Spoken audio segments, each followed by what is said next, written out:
Hi there, Sir Wilbur here, and I will share something valuable to make sure that you will be Internet awesome. Have you ever posted something in your social media account and later have regrets in posting it? Of course, you can delete it, but it is also possible that someone might have read it before you removed it. Do you share memes or funny videos for fun? Have you considered that someone might get offended? The convenience of using the internet has become part of our daily lives, which helps us communicate, share photos and videos, and post something about ourselves easily. But in the online world, we need to be extra careful. We need to have the ability to control what information we will share about ourselves and whom we will allow to see and reshare it. And that refers to online privacy. Your name, home address, phone and mobile number, social security number, and email address are your personal information. It's a good idea to make a rule for yourself not to share this kind of information online. Aside from keeping your personal information, we must also take care of our reputation because these are the ideas, opinions, impressions, or beliefs that other people think or have about you. We must also consider what others will feel based on our posts. Different situations call for different responses, online and offline.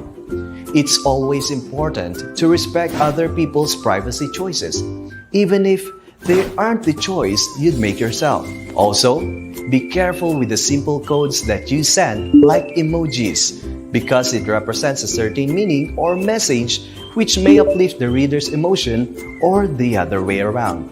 Have you heard of the word oversharing?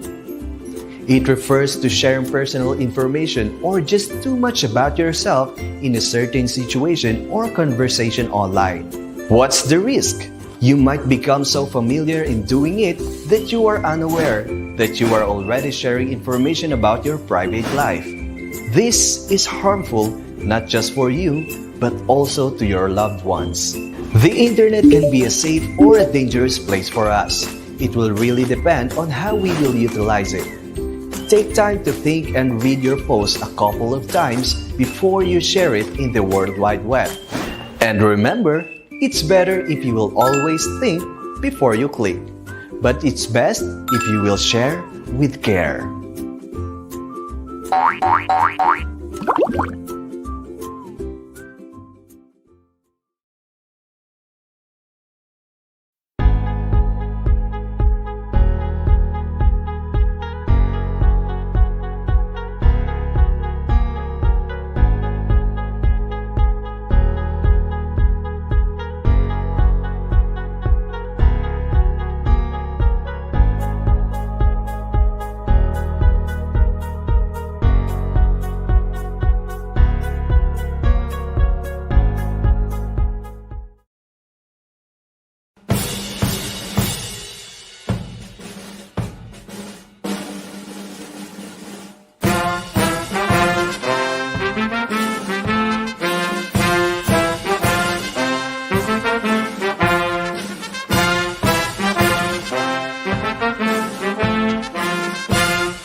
Greatest of all teachers and giver of love, hope, faith, and wisdom, look upon your children, the teachers, learners, parents, guardians, and out of school youth and adults.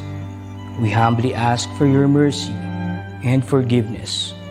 Guide us to the right path. May our efforts be blessed with insights and understanding, wisdom and respect for all.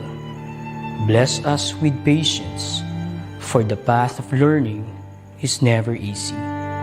Bless our commitment to keep on learning new knowledge and experiences. Let your light shine upon us as we make our world a better place to live in. Amen.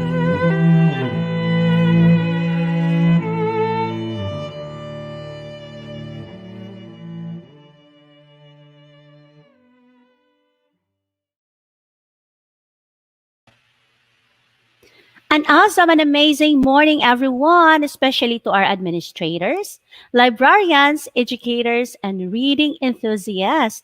And today, we celebrate and underscore the importance of reading to our lives and the future of our learners and country.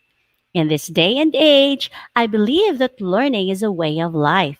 To quote Barack Obama, reading is a gateway skill that makes all other learning possible. The word possible is enabling, isn't it, Ma'am Ruby? And it hits so differently when we realize not just by words, but in action that we empower ourselves to be better people by pouring pages.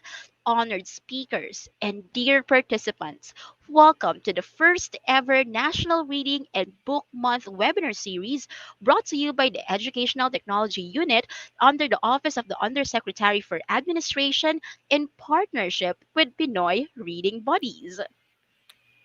In celebration of Reading and Book Month, our webinar series shall start with topics that help our dear participants recap, reset, and reskill their knowledge about the teaching of reading in light of distance and online learning.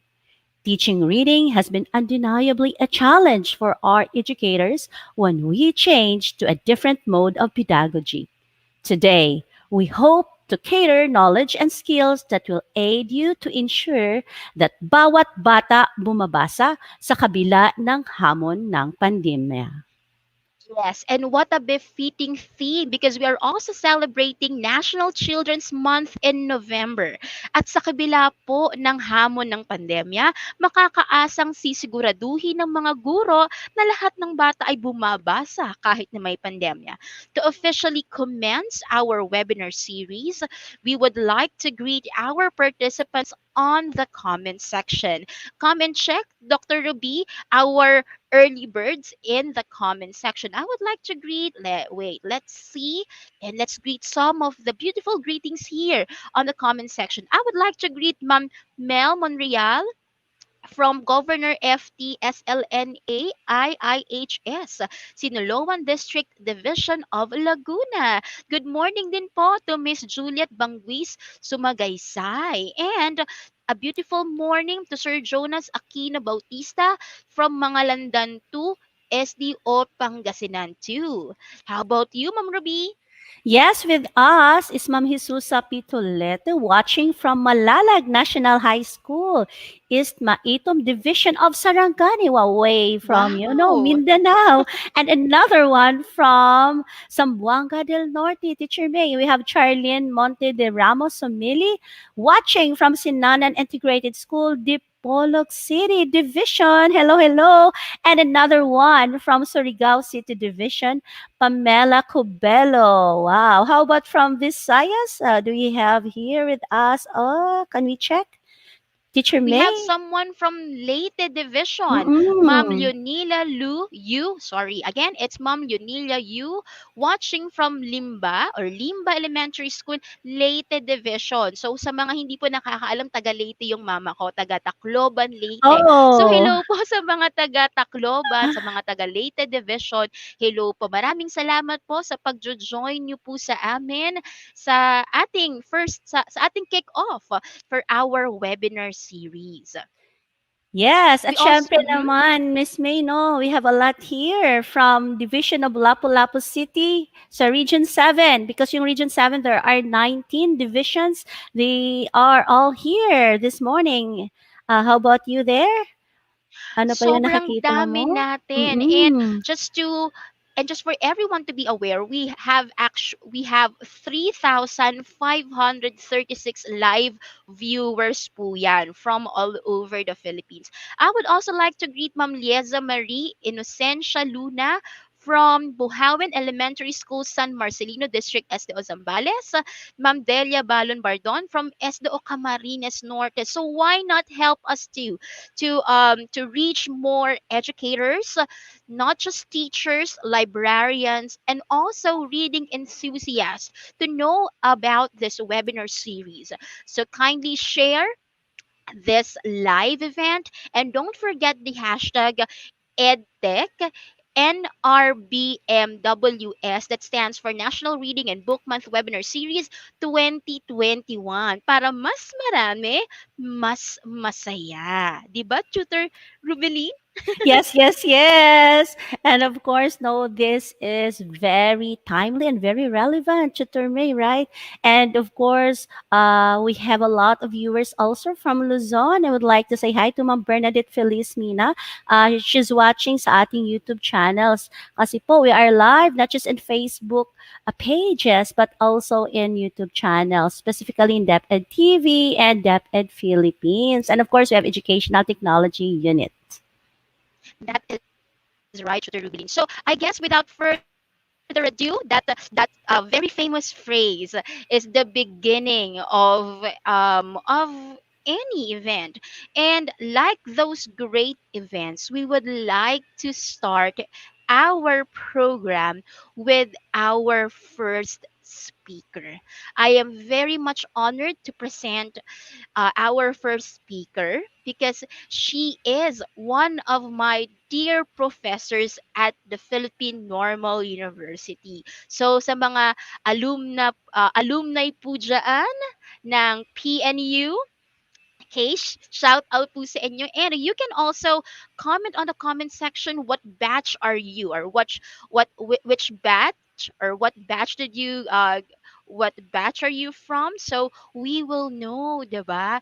And if you are very familiar with our first speaker, I am very much honored to present her to you. Okay, our first speaker is an associate professor teaching professional education courses under the Faculty of Education Sciences, College of Teacher Development of the Philippine Normal University. She is currently completing her doctorate in educational psychology from De La Salle University, Manila. She holds a Master of Arts in Education degree with reading specialization at the Philippine Normal University, Manila. She obtained her Bachelor of Science major in psychology degree at Xavier University Ateneo de Cagayan. She has been involved in teacher education for 23 years. She was a recipient of the Teacher Recognition Award from the Philippine Chinese Business and Professional Women of the Philippines in 2003. She was trained in selected Intel Tech or Intel Teach program courses from 2003 to 2014 and was recognized for her Intel Teach program advocacy in 2009 and 2011, respectively, by Intel Philippines together with the Foundation for IT Education Incorporated and UP NISMED. She served as Director of the Center for Educational Technology and Distance Education at the Philippine Normal University from 2007 to 2011. She taught English language arts in kindergarten and grade 1 during her first 3 years of teaching career.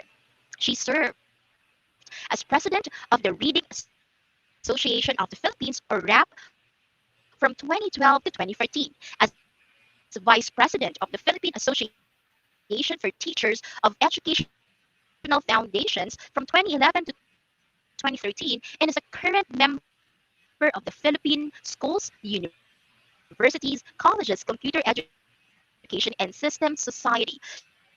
Her active international professional education organizations include the American Psychological Association, or the famous APA, the International Literacy Association, or ILA, the World Literacy Council, and the Association for Supervision and Curriculum Development. She continues to participate in the literacy activities of the Reading Association of the Philippines as a member of its advisory board. Ladies and gentlemen, let's welcome to the virtual stage my dear professor, Ma'am Melissa Alma R. Orensia.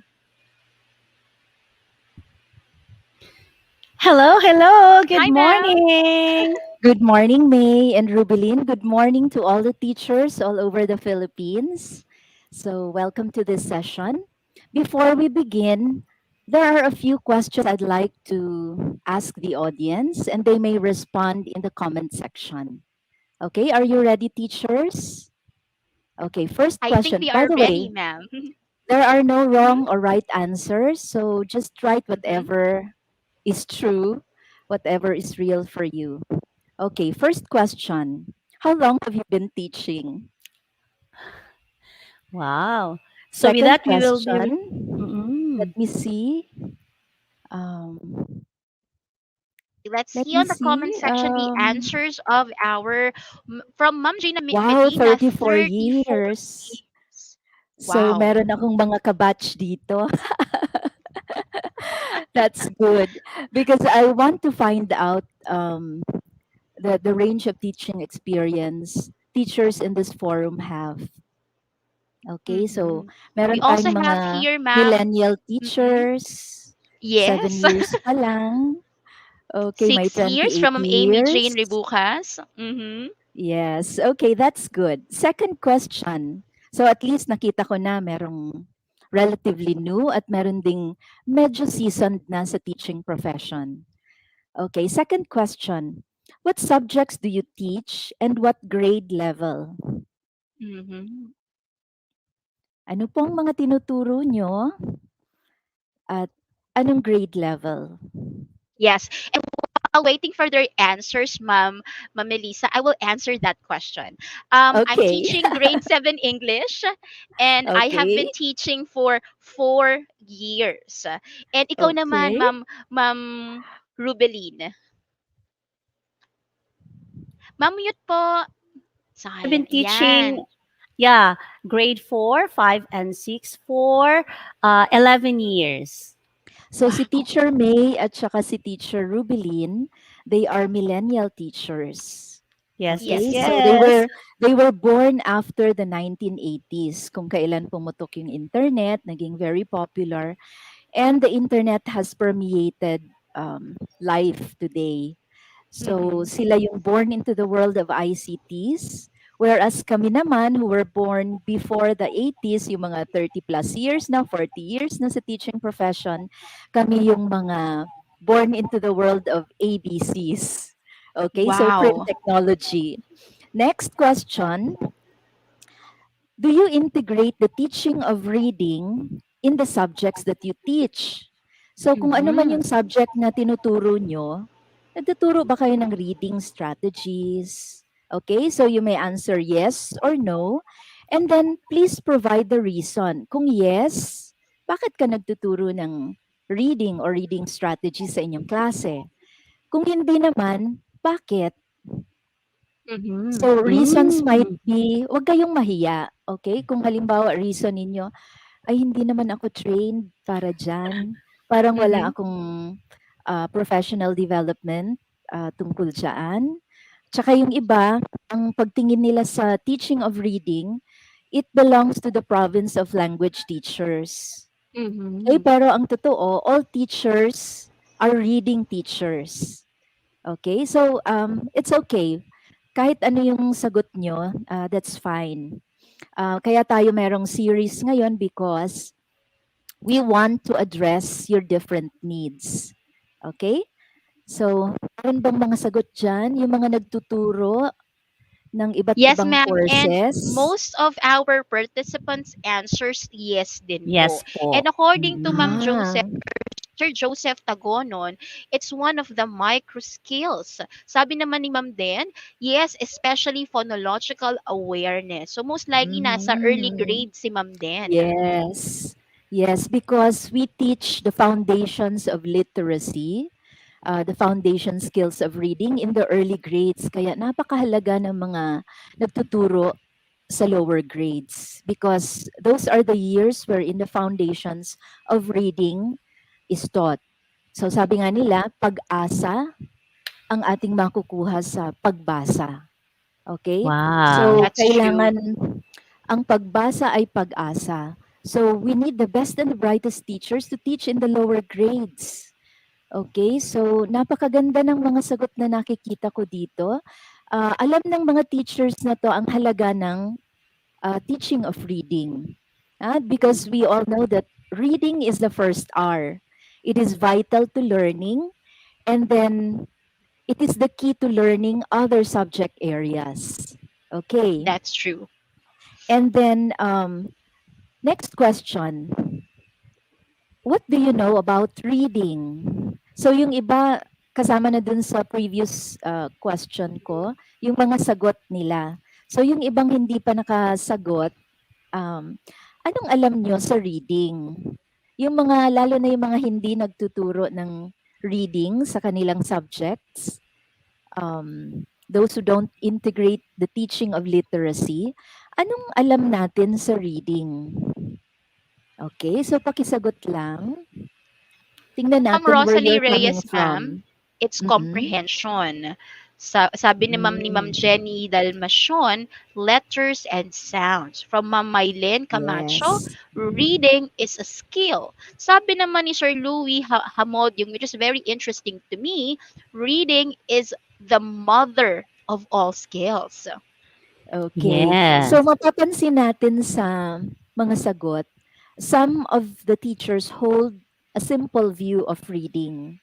Mhm. Yung traditional view natin na reading consists of decoding and then Mm-mm. language comprehension. However, reading is really a very complex process. It's more than a Mhm. skill. From a whole language perspective, it is a thinking, it is a linguistic, it is a social cultural process that is interrelated with the other aspects of language, such as speaking, listening, reading, writing. And of course, what integrates all of these aspects of the language arts is the thinking skill. Okay, Wow. next. How do you Exactly. find, eto malapit na tayo sa simula ng presentation ko. How do you find your learners' quality of reading? So may napapansin ba kayo sa inyong mga estudyante? Kumusta yung Mhm. kanilang comprehension skills, yung quality of reading nila sa Mhm. inyong subject areas? May Wow. napapansin ba kayo? Mhm. That's a very Mm-mm. So, complex question to answer, ma'am. But I think for that question, it highlights the importance of observation, of teacher observation among his or her students. And now let's check the comment section. yes, Ikaw, in Tutor fact, Rubilin, Yes. because you are teaching elementary talaga, how would you answer Ma'am Melissa's question? Yes, actually, reading in the formative years, like kindergarten to grade six, is very challenging, That's especially in true. regular school. Like, there are really learners who are not so good when it comes to comprehension. Yun yung pinaka-challenging talaga. Because That's true. so other teachers, like math teachers, science teachers, even music teachers, um, if the learners lack that reading comprehension part, that's the Mm-hmm. greatest challenge so far that I have observed, especially in Filipino subject.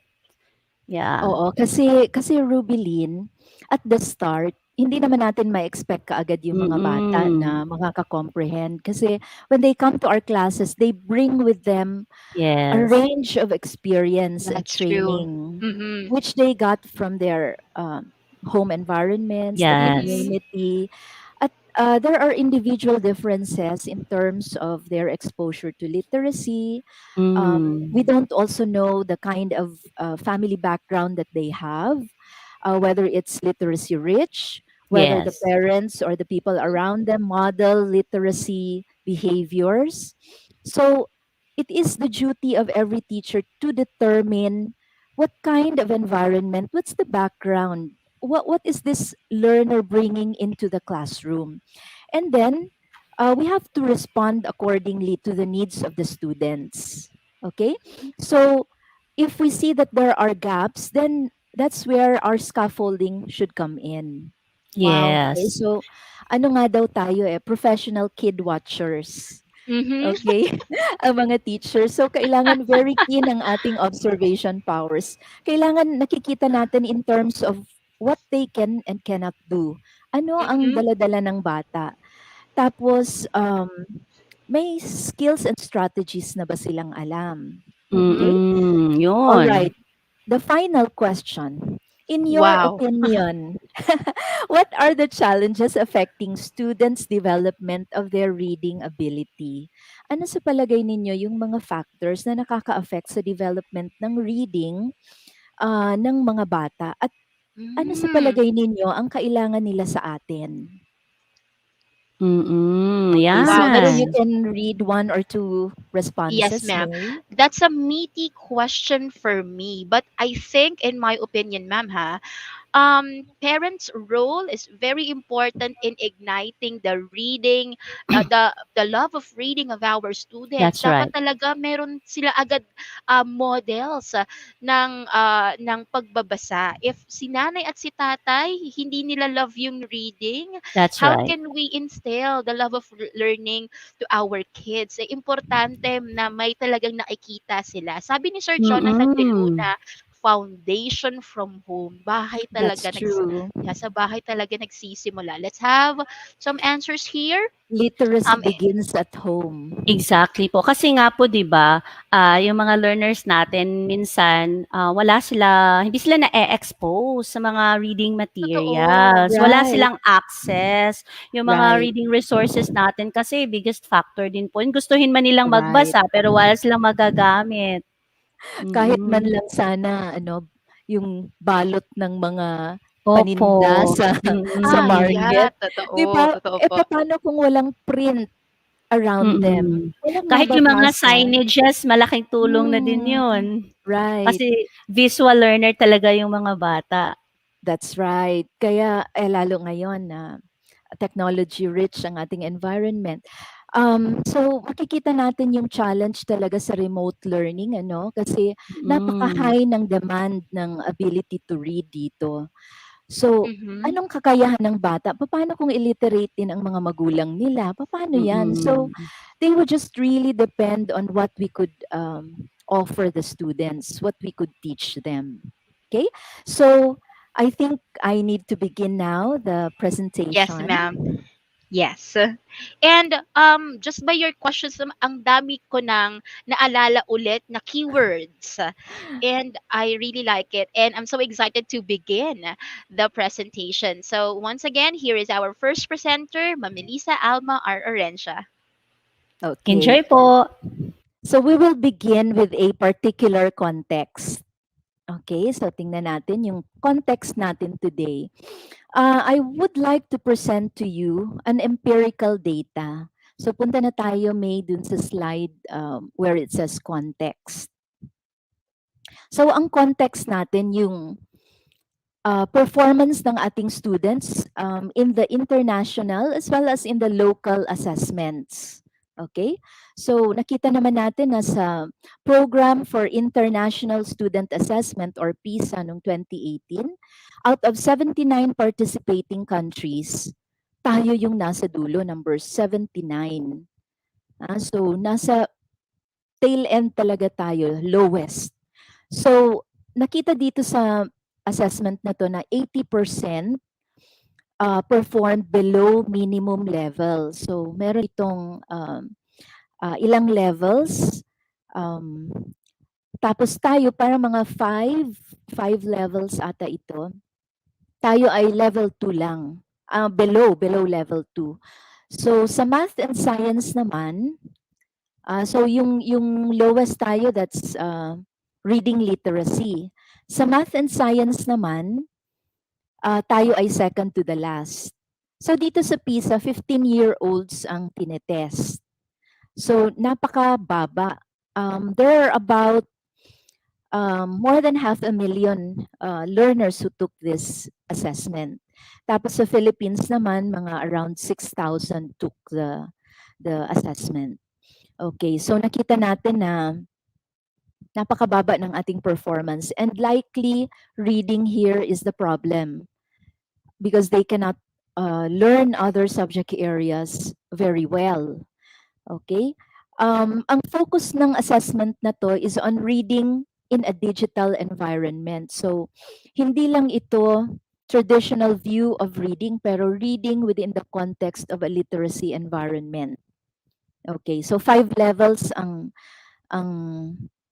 proficiency sa reading literacy. So, below level 2 tayo. Ngayon sa TIMSS, Trends in International Math and Science Survey noong 2019, out of 58 countries who took the assessment in math and science, now grade 4 level ang nag-take nito. Hindi tayo nag-take ng pang grade 8. Lowest na naman tayo sa math and science. 'Di ba parang nakakalungkot, parang frustrate na malaman na ganun lang kababa ang performance ng ating mga students. So ano kayang dahilan dito? Again, maiisip natin most likely problema na naman dito ang reading. Ano ba ang language of instruction dito sa math and science? So usually it's English. In the early grades, we use the mother tongue. Pero I don't know, there are also possible issues in the teaching with the mother tongue in terms of teachers' pedagogical skills. So sa TIMSS, mga about 4,000 learners took the test. Tapos there are about 150 to 200 schools. So 58 countries, bottom end na naman tayo.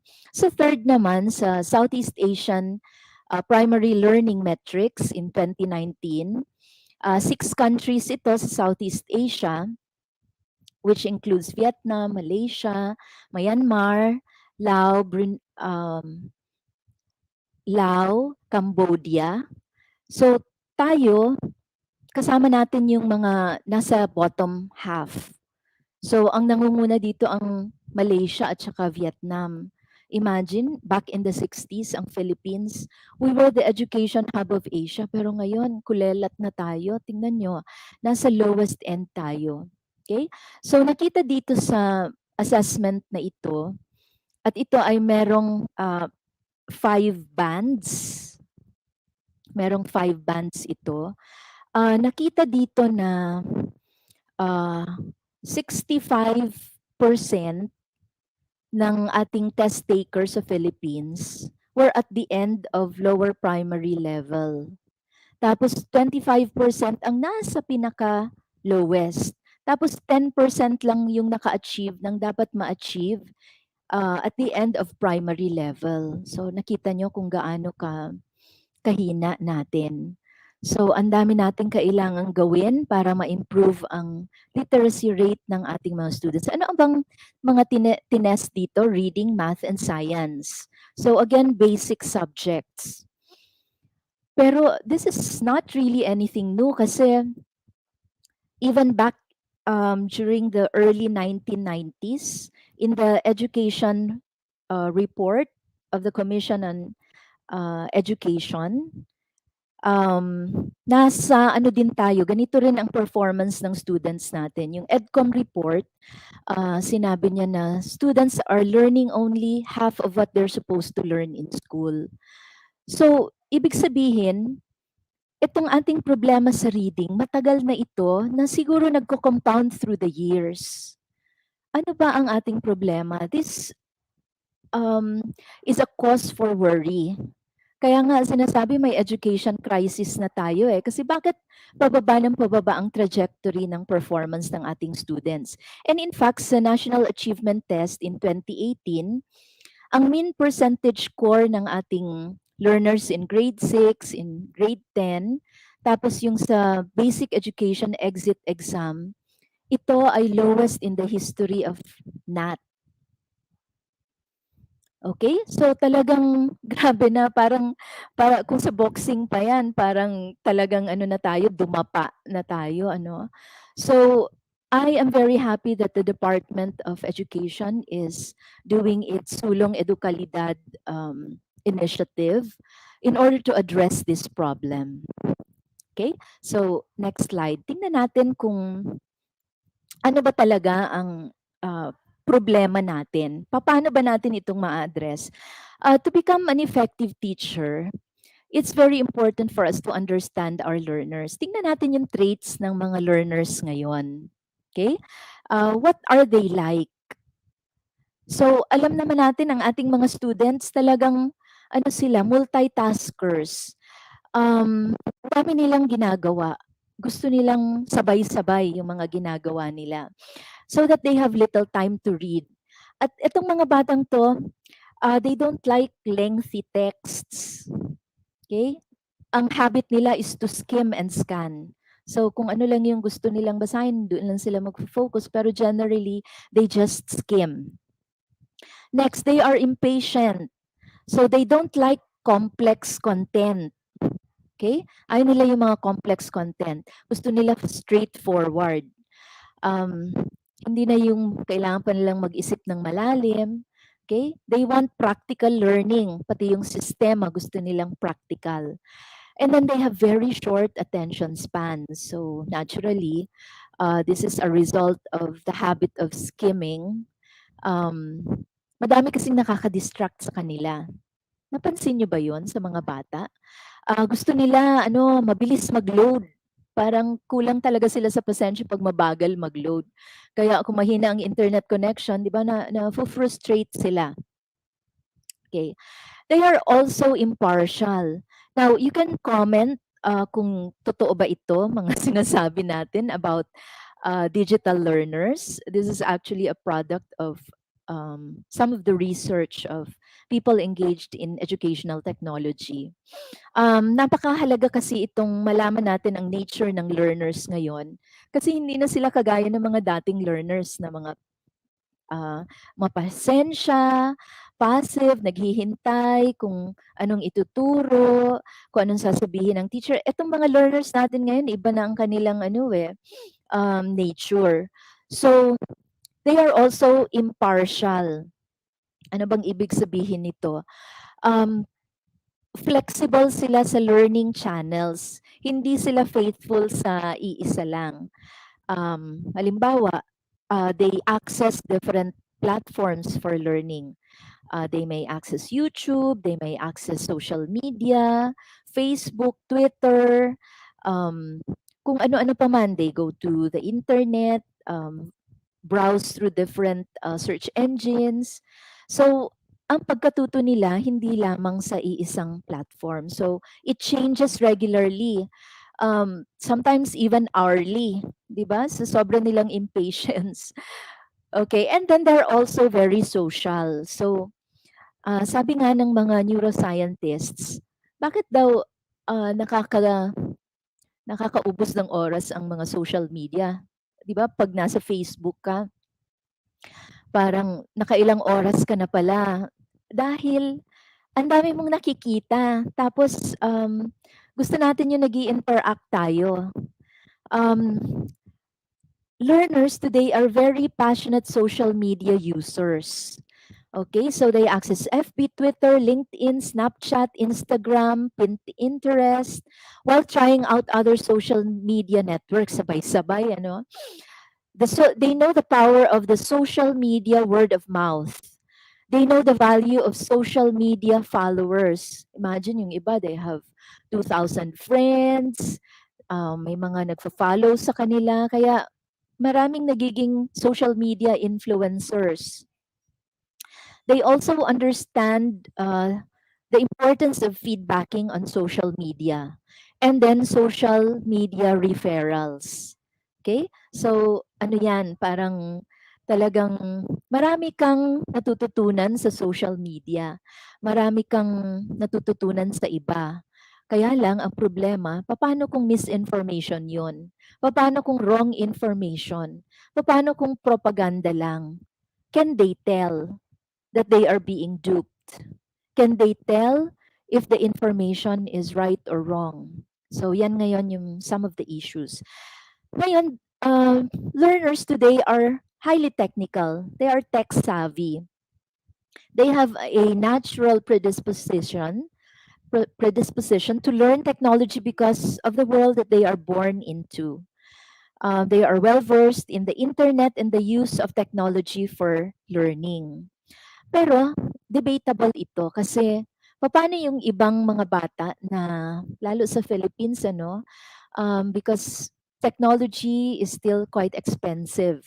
The devices are still expensive in the Philippines, and even the internet connection, it's not easily accessible. Mahal pa rin. Okay?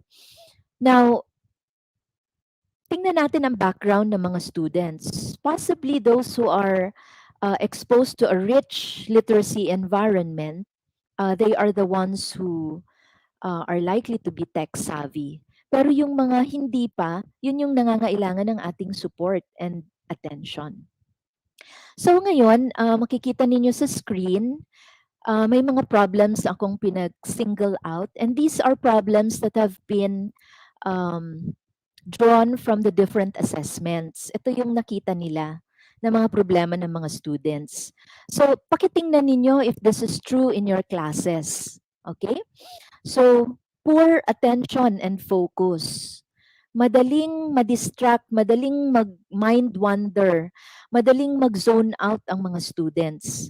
Eh, lalo na sa mga lower grades na alam naman natin na very short na rin talaga ang attention span ng ating mga bata. Diba? We can expect an increased attention span pag older ang students. Pero generally, we find that the attention spans of our students now, and this is also found in some studies, shorter pa daw sa attention span ng isang goldfish. Mga 6 or 7 seconds. Wala na, magzo-zone out na sila. Kaya whenever we teach, we have to make sure that we get their attention. Okay? And we should have strategies on how to get that valuable attention, because that is the beginning of reading. So kung hindi attentive ang bata doon sa reading task, paano na lang, 'di ba? Second, they have very superficial understanding. So most likely this is because of their habit of skimming, and then they are unaware of what they know. So this is a very critical problem because this requires metacognition. They cannot identify main ideas. They cannot derive meaning without explicit clues. So yung reading between the lines, reading beyond the lines, medyo mahirap sa kanila. What they can do is only literal comprehension. They cannot infer relevant information. They cannot see the connections between specific ideas, and then connecting what they are learning in the text and then outside of the text, in their background experience. They are unable to engage with texts. Now, this is very important, yung engagement with the text, kasi ang reading, ang ating concept of reading goes beyond just getting information from the text. They should be able to integrate what they know. They should be able to ask questions as they read. Next slide. Next slide, May. Okay. So yan, hindi sila makakonect. They cannot determine important from unimportant information. Ito ang napaka-critical na nakita din sa assessment. They cannot distinguish fact from opinion. So yung information literacy ng ating mga students ay napakababa. Okay, hindi nila alam, joke lang pala yun. Niloloko lang pala sila. They cannot integrate knowledge from different sources. Nahihirapan silang mag-synthesize. They cannot derive meaning pag walang mga clues. Tapos they have inadequate knowledge of the language of instruction. So marami naman sa mga students natin sa public school do not use English as a medium for their communication. So ito siguro sa mga private schools, sa mga ibang mga elite schools, English may be a first language for them. And so, ito rin, napaka-glaring itong lack of interest sa reading. So, natural, kung hindi sila interesado sa reading, they will not read a lot. But reading helps reading. The more students read, the better they become at reading. Okay, next slide. So, tingnan natin, ano ba talaga ang definition ng reading ngayon? So, base doon sa PISA, this is how they define reading literacy. It means understanding, using, and responding to a range of written texts in order to meet personal, societal, economic, and civic needs. So, dapat nagagamit nila ito sa kanilang buhay.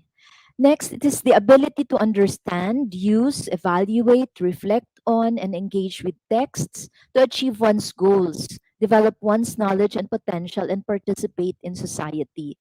So, it should not end there. Kung ano man yung kanilang information na natutunan sa pagbasa, hindi lang mag end there. Dapat nagagamit nila in order to participate in the affairs of the society. So, this is based on the PISA. Okay, so yan yung context. Next, sa International Reading Association naman, they define reading as the process of simultaneously extracting and constructing meaning through interaction and involvement with the written text. So mahalaga itong pag-i-interact with the text. So parang there's a conversation between the reader and the text. And so we need to teach students reading comprehension strategies. Ano ba itong comprehension strategies? These are intentional actions taken by readers to enhance comprehension, particularly when reading a difficult text. So tuturuan natin sila ng plans, tuturuan natin silang ng mga specific techniques on how they deal with difficulty. Next. Next slide, please. Okay, so medyo tingnan natin ngayon yung ano ba ang kailangan nating i-expose yung mga students. Hindi lang print dapat sa ating classrooms. Meron ding mga digital texts. So dapat marami na rin tayong gagamitin ng mga digital texts. Kasi ang era natin ngayon ay digital na. So students are now reading outside of the classroom electronic versions of a written text. Ang digital text, these are audiovisual and multimodal texts produced through a digital or electronic technology, which may be interactive and include animations and hyperlinks. So for example, movies, websites, ebooks, and apps. So naintindihan ba nila ang mga ito? Ito ay para ding print text, only that it is a different format. So, kung ano yung mga comprehension skills and strategies na meron sila, dapat nagagamit din nila when reading digital texts. Next slide. So, ano ba ang kailangan ng digital readers natin? It's a balance of print and online digital text reading. So, tingnan natin kung ano mga ginagamit nating text sa ating classrooms. More of print ba tayo or meron ng digital texts? So ngayon na tayo ay engaged in remote teaching and learning, dapat exposed na sila in a very rich way sa mga digital texts. We need to teach them online and digital text comprehension. We need to equip them with new skill sets to navigate and comprehend digital texts. They need to become active and purposive and metacognitive readers. So are they aware of what they know, what they do not know? And if they do not know, do they know what to do? They need to be able to apply critical thinking. Yes, that's right. We need to profile the learners, know their characteristics. And then they also have to apply evaluation skills, well-founded judgments, and then deeper reading kasi dahil napaka-superficial ng reading nila, dahil they just skim, wala na yung deep reading. Dapat ang bata na-appreciate nila yung binabasa nila. That's why we have to equip them with sense-making skills or deep reading skills. Next slide. Okay, so ito yung mga strategies na pwede nating gamitin. So, comprehension monitoring sa pagbasa ba nila? Alam ba nila kung sila ay nahihirapan or madali? Napapace ba nila ang pagbasa nila? Do they go slow? Do they do something? When the going gets rough, are they able to address their problem? They also need metacognitive skills, so yung awareness strategies, asking questions before the start of the reading, knowing the purpose of their reading, having plans. When they are reading, can they monitor? Can they control? Are they applying reading strategies when the reading becomes difficult? They can also use graphic and semantic organizers as they read. So, pwede silang magkaroon ng mga Venn diagram para ma-process nila yung kanilang reading. Pwede silang gumamit ng mga flowchart, ng mga mind maps, concept webs.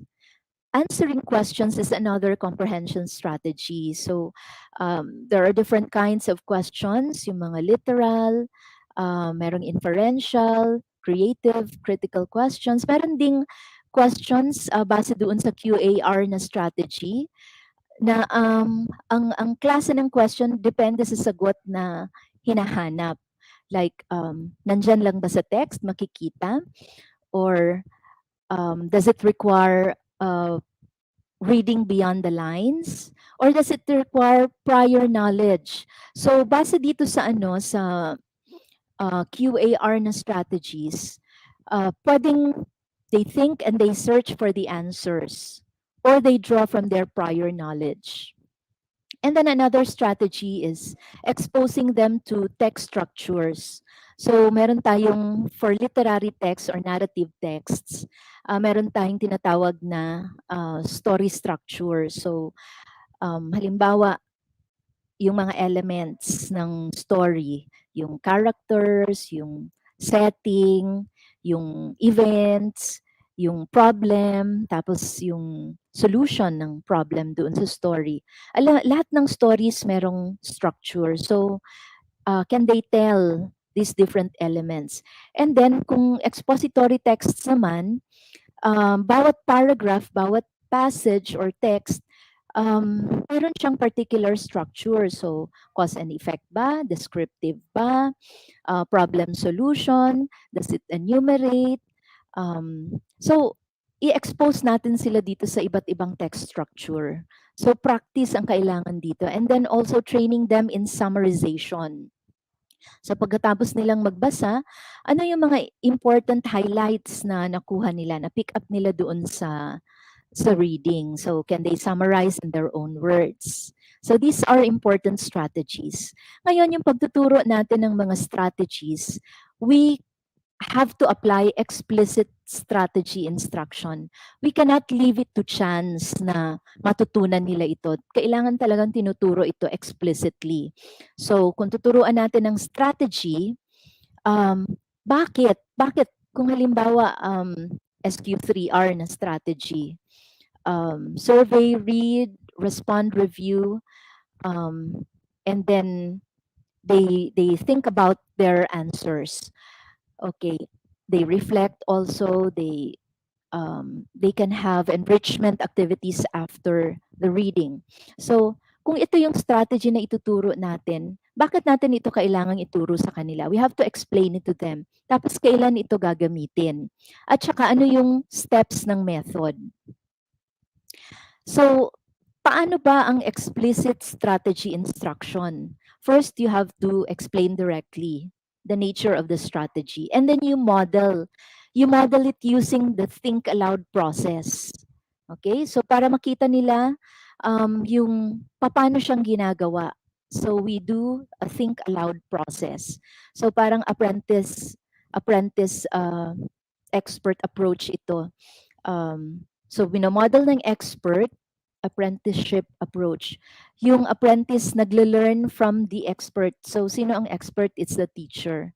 And then after modeling, you let them do it on their own, pero first you guide them. And then pag nakuha na nila, then you give them an opportunity to apply it. So ang tawag dito ay gradual release of responsibility approach. Ngayon, pag nakita mong nakuha na nila yung strategy, then you can group them in small groups or in partners. So pwede nilang i-apply yung strategy. Dapat ito, laging ginagamit, hindi yung one shot. Kasi ang isang strategy, hindi ito mag-transfer dun sa long-term memory pag hindi ito nagagamit. Okay? Next slide. So may mga ibang strategies na pwede nating i-apply. So pag nagturo tayo, we have to slow down. Ang panahon ngayon napakabilis. In fact, sabi nila na the times now is characterized by change. And technology is advancing so fast.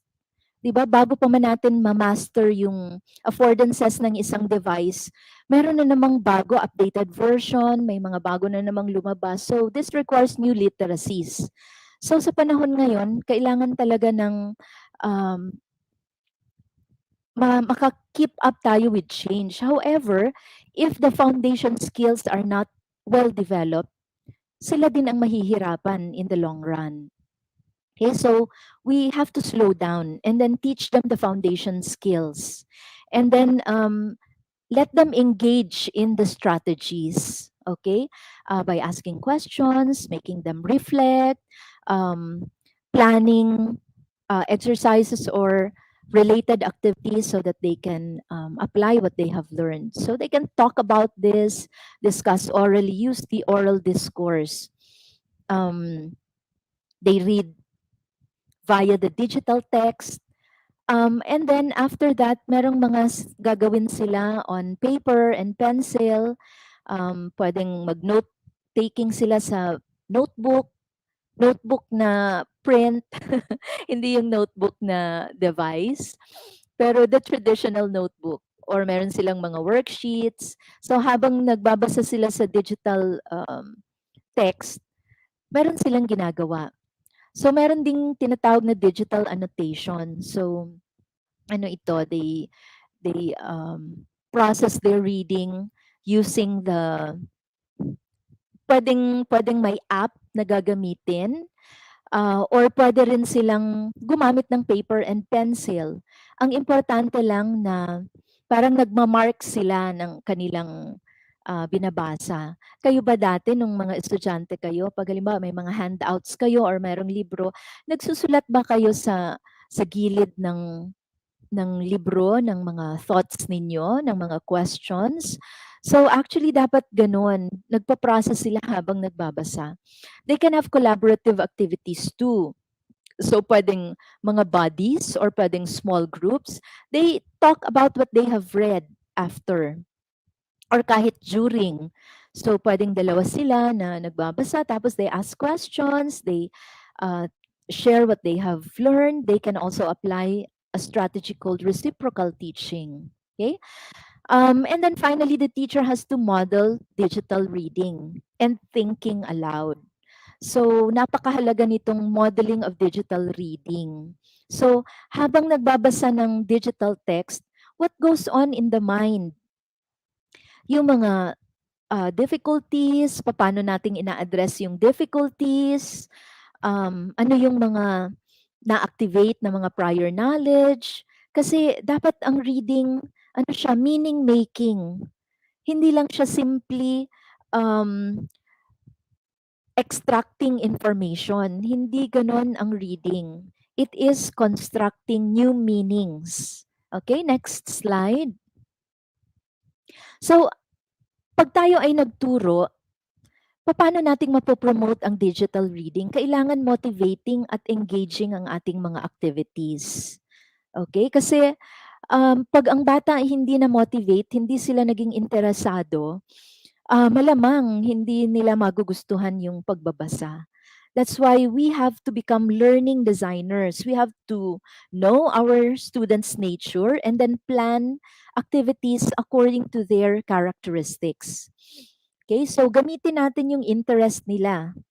Okay, halimbawa, they like YouTube, video. So gamitin natin yung mga videos pero piliin natin yung appropriate, developmentally appropriate.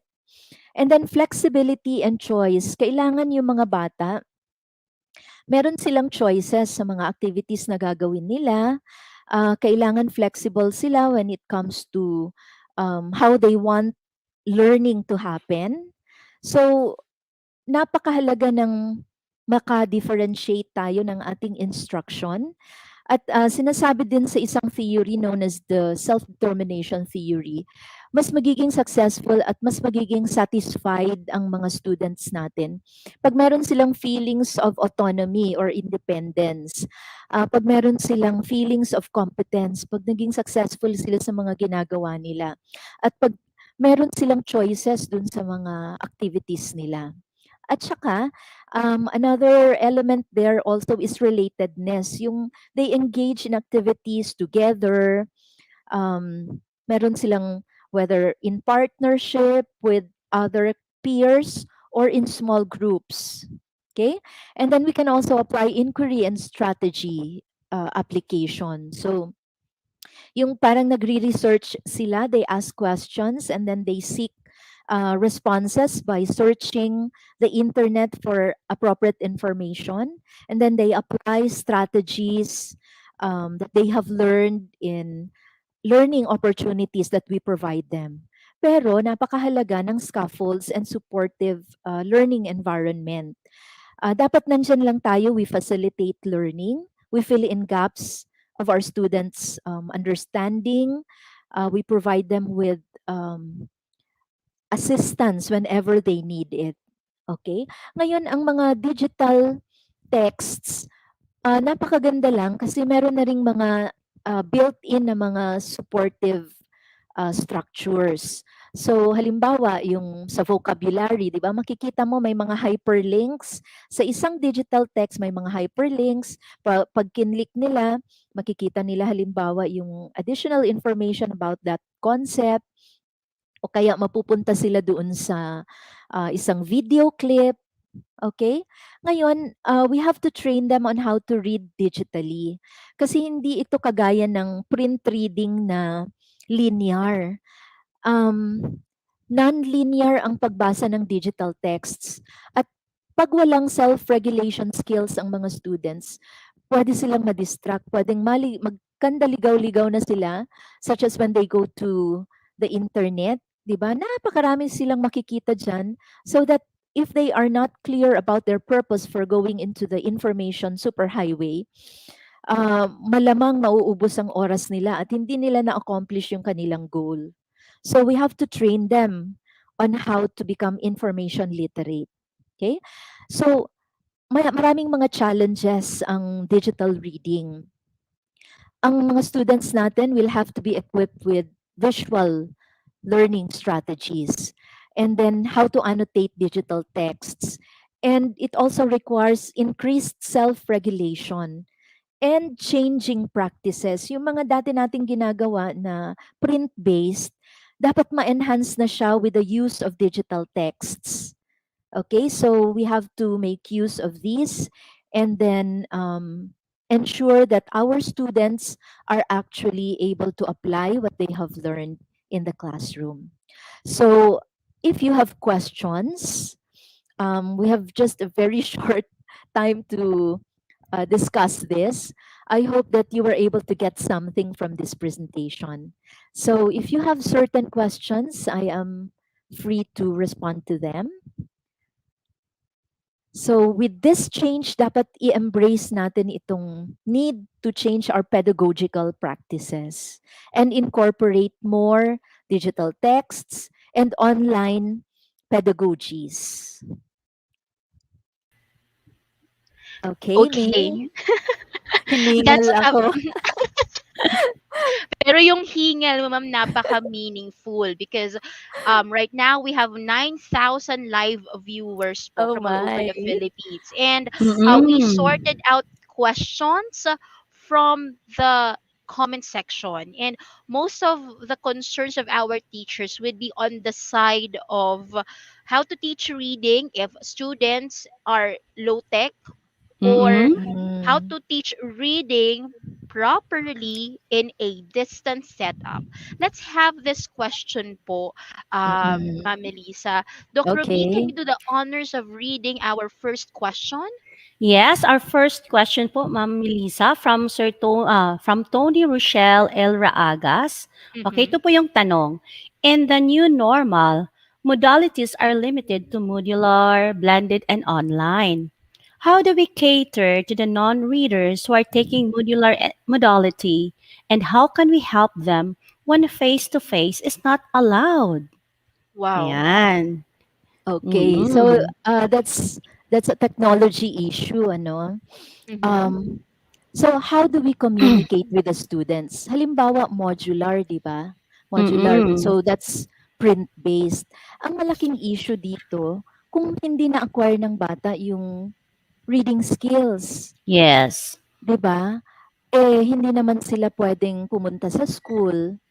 So, this is where the role of the parents will come in, 'di Mm-mm. ba? Or perhaps the school can plan an intervention program na para lang talaga doon sa mga hindi pa makabasa. Mm. Kung necessary na turuan sila kahit individually, ngayon ang teacher dito ang magiging frontliner, ano? So either the teacher would have a a home visit, or the learner will visit the school. Pero one-on-one yan. So, kailangan natin bigyan ng support yung bata. Kasi paano Yes. siyang makaka-cope sa pagbasa ng module, eh hindi nga siya nakakabasa. So, pwedeng, pwedeng ang magulang, magkaroon kayo ng support sa magulang kung paano nilang tuturuan yung anak nila, or pwedeng directly yung student, pwedeng both. Okay, so kailangan mag-design talaga ang school ng intervention program para sa iba't ibang needs ng mga students. So That's kailangan right, may ma'am. profile ang school. Profiling. Kailangan nakita nila, ano ba, majority ba of the students have acquired the foundation skills? Kasi mahalaga yun eh, dahil nakabase sa modules, yung Mhm. learning nila. Eh, paano nga kung hindi nakakabasa? Eh, paano din kung illiterate ang magulang? Yes po. Okay, so dalawa ang tuturuan ng teachers. Dalawa ang Mhm. gagawa ng intervention program ng school. Yes. Yes. This is based from ano po, real scenario talaga. Kilala ko yung bata. Ako mismo Mm. nakaka-observe eh. Kasi po, 'di ba yung pandemic nag-start last 2020, 2021. Eh ang batang Mm. yun nasa kindergarten, 'di ba basic yun na yung ano, yung phonetics dapat maturo. Ngayon grade 1 Mm. na ang bata. Napansin ko talagang wala siyang alam. So, very So Mm. sad sad. po. Very sad po talaga. So, yun yung kaya this question po nakaka-ano talaga sa akin, nakaka-touch. Kasi I know po hindi lang nag-iisa ang batang yun all over the country. Mm. Kahit nasa private or public school po, same scenario po siya. That's Kaya true. dapat po talaga siya mapagtuunan talaga ng pansin. Lalo na ngayon, nasa second year na po na walang face-to-face opportunity yung mga bata na 'to. Eh kung Mm. sana may access sila sa technology na pwede ka Mm. mismong magturo ng decoding skills. 'Di ba kasi foundation talaga muna yung ano eh, yung learning, reading to learn sa higher grades yan. Okay? Yeah. Pero i-build mo muna dapat ang learning how to read. And it Yeah. begins with those foundation skills of decoding. Okay? Mm. Pero sa bahay, dapat literacy rich din eh. Dapat may role din kasi talaga dapat ang home sa pag-develop ng emergent literacy ng isang bata. Okay, a lot of That's right. language experiences, a lot of exposure to print can help Mhm. them to become ready to learn how to read. Yes po. Talagang Mm. napakalaki ng parental involvement, ma'am, no?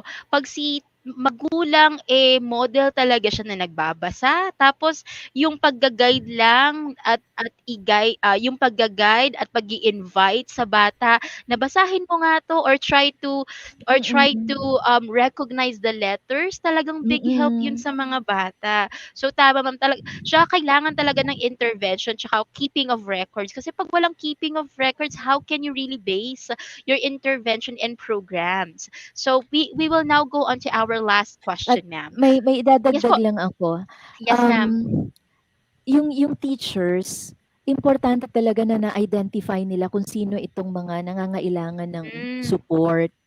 Kasi ang bata, 'pag they will be left behind if they have not acquired these basic skills, they will be left behind because the more a child reads, the better he becomes at reading.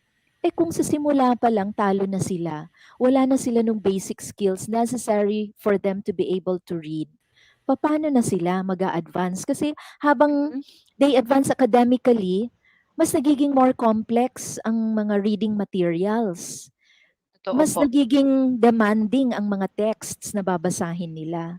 So, kahit sabihin natin nasa digital age na tayo, still the foundations for reading has to be built. That's They must right. acquire Mhm, those decoding skills, mhm. okay, and then supported with rich literacy experiences. Yes, ma'am. The print-rich environment. Yes. Natandaan ko po yun, ma'am, na in your lectures, talagang sinusuportahan niyo yung print-rich environment and enriching the schema of our learners. Na, Maganda nga sana kung nare-refresh. Nare-refresh po ako. maganda kung ang mga iregalo na lang natin sa mga bata, mga books, 'di ba? Yes. Totoo, Maganda yung ang totoo. mga schools, you celebrate books and reading. Dapat ganyan yung mga Mhm. activities. Hindi na yung mga activities na parang yung mimic yung mga noontime shows. Huwag mga ganyang mga activities. Dapat yung you value literacy. Yung mga Children's Book Totoo. Day, itong November na we honor the books. 'Di ba November is the book month, we Yes po. celebrate the book. So, dapat may mga activities tayo na we read about our culture, 'di ba? Totoo. That's Yung right, pag ma'am. pag nag-ano tayo, mother tongue, 'di ba? In the earliest grades, dapat ang mga materials ginagamit natin yung mga ano, yung mga nakaka-relate ang mga students. Huwag yung mga Mhm. western na mga culture ang Yes. tinatakal dun sa mga libro. Dapat Mhm. nakaka-relate sila. Yes po. That's right. Yes. For our second question, ma'am, this is from Sir Sean Waminal. If it is Yeah. digital reading, what is the best collaborative activity that must be used? Are is there research or are there research studies that show that using it is good for students?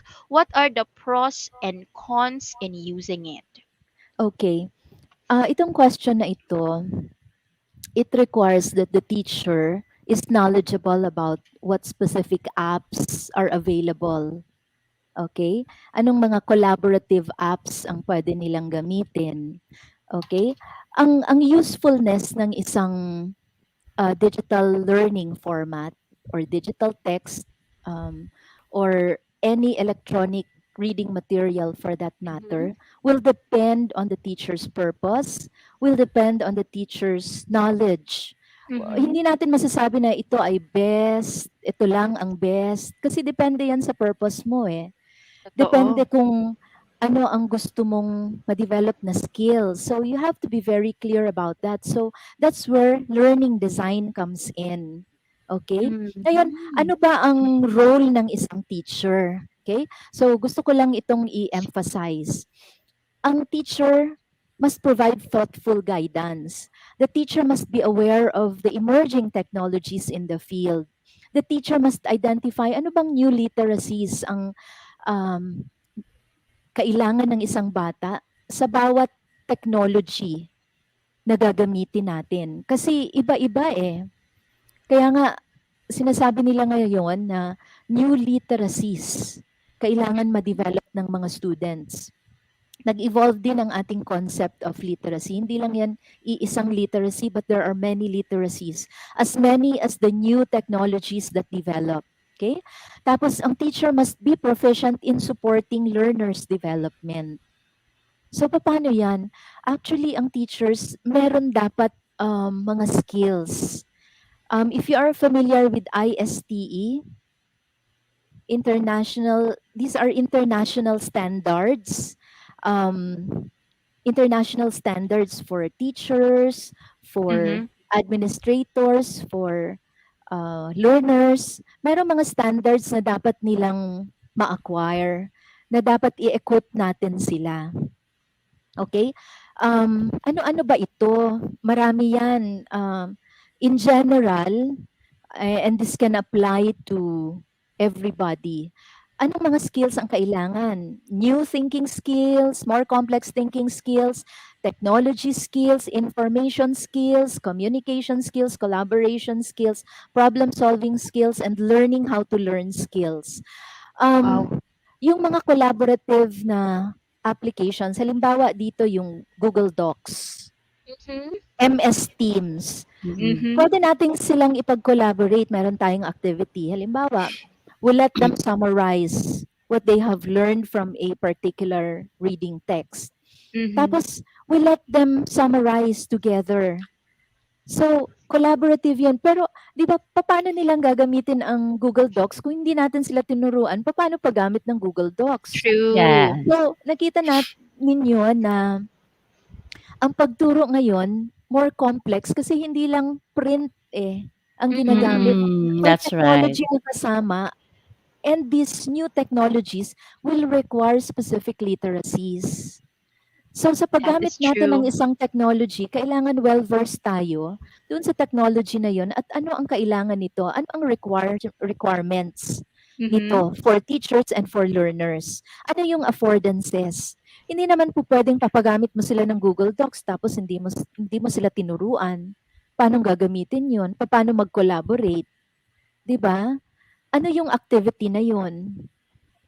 Okay? That's So, right. Wow. demanding ang panahon ngayon, not only for teachers but also for learners. So, new literacies are needed. Siguro yung mga succeeding speakers will talk about Mm-hmm. technology-related skills in Yes. reading. Opo. Okay? And I would like to thank you, ma'am, kasi while we are listening to you, sobrang dami kong natututunan. So we are not just hosts. If ma'am Ruben will agree with me, talagang pati kami natututo nare-refresh kami kasi we are language teachers ourselves. So napaka-helpful, and first speaker pa lang po yan, our dear participants. And we will be and we are excited for more learning to come, and that will be given by our next speakers. Again, Yan. Ma'am Orensia, thank you so much for giving us this knowledge about teaching reading in the digital age. So, tandaan lang natin, ang Mhm. pagbasa ay pag-asa, and all teachers are reading teachers. So, pag Yes. nahirapan yung students sa mga klase ninyo, you owe it to them to help them provide the necessary support, fill in gaps of knowledge, gaps in their knowledge, and then provide them with the necessary skills and strategies so that they can cope. Okay, so Thank you, thank you ma'am. very much. I hope you got something from this session. Ang dami po, ma'am. And I'm sure Grabe. our dear participants also got a lot of things from your presentation. Once again, Ma'am Melissa Alma R. Orencia, Associate Professor from the Philippine Normal University. Thank you, ma'am. You're welcome. Thank you so much, Ma'am Orensia. Alright, so moving on na tayo, Teacher May, no, sa ating Yes next po. speaker. Alright, so ang ating next speaker po, he has been working in the academy for more than a decade. After finishing his undergraduate degree in social sciences from the University of the Philippines, he immediately started his career as a full-time high school teacher at St. Scholastica's College in Manila and Assumption College in Makati. In 2013, he decided to move to the academic publishing industry and joined the McGraw Hill Education and Oxford University Press as senior education consultant of the Philippine offices. In 2019, Mr. Danao joined Jose Rizal University as director of the Institute of Technology Based Learning to oversee the implementation of online learning classes, course development, instructional design of online modules in the LMS, and training faculty members on how to integrate technology in the classroom. At the age of 34, Mr. Danao already has obtained graduate diplomas in teaching and international studies from the Philippine Normal University and University of the Philippines. He was awarded as one of the 10 most outstanding UP alumni for the social sciences in 2013 and earned the international certification as a digital learning advisor from McGraw Hill Education in 2015. He was also the only Filipino representative to Missouri and New York, USA, by McGraw Hill Education for the International Literacy Conference in 2016. Lastly, in 2017 and 2018, Mr. Danao was sent by Oxford University to the United Kingdom to further study the different international curricula and teaching methods in today's classrooms. To help teachers develop their learning continuity plans during the COVID 19 pandemic, Mr. Danao was invited by Abiva Publishing House to be a co-author in flexible learning primer, released last June 2020. He is also regularly invited as resource speaker by private CPD providers and the Department of Education to train teaching and non teaching staff. He is a member of the International Society for Technology in Education, ISTE, Philippine Historical Association, and International Literacy Association. Currently, Mr. Denau is the Business Development Manager of Cambridge University Press for Global Academic Sales and is responsible for translation, projects, copyrights, permissions, as well as special edition of online journal and books. So, ladies and gentlemen, please help me in welcoming virtually Mr. Dino A. Danao. Hello po, Sir Dino. Good morning. Hi, Sir Hi, Dino. and hi, good morning, everybody. Good morning, Rubilin and May. I hope I'm coming in clear. And thank you Yes, for that yes, Yes, very generous yes. loud and introduction. clear. And watching you, Sir Dino, are our participants, and they are 10,291 Wow, as of this moment. And still wow, counting po. Magiging 11 to great. 2,000 yan. Yes. And I just love the enthusiasm of these teachers, Mm-hmm, even on a Saturday. I know mm-hmm. it's That's supposed to true. be their rest period, but they're all viewing this session. So I'm very happy and very excited. It empowers me as I speak about my topic this morning. So thank you. Thank you very much for that. Yes. All right. Okay. Mm. Okay, All so right. should I start and go ahead? Yes. Sa'yo na po ang spotlight, Sir Dino. All right. Thank you. Thank you, everybody. Um, Let me just share my screen.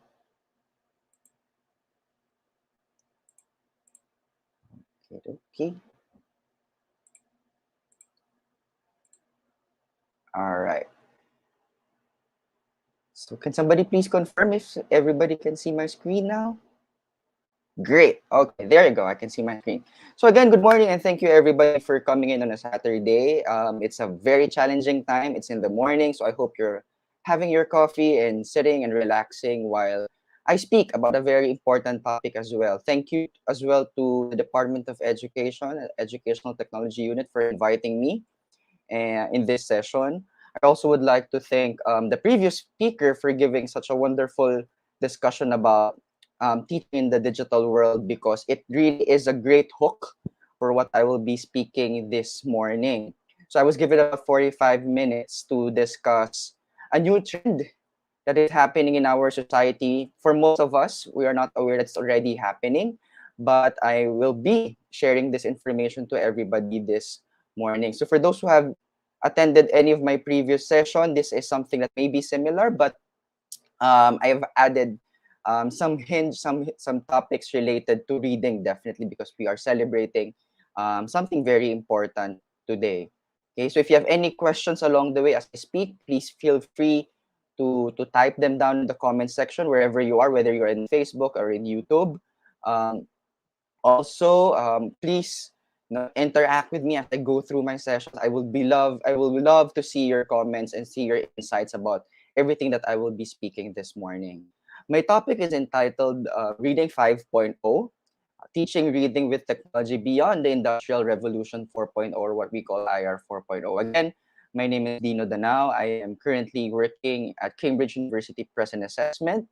For those who are not aware, Cambridge University Press and Assessment actually has a Philippine office, and we are growing. We have about 700 employees here in the Philippines. So we are very lucky because for such a big company like Cambridge, they decided to move here in the Philippines and establish an office here in the Philippines to help not only Filipino learners but global learners.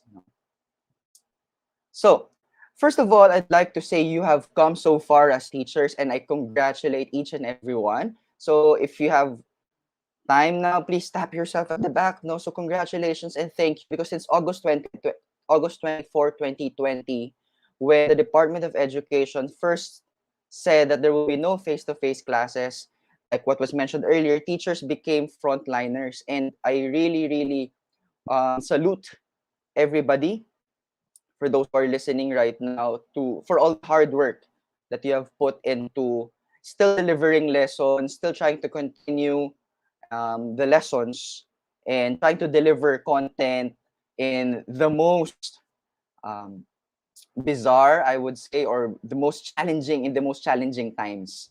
Okay, so pat yourself at the back. Thank you, and you have come so far. No, and I'm sure you have made some realizations along the way. I am very sure that um, you have changed a lot with the way you think, your perspectives in teaching, with the way you try to assess the students, with the way you think of delivering your lessons in a more engaging and fun way for students, even though you're not interacting with them face to face. Okay. Also, um, despite those that has been put up, from the last report from the Philippine Business for Education in 2021, no, in last July, we are still in a crisis, and that is something that I wouldn't like to sugarcoat at this point, because obviously most of you will agree that despite having at least a year and a half almost of being independent of teaching during the pandemic, there are still some problems along the way, and we are still learning. We are still in the emergency remote situation right now with teaching, so that is why we are still, and we have to realize that fact and know that fact, we're still in a crisis. But we are again very grateful for all the support that the Department of Education is giving us. We are still grateful for all stakeholders that are helping out, whether be it private or the local government. And I just like to highlight here in this report one thing, which is 1 out of 4 parents say that their children are not learning, and this is coming from the perspective of the parents. Okay, and mentioned earlier that there should be a very strong parent teacher student partnership, as we call it now, because of the pandemic. And you know, because of this, we are highly, if there are parents who are listening, to really encourage their students, their children to read during this time. We have a lot of opportunities. There are a lot of resources, whether be it print or digital, free subscription, etc., that are available. Learning is something that is very challenging during this time, but parents, I would say, um, really have a big say on how their children learn during this time. At the same time, of course, teachers have a very big role and a very big shoes to fill, no? Because obviously this is coming from the feedback of the parents, and if they're saying that their children are not learning, it's a very big challenge for us, for all of us teachers. Okay. Now, again, thank you, and you're doing all a good job. So, but at the same time, we have to realize the crisis. Okay. Now, I will be speaking about reading 5.0 this morning, but this is not talking about just any other evolution that has been happening. So, as was said in the background, my interest and specialization was and has always been about history. So I'd like to show this, to show the diagram of the evolution of man. And are we really on this point right now where we're really back to slouching to our desks and looking at screens and looking at computers now in everyday activities that we do? From hunting and gathering, from the industrialization, we're now back to slouching. Like the first, what you see on the left, which is is a picture of the Australopithecus afarensis, which is the first recorded record of a man. Okay. In the same way, okay, I won't be speaking about the evolution of technology, okay, because that's pretty much obvious. But we have seen also technology being from the big bulky computers to now the very thin ones to the most handy ones, and what we call now M, or mobile. Okay, because there's now mobile learning, mobile assessment. There's also now mobile banking. So everything now is M, as they call it. It's not E anymore. It's now M. So lumalaki yung tao, lumiliit yung computer because of the changes that are happening right now. Okay? I'd like to begin with this one because what I will be speaking is more of a trend. Not only a trend, but a realization that everybody must have during this time because of the different and the changing environment. And I speak about natural and technological environment at the same time, the market demands and the labor demands that are, of course, very important for you as teachers to know because you are preparing students for the future. You are preparing students to meet the demands of the future.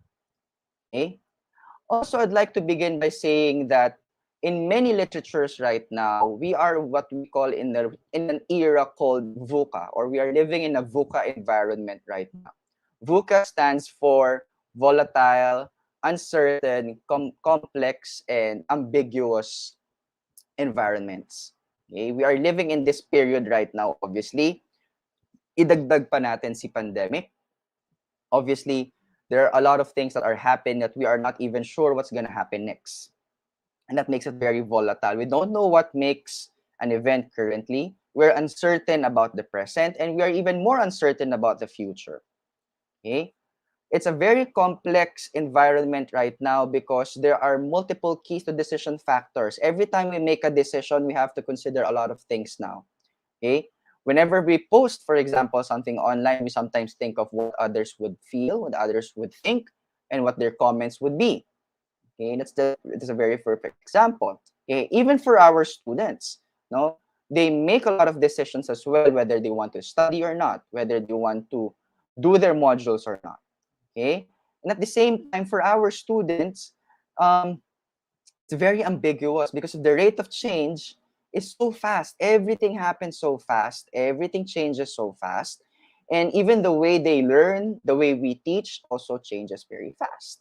Okay? So we are living in this world. That's why whatever we are promising, whatever we are telling you this morning may change overnight. It may change in a couple of months, may change in a couple of days. We are not sure. Okay? But what we are sure of is that our role as teachers will remain. And that's what I would like to impress to everybody. Everything may change, but your role as teachers will remain. You are still a key factor in the success of the society. You are still schools are still very important institutions of society. Okay, and of course, schools and teachers and students are very important, in this time because we are building a society for the future and for the present. Okay. Now, I'd like to jump on with Industrial 4.0. So for those who are hearing this for the nth time already, kasabi nila, Industrial Revolution 4.0 na tayo. And I'm sure you have attended several sessions already about the Industrial Revolution 4.0. And for those who are again hearing this for the first time, it's totally fine. Okay, it's of course totally fine if you're hearing this for the first time, because I'm sure you're all busy with all your tasks and all, no. But we are living in an era called IR 4.0. Okay, IR 4.0 was first introduced 5 years ago in 2016. That's how far it was already. No, parang tagal-tagal na ng 2016, but actually, it was just 5 years ago when the World Economic Forum said, okay, we are now living in Industrial 4.0. But how different is IR 4.0 from the first, the second, and the third IRs? Okay, first of all, the Industrial Revolution 1.0 includes a lot of mechanization process. No, and if you look at the technology being used that time, it uses a lot of the steam engines, no, including the weaving loom. Okay, so at that time, the goal of industries and businesses and firms was to really speed up the processes. Okay, which is in turn an effect of Industry 2.0, become an effect in Industry 2.0, where we see a lot of mass production happening. No, so yung assembly line, an assembly line. Okay, is when you see in a factory, no, for example, in a factory, group of people, and they're all working on a specific task. Okay, so for example, if you have an idea of how cars are being built, no, so one station to another station to another station, it's what we call an assembly line. And again, the goal there was to produce more through the use of these machines. Okay, electricity was first also introduced in the IR 2.0. So imagine the rate of change during that time. Imagine the number of products being built.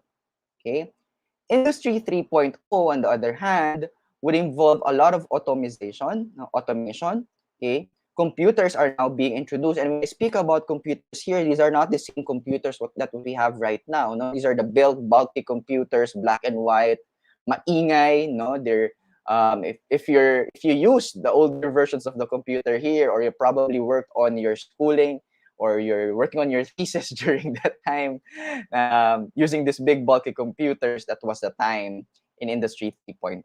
No? Also, electronic media, electronic devices were also introduced. Okay, and now in Industry 4.0, we are living in what we call cyber physical systems. Okay, systems that we don't even see.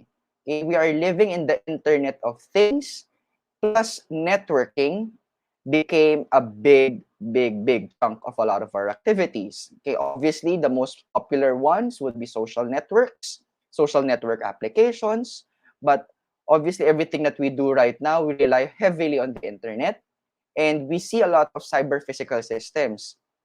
Examples of cyber physical systems would be from physical banks, now we have mobile banks. From paying cash, we're now paying GCash, for example. No, from playing games outside, we're now playing ML. No, from watching theater and movies, we are now holding our phones, watching Netflix and watching our favorite Korean novela, for example. Okay, so those are examples of cyber physical systems that are existing right now. Okay, now Industry 5.0. Okay, Industry 5.0 is a debated scenario nowadays, because many experts and industry experts, no, and even educational experts would say that we are already in Industry 5.0. Okay, because we are living in a world that is so far from Industry 4.0. We live in a world where there's a lot of mass customization, and people desire customization. They love personalizing things. They like talking about um, how they can customize things, from shoes to clothes, even to the applications, no, even how they want to learn, which I will talk more about later. Okay, and we are living in a world where there are a lot of cyber physical cognitive systems that can even think, feel, and speak, and even look like humans. With the existence of now robots, you can see now robots, for example, roaming in Japan, talking to customers, and you can ask them already. When you go to the mall, you can already find interactive maps, for example, which shows you the direction of where to go. Okay. This is another diagram which I would like to leave more of it, which is just similar. which is talking similarly of what I have presented earlier, but I'd like to highlight the one in IR 5.0, which also talks about seamless co-integration between humans and machines. We are living in that world where we don't see technology anymore as a disruption. We don't see technology anymore as something that is a different entity, but rather being part of our lives. For example, the moment we wake up, what is the first thing that you check? Your mobile phones. And if you agree with me, give me a thumbs up on that. Okay? The first thing we do when we wake up is to check, for example, how many emails we receive, how many messages we receive, or how many commented on the photo that I posted yesterday. You know? So we're living in that world where there's a lot of co-integration between humans and technology. Also, I'd like to highlight and point that um, we are actually uh, living in a world where upskilled workers are now living with robots and technology all the time. So like for us, no, for all of us who are here as teachers, no, we work with technology almost every day of our lives, no, and these technology are supposed to give value, no, added value to the work that we are doing, no, rather than being a disruption, rather than being a distraction. They're supposed to give value, no, a value added um, value, no, added to our work. Okay. However, again, no, because of all of this industrialization that is happening, there are many people who are suggesting, no, especially those environmentalists, okay, that because of everything that's happening in the fourth industrial revolution, we should be deindustrializing it before it's too late. Okay, we do not want, of course, probably most of us wouldn't like robots to take over most of our jobs, most of our careers. We do not want students to heavily rely on technology naman, no? Because, again, teachers play a very important role pa din. Okay? So, are we bringing that challenge to bring back students to nature?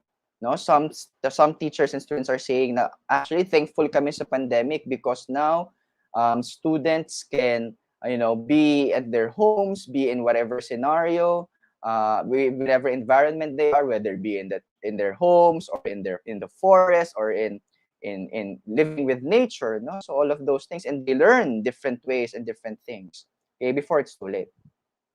Okay, again, just a brief summary of what Industry 5.0, because again, I'm speaking a lot about this one because this has a direct impact later on with the way we teach, not only reading, but if you're listening here from other subject areas, this definitely has a lot to say and it has a lot of impact with the way we teach later on. Okay, so obviously, like what I have mentioned, it's giving a lot of the customer experience. Right now, hindi na siya customer service. It's really the customer experience that we are talking about. Okay, it's more about the journey of the journey of the customer from the moment you onboard them until they finish their service that you give them. Okay, it's focused on that already, no? So it's for schools later on, it's not more about the lessons that you're teaching, but the impact that you give them and the experience that you give them. Okay, like what I've mentioned again, hyper customization, which for many teachers and educators, it's a challenge because we are again giving giving different students different types of experience, different types of needs, meeting their different needs, no, but again, this is what the industry demands right now, and this is what we see currently in the world, no. There are a lot of hyper customization and people wanted to have their own taste and feel of what they wanted to have and achieve. Okay, responsive and distributed supply chain, obviously we are living right now where we wanted things to be delivered, no, in the way we wanted it to be, and it must be very responsive. Okay, interactive products, ayan, so we interact with technology. We're not only working with smart products kasi ngayon smart products pa yung nakikita natin, no, and it's slowly going in the Philippines, but right now we're more of the interactive products that machines will really interact with you and have those technology give you feedback, no, and also give you insights on some things. Okay, also return of manpower to factories, like what I said, no, the human intervention is still very important.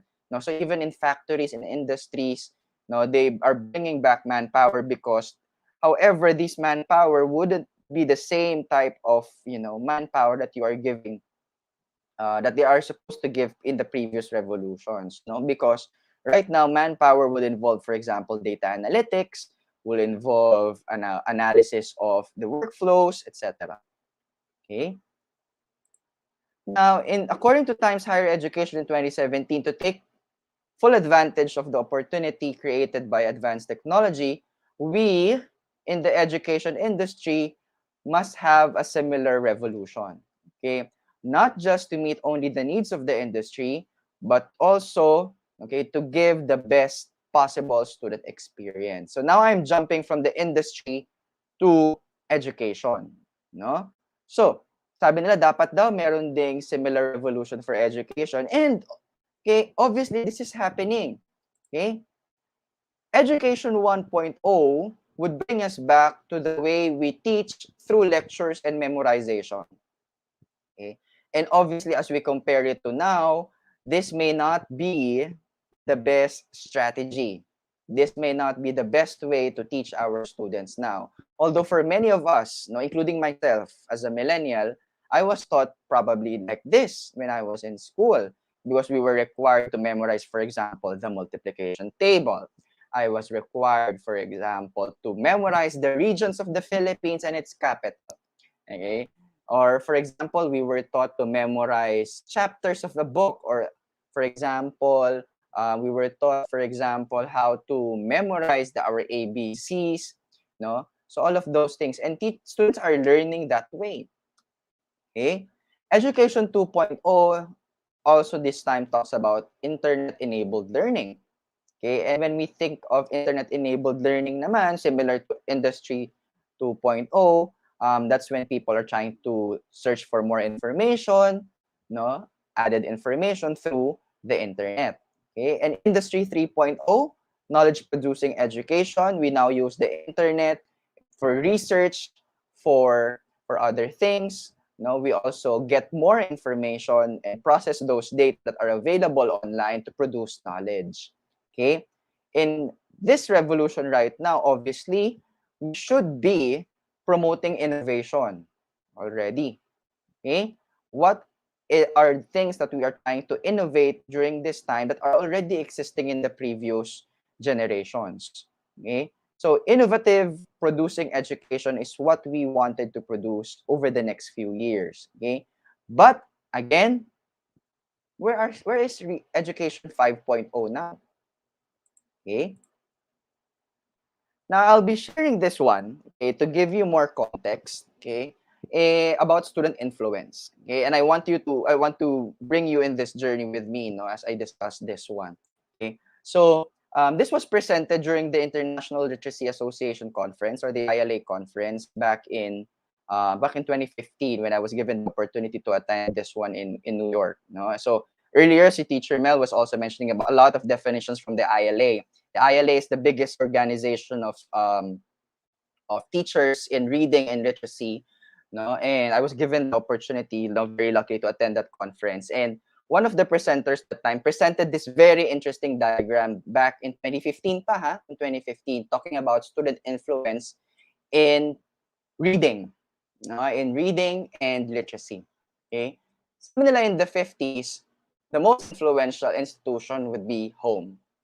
Okay, followed by schools, followed by the church, followed by peers or friends, and media was the last. Obviously, because there was very little media available during that time.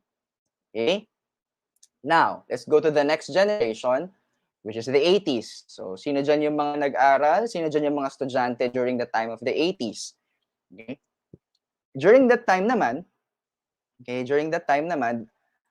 the number one influencer, as we call it, was still schools, followed by peers and friends, and then now you have media coming in, because now TV is now introduced. What else? Radio is now introduced. We also now have the slide projectors, yung mga slide projectors that time that we are being used in schools. Okay? Followed by the church, and then the last would be school. No? It's quite sad, no, during the 80s, no? But again, that was the reality of that time, no, during the research. Okay? Oh, sa kaway-kaway naman sa mga bata 90s dyan, like myself, no? In the 90s, which do you think was the number one influence during that time? Sige nga, tingnan natin sa comment section. I know there's a 20-second little bit of delay from in Facebook, but let's see. Now, what do you think is the number one in the 90s?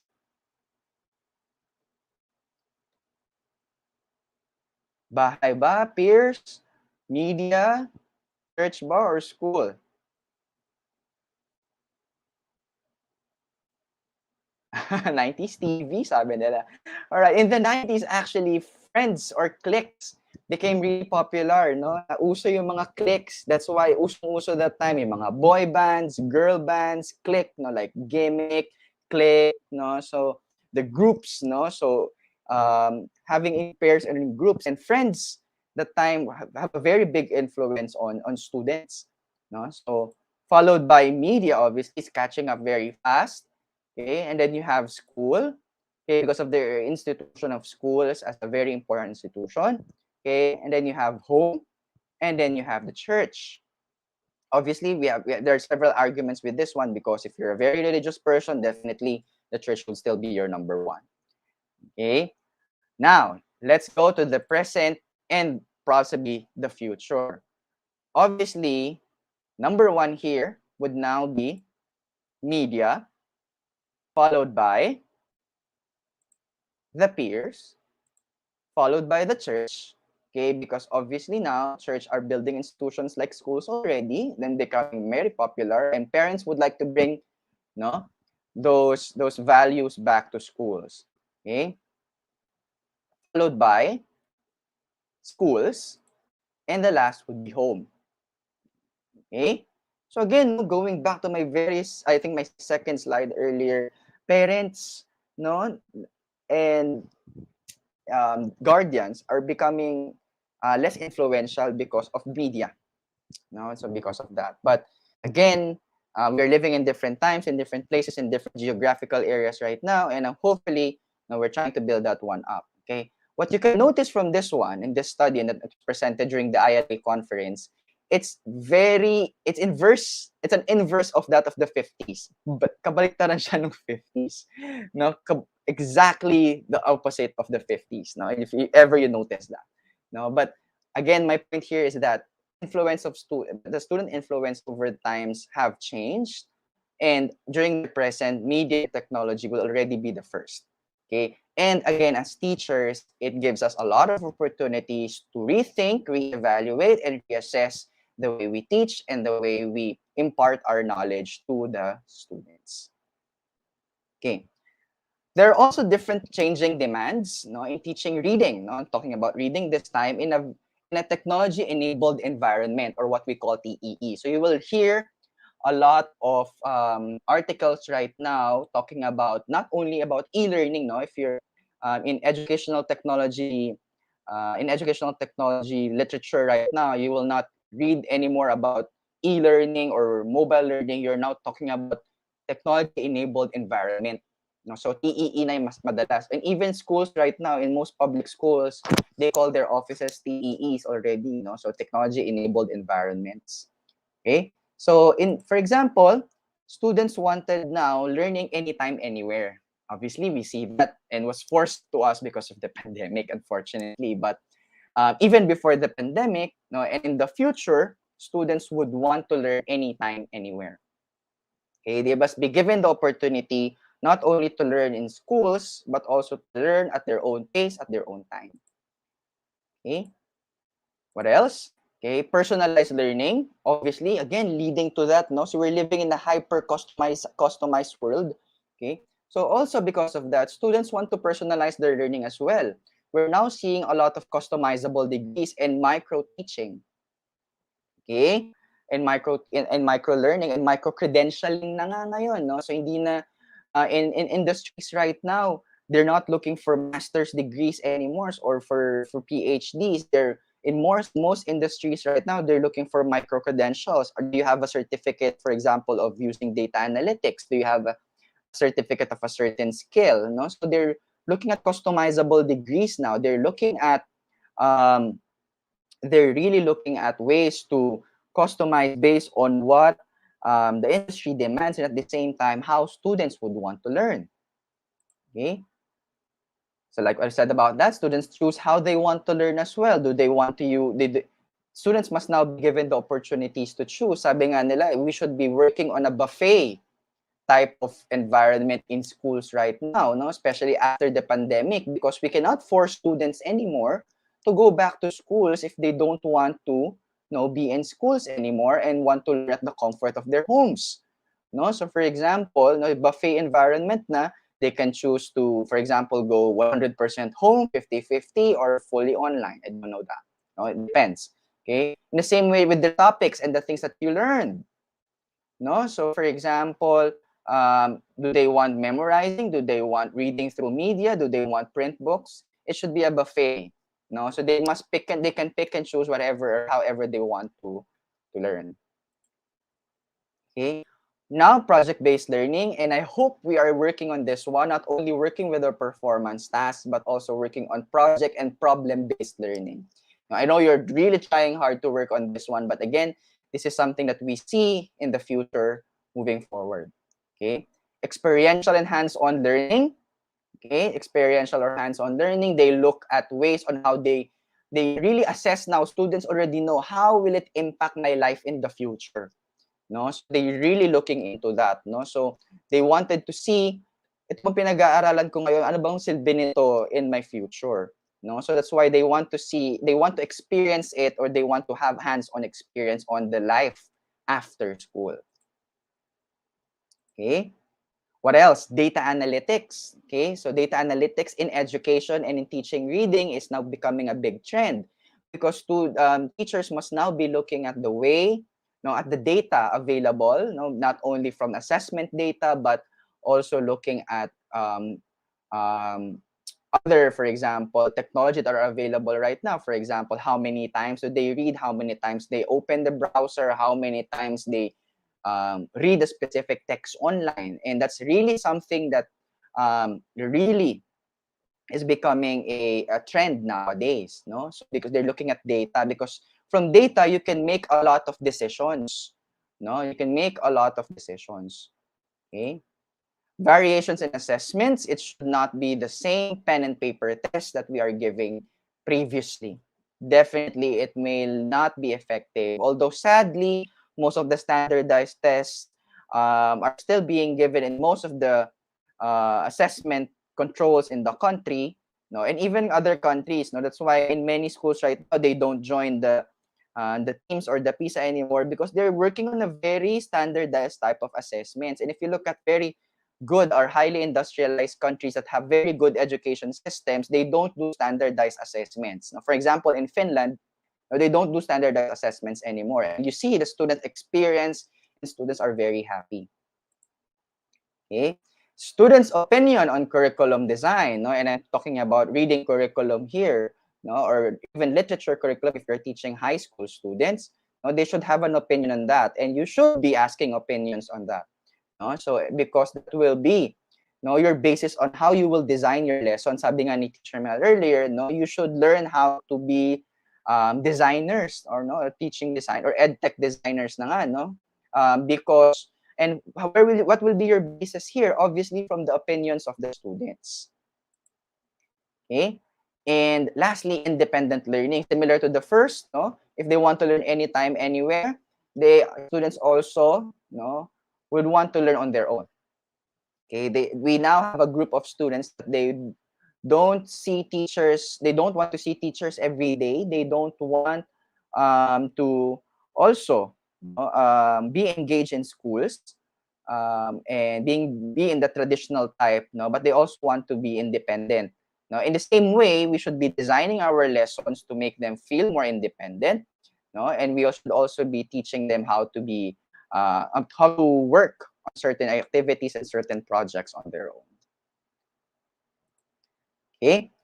Now, what are the drivers of change in Reading Education 5.0? My source here is from Knowledge Work, which is a very recent reports, no, a very recent report, okay, about these, okay, and I hope, let's take a little bit of time on this one, although I think, very limited time left, okay, but for example, the number one driver of change would be on automating choices. Okay, so when we think of teaching reading, okay, we are now living. We should be looking at teaching reading with thoughts and ideas where algorithms and artificial intelligence are becoming more embedded, in our lives. Okay, what we say about algorithms and algorithms, for example, yung um, you just search one item, for example, in Shopee, and then the next time you open Shopee, anything similar to that product lalabas na yan, because now technology can tell you, no, yung algorithm, no, yung interests mo. No, if we put that in the context of reading, no, if a student would love to read a certain topic or a certain context or a certain concept, no, we should be looking at that data already. Okay, because that will help you design your assessment, design your teaching strategy, design your lessons. Okay, many of the things are being automated right now as well. With our experience, even the services that we have, even the interaction from one student to another. No, even the interaction between text and the student is now becoming more automated. No, now in many publishing companies, including with us in Cambridge, with McGraw-Hill, now with Oxford, which I was part of, um, adaptive technology na ang sinasawag nila ngayon, no? So, where the text and the material will now be interacting with the student based on the needs of the students, where they are struggling, and the technology will now give them materials based on their skills, their levels, so all of those things. Next would be civic superpowers. In reading, it's very important to look when we teach reading, it's very important that we give the time, place, context at the same time. And obviously, right now, because of the power of social media, individuals, even nonprofits, even voluntary organizations are flexing what they call their civic powers, flex na ng civic muscles nila, even in literature, even the materials that we read. Their participation in media, and even machine learning, also in data analytics, it's a growing phenomenon, and of course, obviously, their influence to the government. Okay, so you will see that with most of the materials that we see right now, with most of them that are available, made by the government or made by the different non-government organizations. Okay, accelerating brains, very rapid ang advances, in technology. There's now e-neuroscience, where experts are now studying the way students read and learn through the different types of technology. Okay, combining them, technology and neuroscience, to transform, cognitive abilities of the students. Again, going back to adaptive technology earlier, so this is very, very similar.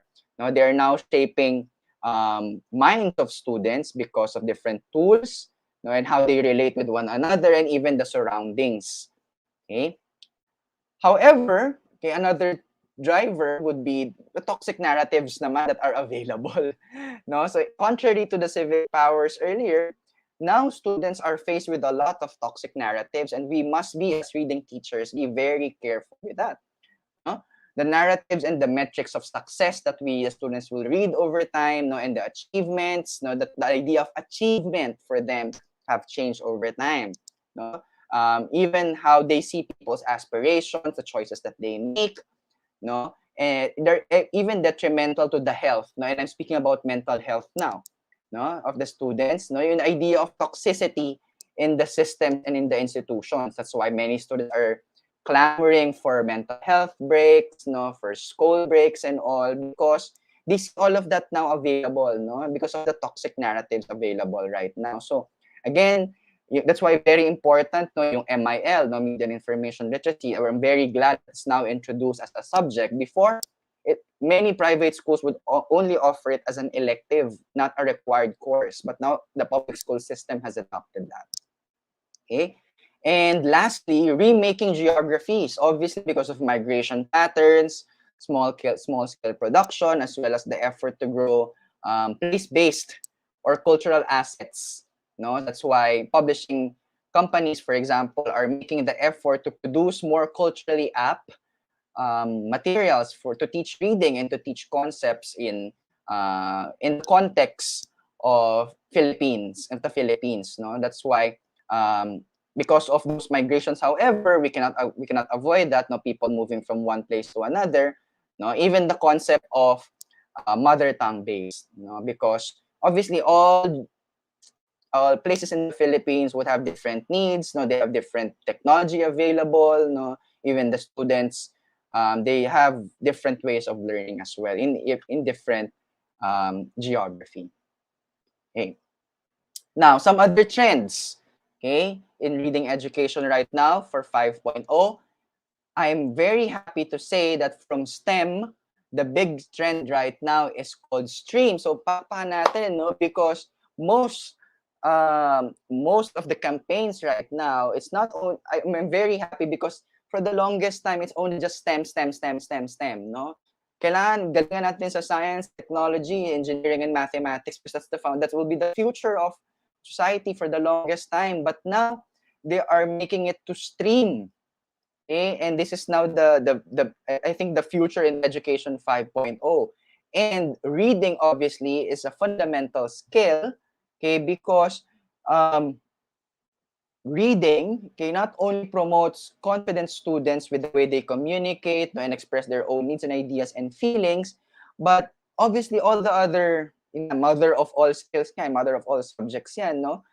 They will not be able to learn all of these things without reading. Okay, also, no, as an advocate for the arts as well, which is about humanities, I'm very happy that was included as well.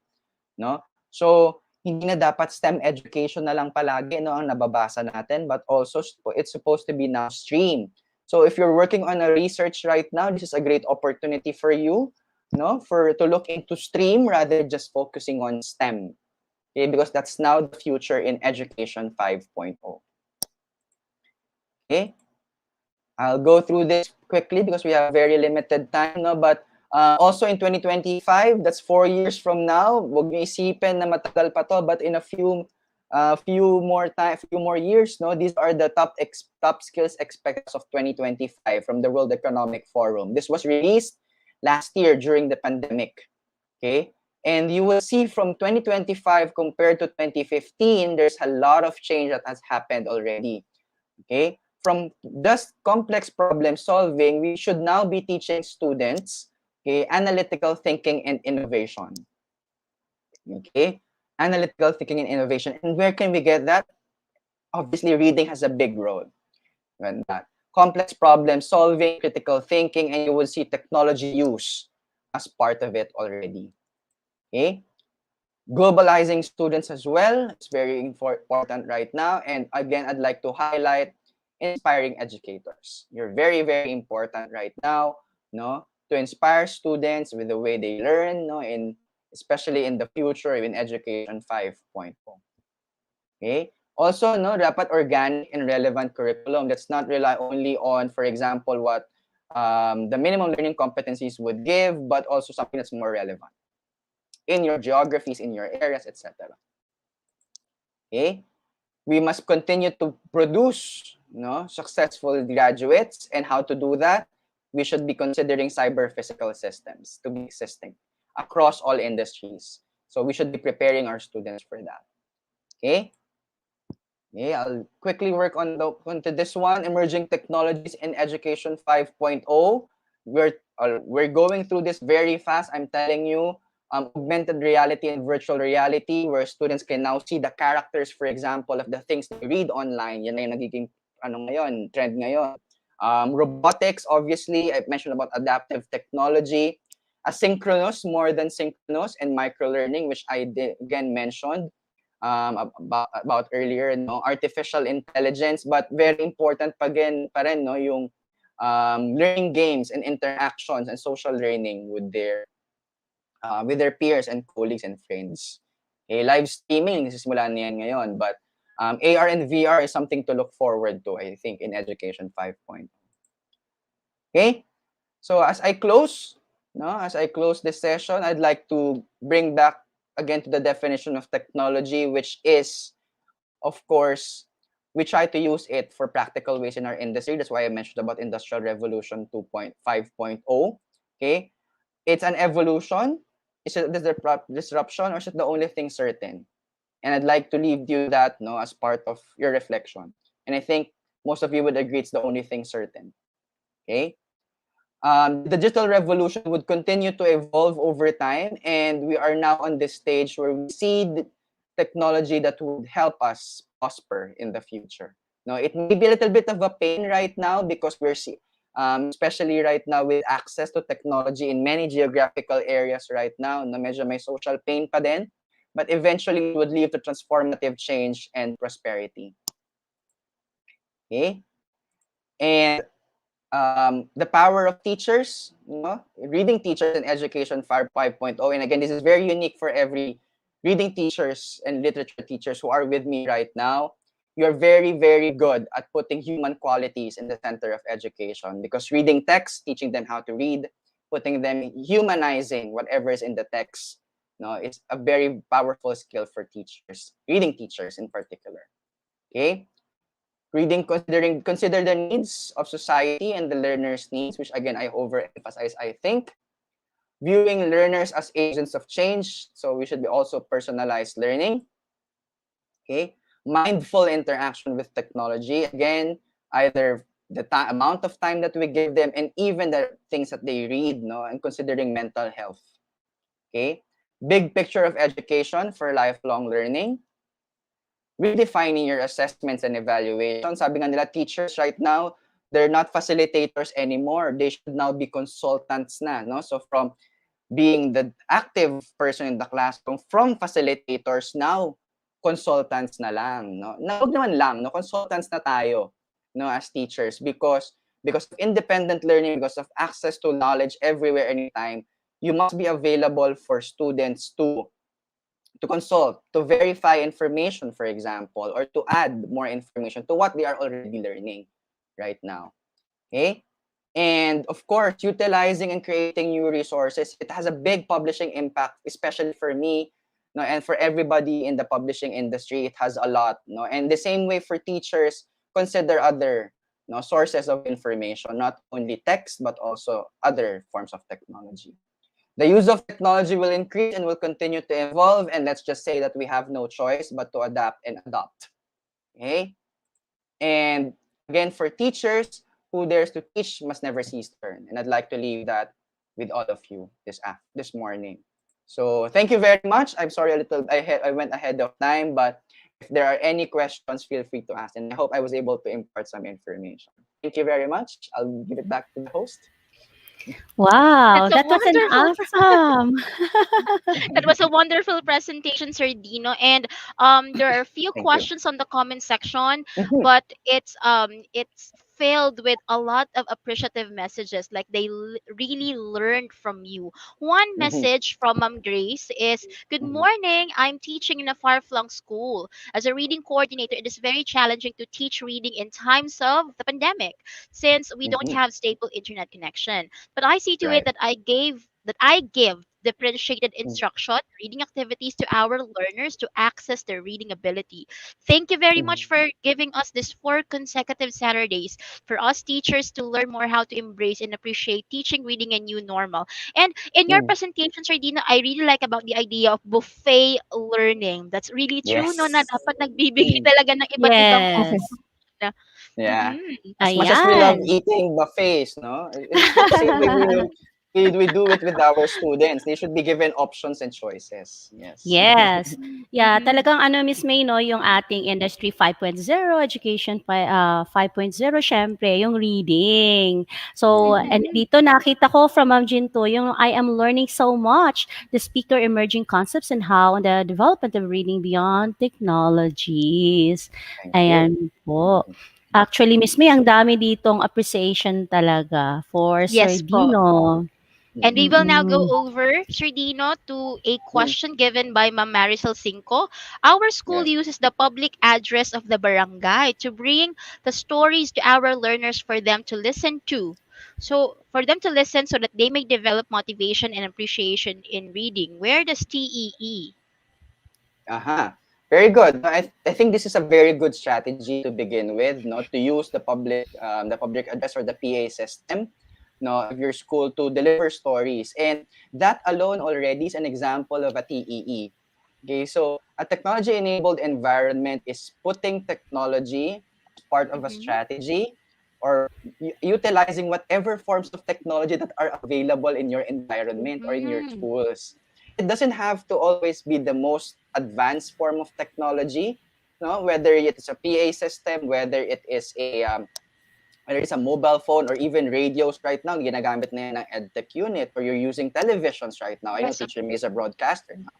So see all of those things. No, that's an example of working in a technology-enabled environment, no, or teaching in a technology-enabled environment. So that's fine. It's all totally Mm. fine. And if you can utilize more that are available right now, no, in your schools, again, it doesn't have to always be the highest form and the highest level of technology. Yes.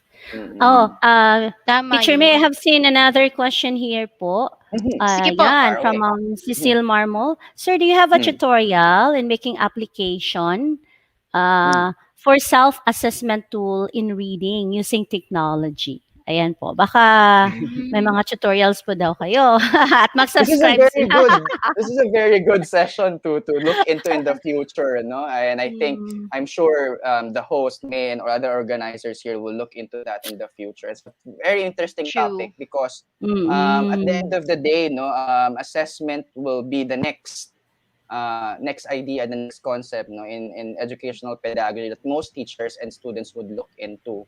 Unfortunately, I don't have that tutorial right now, and I don't have much time to give you that. But definitely, you can look it over in the internet. There are a lot of other ways to assess, varied ways to assess students right now. Mhm. Yes. Thank you so much. Ayan.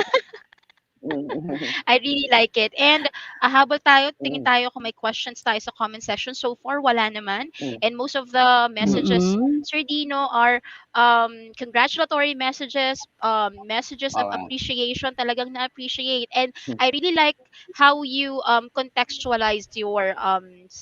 session na nag-deliver ka ng history and Mhm. then you proceed to the main content of your presentation. Once again, thank you so much, Sir Dino.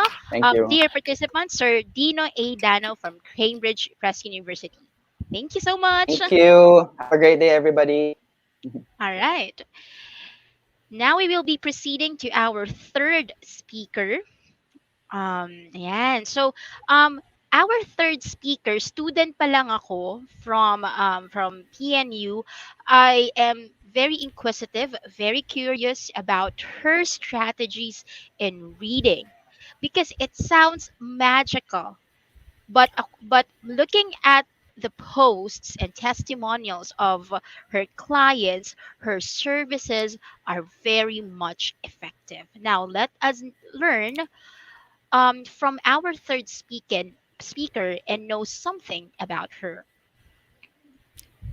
Our third speaker is Ma'am Veronica or Teacher Vicky. She finished her BS degree in Development Communication, major in Educational Communication at the University of the Philippines, Los Baños, and had her master's degree in education at the University of the Philippines, Diliman. She took her diploma in dyslexia at UK, London Blackford Center for Dyslexia with High Distinction Award. Last October 2019, she was awarded as one of the UPLP Distinguished Alumni in recognition of her educational leadership, promoting quality education in the Philippines and other countries as curriculum developer, reading and dyslexia expert, author, and entrepreneur. She previously worked as an educational researcher, editorial assistant, and teacher trainer at the UP National Institute for Science and Math Development, or UP NESMED, at UP Diliman before she, her husband, and mother, a retired UP professor, started their very own private school inside UP Los Baños called the Learning Place, or TLP, which is now its 21st year of operation. So while they are a family of educators, she is the curriculum developer of the highly effective and innovative Instant Reader program, a reading system which teaches a child to read and speak in English in just 20 days or less with money back guarantee claim. Wow. This research based, tested, and proven instant reader program, catering to both non readers and struggling readers, has been making a significant mark not only in the lives of the 21st century Filipino children, but in the global learning field as well. From its currently 47 branches in the Philippines, it has already expanded and opened its centers in Ho Chi Minh and Sai Nguyen, Vietnam, Siem Reap and Phnom Penh, Cambodia, Batam, Indonesia, Abu Dhabi, Dubai, and Qatar, UAE. Instant Reader continues to envision expanding further as it will soon establish its line of franchising centers in GCC countries and other non-English speaking nations in the world. She is also actively promoting its IRVIRAC, or Victory in Reading is Achievable for All Children project, which gives scholarship and teaches public school children to read in 20 days for free. Teacher Vicky truly believes that teaching runs in her blood and it's very obvious. And what she has been doing now and will be doing in the future is a proof of what the face deeply needs. She is married to Aurelio Ariodel, the CEO of Instant Reader Asia and a doting and cool mom to three children. Katarayana Likha Jose and Sariana. Our dear participants, here is Mom Vicky. Hello, Ma'am. Ayan, good morning, Ma'am Good morning. Vicky. Good morning. Ayan. Thank you very much, Miss Villa. Can I now share my slide, please? Yes, ma'am. Okay. It's okay na. Can you hear me? Okay po ang sound. Okay, so let me start. I was brought up in a very structured academic environment where certain beliefs, ways, pedagogies, practices, and standards were already in place and expected to be followed.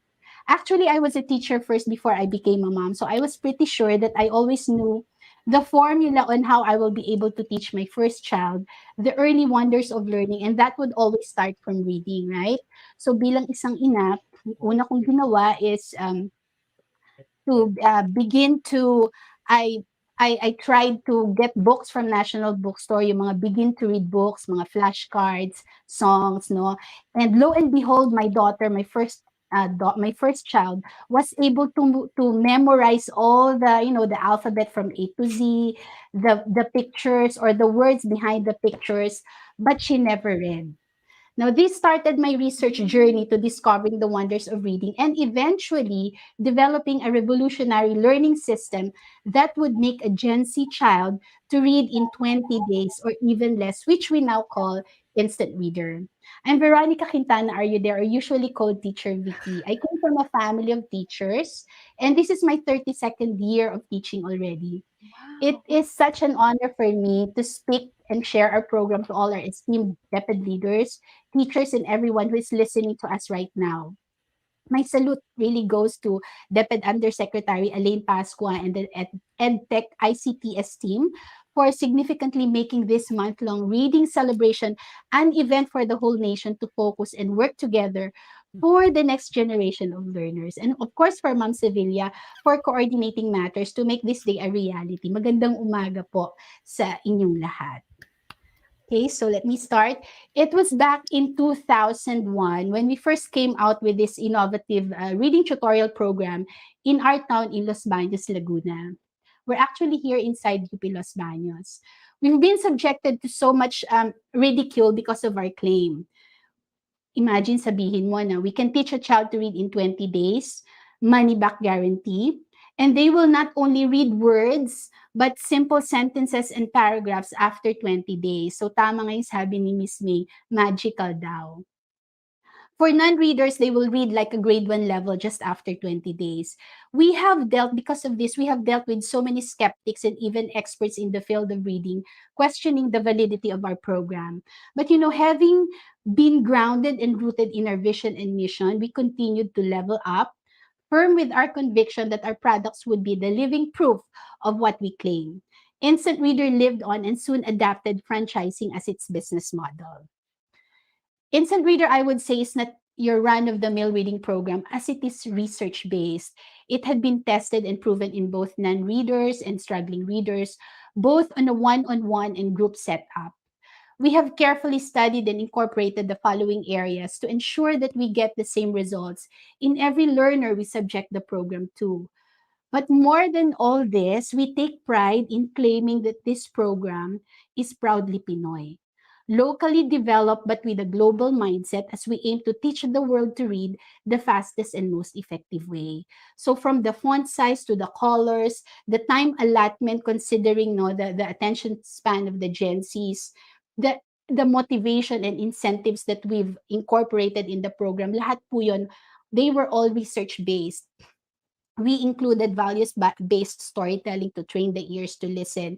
It's high tech now because we use technology, and I would say high touch because in spite of that, we were able to still develop relationship with our students.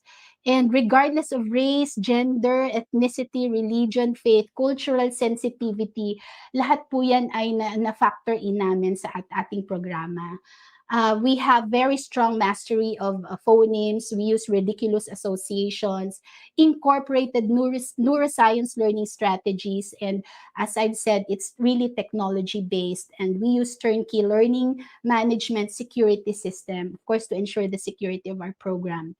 And nobody can ever teach Instant Reader unless the teachers are well trained and they are really vision driven. So, both our teachers and franchisees, lahat po to. And we make sure that the program is very much measurable. So we really know na talaga bang nagbasa or hindi ang isang bata bago siya matapos ng kanyang pag-aaral ng Instant Reader. Now, let me share with you why and how I was able to come up with such a revolutionary learning system called Instant Reader. It all began with few questions needing answers. My first question was, why do you think children or students right now struggle to read? Let me give you some reasons. I know you also know this, but we can't deny the truth that many of our children right now can barely sit down and focus. Di ba napakaikli na ng attention span nila, lalo na't napakarami talaga nilang distractions na di tulad natin nung araw, or ako siguro, syempre mas matanda ako sa inyo. Wala namang Facebook noon walang TikTok at Netflix. Many of them are also emotionally distracted dahil na rin sa mga family setup, di ba? Marami ding mga bata ngayon na walang mga magulang sa kanilang tabi, or yung mga tinatawag na absentee parents dahil nagtatrabaho sa ibang bansa, or maaaring sa kadahilanan ng paghihiwalay. Ito po lahat ay may malaking epekto sa isip at puso ng isang mag-aaral. At di naman ito lingid sa ating kaalaman, di ba, na ang mga kabataan ngayon, the youth today, ay talagang babad sa gadgets, sa social media tulad ng Facebook, TikTok, Netflix, mga teleserye, mobile games, at kung ano-ano pa. Di ko naman sinasabing mali ito or bawal, pero di natin maikakaila na maraming oras talagang nauubos nila sa mga ganitong bagay at mga kagawian, di ba? And can you imagine, the overloaded curriculum, devoid of mastery thing that they face on a day-to-day basis? Can you imagine your child as a non-reader or struggling reader with all the subjects they are prescribed to learn in school? Going back nung face-to-face, di ba, ilang bata ba ang tinuturuan ng isang guro sa loob ng silid-aralan? Kaya ba talaga sila lahat turuan ng mga guro, knowing na magkakaiba sila ng mental ability or ng learning style? This is nung face-to-face. So paano na ngayon na no face-to-face na ang pag-aaral ng mga bata, di ba? Mas matindi ang challenge. This setup compounds more the problem. And whether we accept it or not, reading is the most affected among all the skills a student needs to learn. Lalo na yung 2 taon na walang face-to-face. So imagine kung hindi sila naturuang magbasa sa loob ng 2 taon. Now let's go to the next question that led me to really challenge what has been usual or the initial practice of teaching a child to read. Do you think that teaching the alphabet is the very first step for a child to learn how to read? I know lahat naman po tayo, di ba, tinuruan muna ng alphabet bago tayo nagbasa.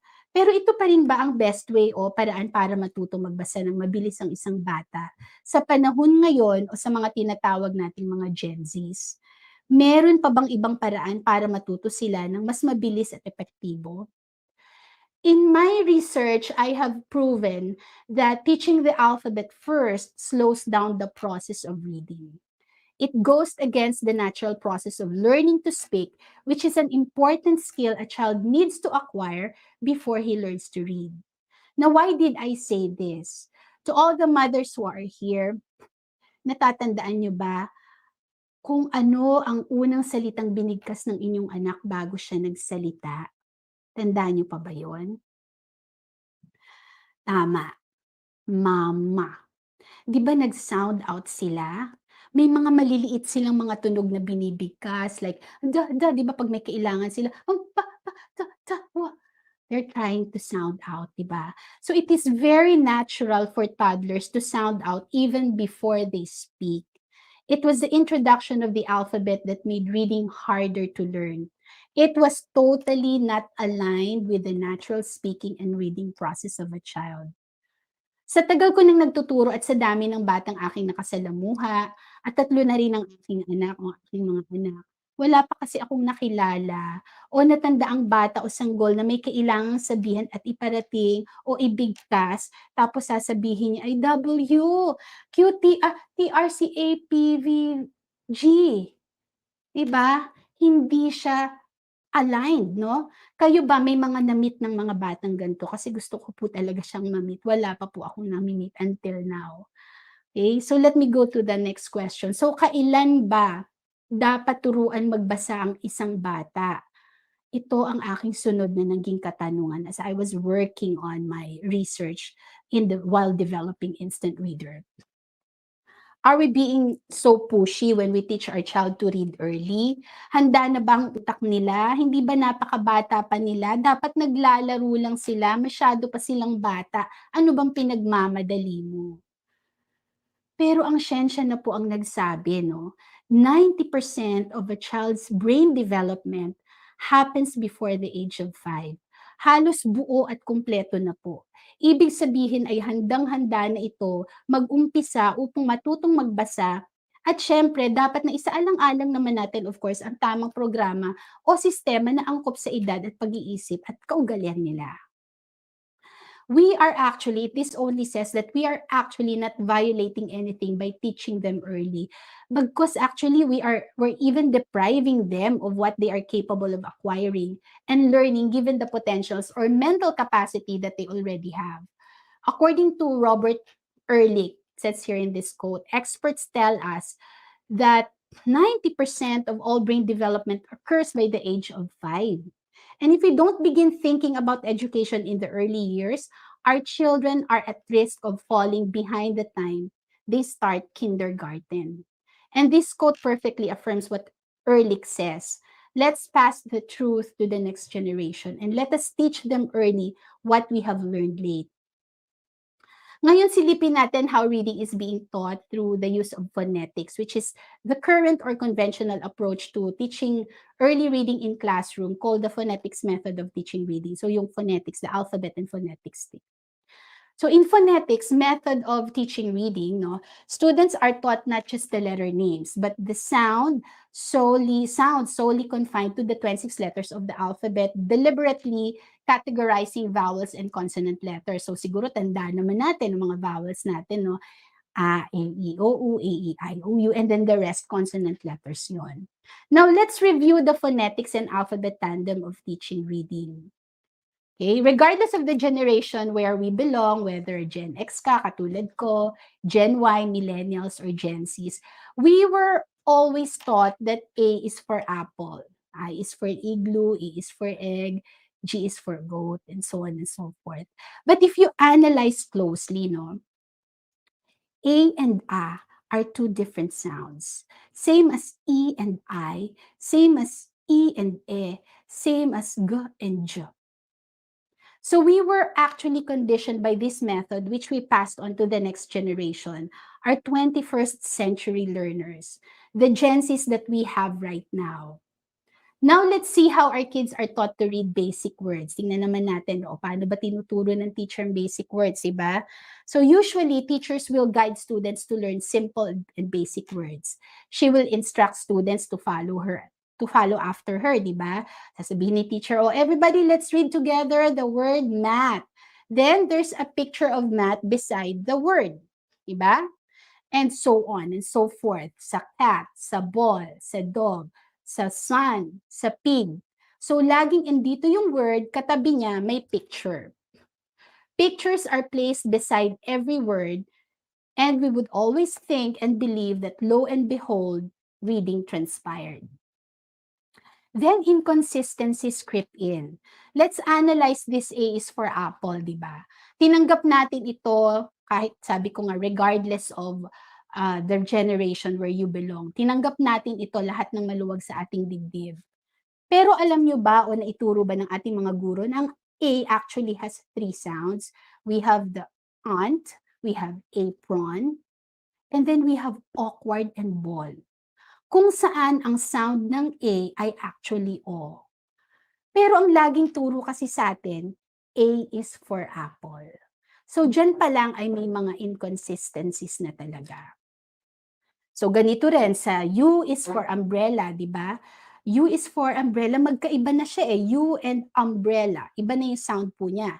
Pero may urban, nagiging U, nag-under, merong universe, magkakaiba sila ng tunog. Pero ang usual na itinuturo, pag inintroduce po ito sa bata, U is for umbrella. Now let's go and look further, no? How about the words without pictures na madalas nakikita o nakasingit siya sa mga instructions, sa mga stories, etc. At ito madalas ang mga salitang hirap na hirap basahin ng mga bata na nagdudulo talaga ng hindi pagkaintindi ng kanilang mga binabasa kasi di naman naituro sa kanila ng may larawan sa tabi. Kasi it's always, di ba, there's a picture beside a word. Tulad ng mga ito, yung mga some, have, come, said, what, like, where, there, so, do, to, want, etc., etc.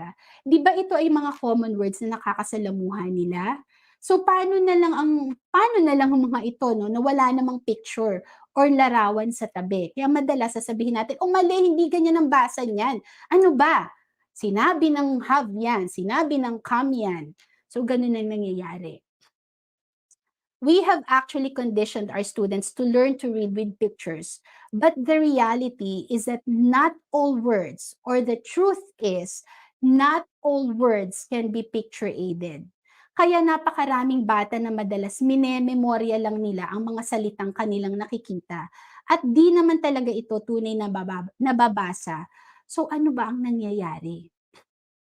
The child is trapped, diba? They can't reach fluency in reading. Bored na bored sila pag walang picture ang mga binabasa nila. Isa siyang kasumpa-sumpang babasahin when in fact ang mga literature na walang pictures ay napakaganda ng mga kwento at malaman ang mga impormasyon. Nawala ang pagmamahal nila sa pagbabasa at madalas ang tinitingnan lang nila ay yung mga litrato at di yung mga salitang nakapaloob sa kanilang material na binabasa. Kung may kaya ka, tutors would come in.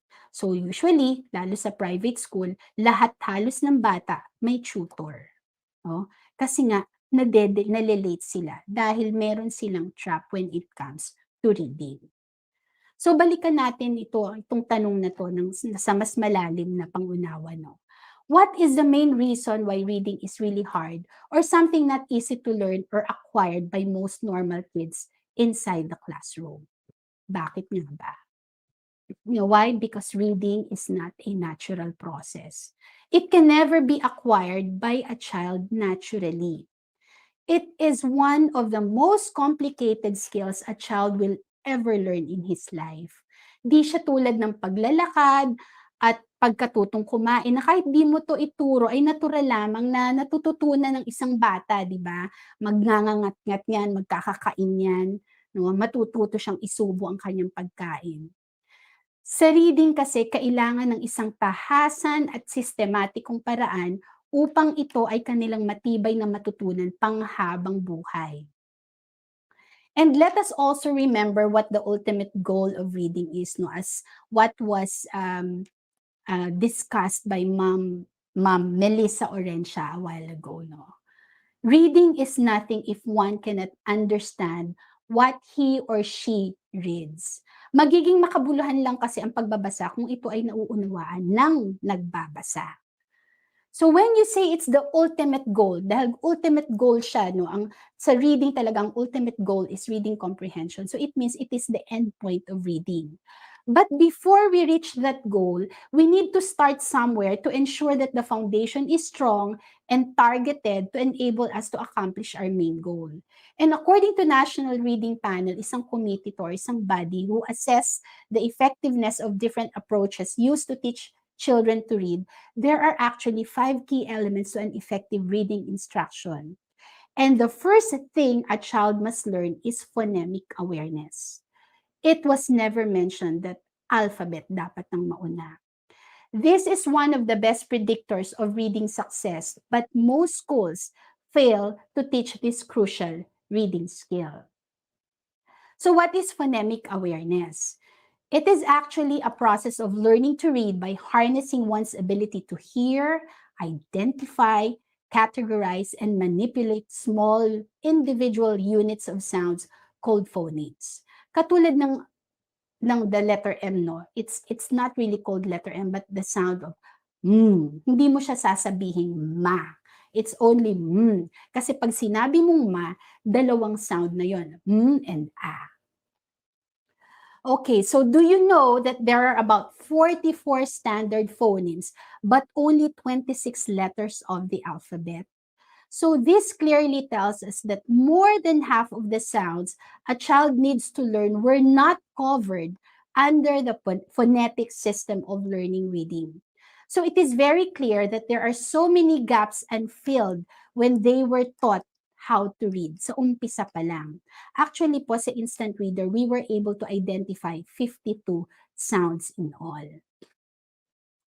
Now, let's go back to the phonemic awareness. No? Phonemic awareness itself has a process to go through in order to learn this. There is the process of categorization of these small units of sounds. Remember, 44 po yun. Isolation of phonemes, blending skills, the ability to manipulate phonemes so they will be able to reach fluency.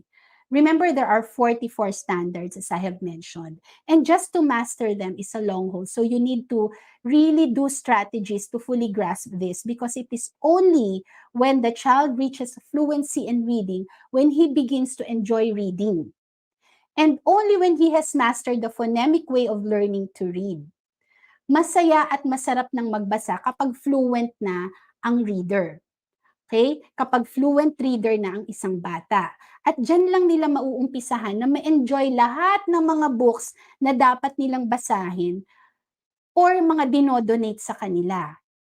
Kapag sila ay fluent na at meron na silang pagmamahal sa libro, then that's the time vocabulary is slowly being developed.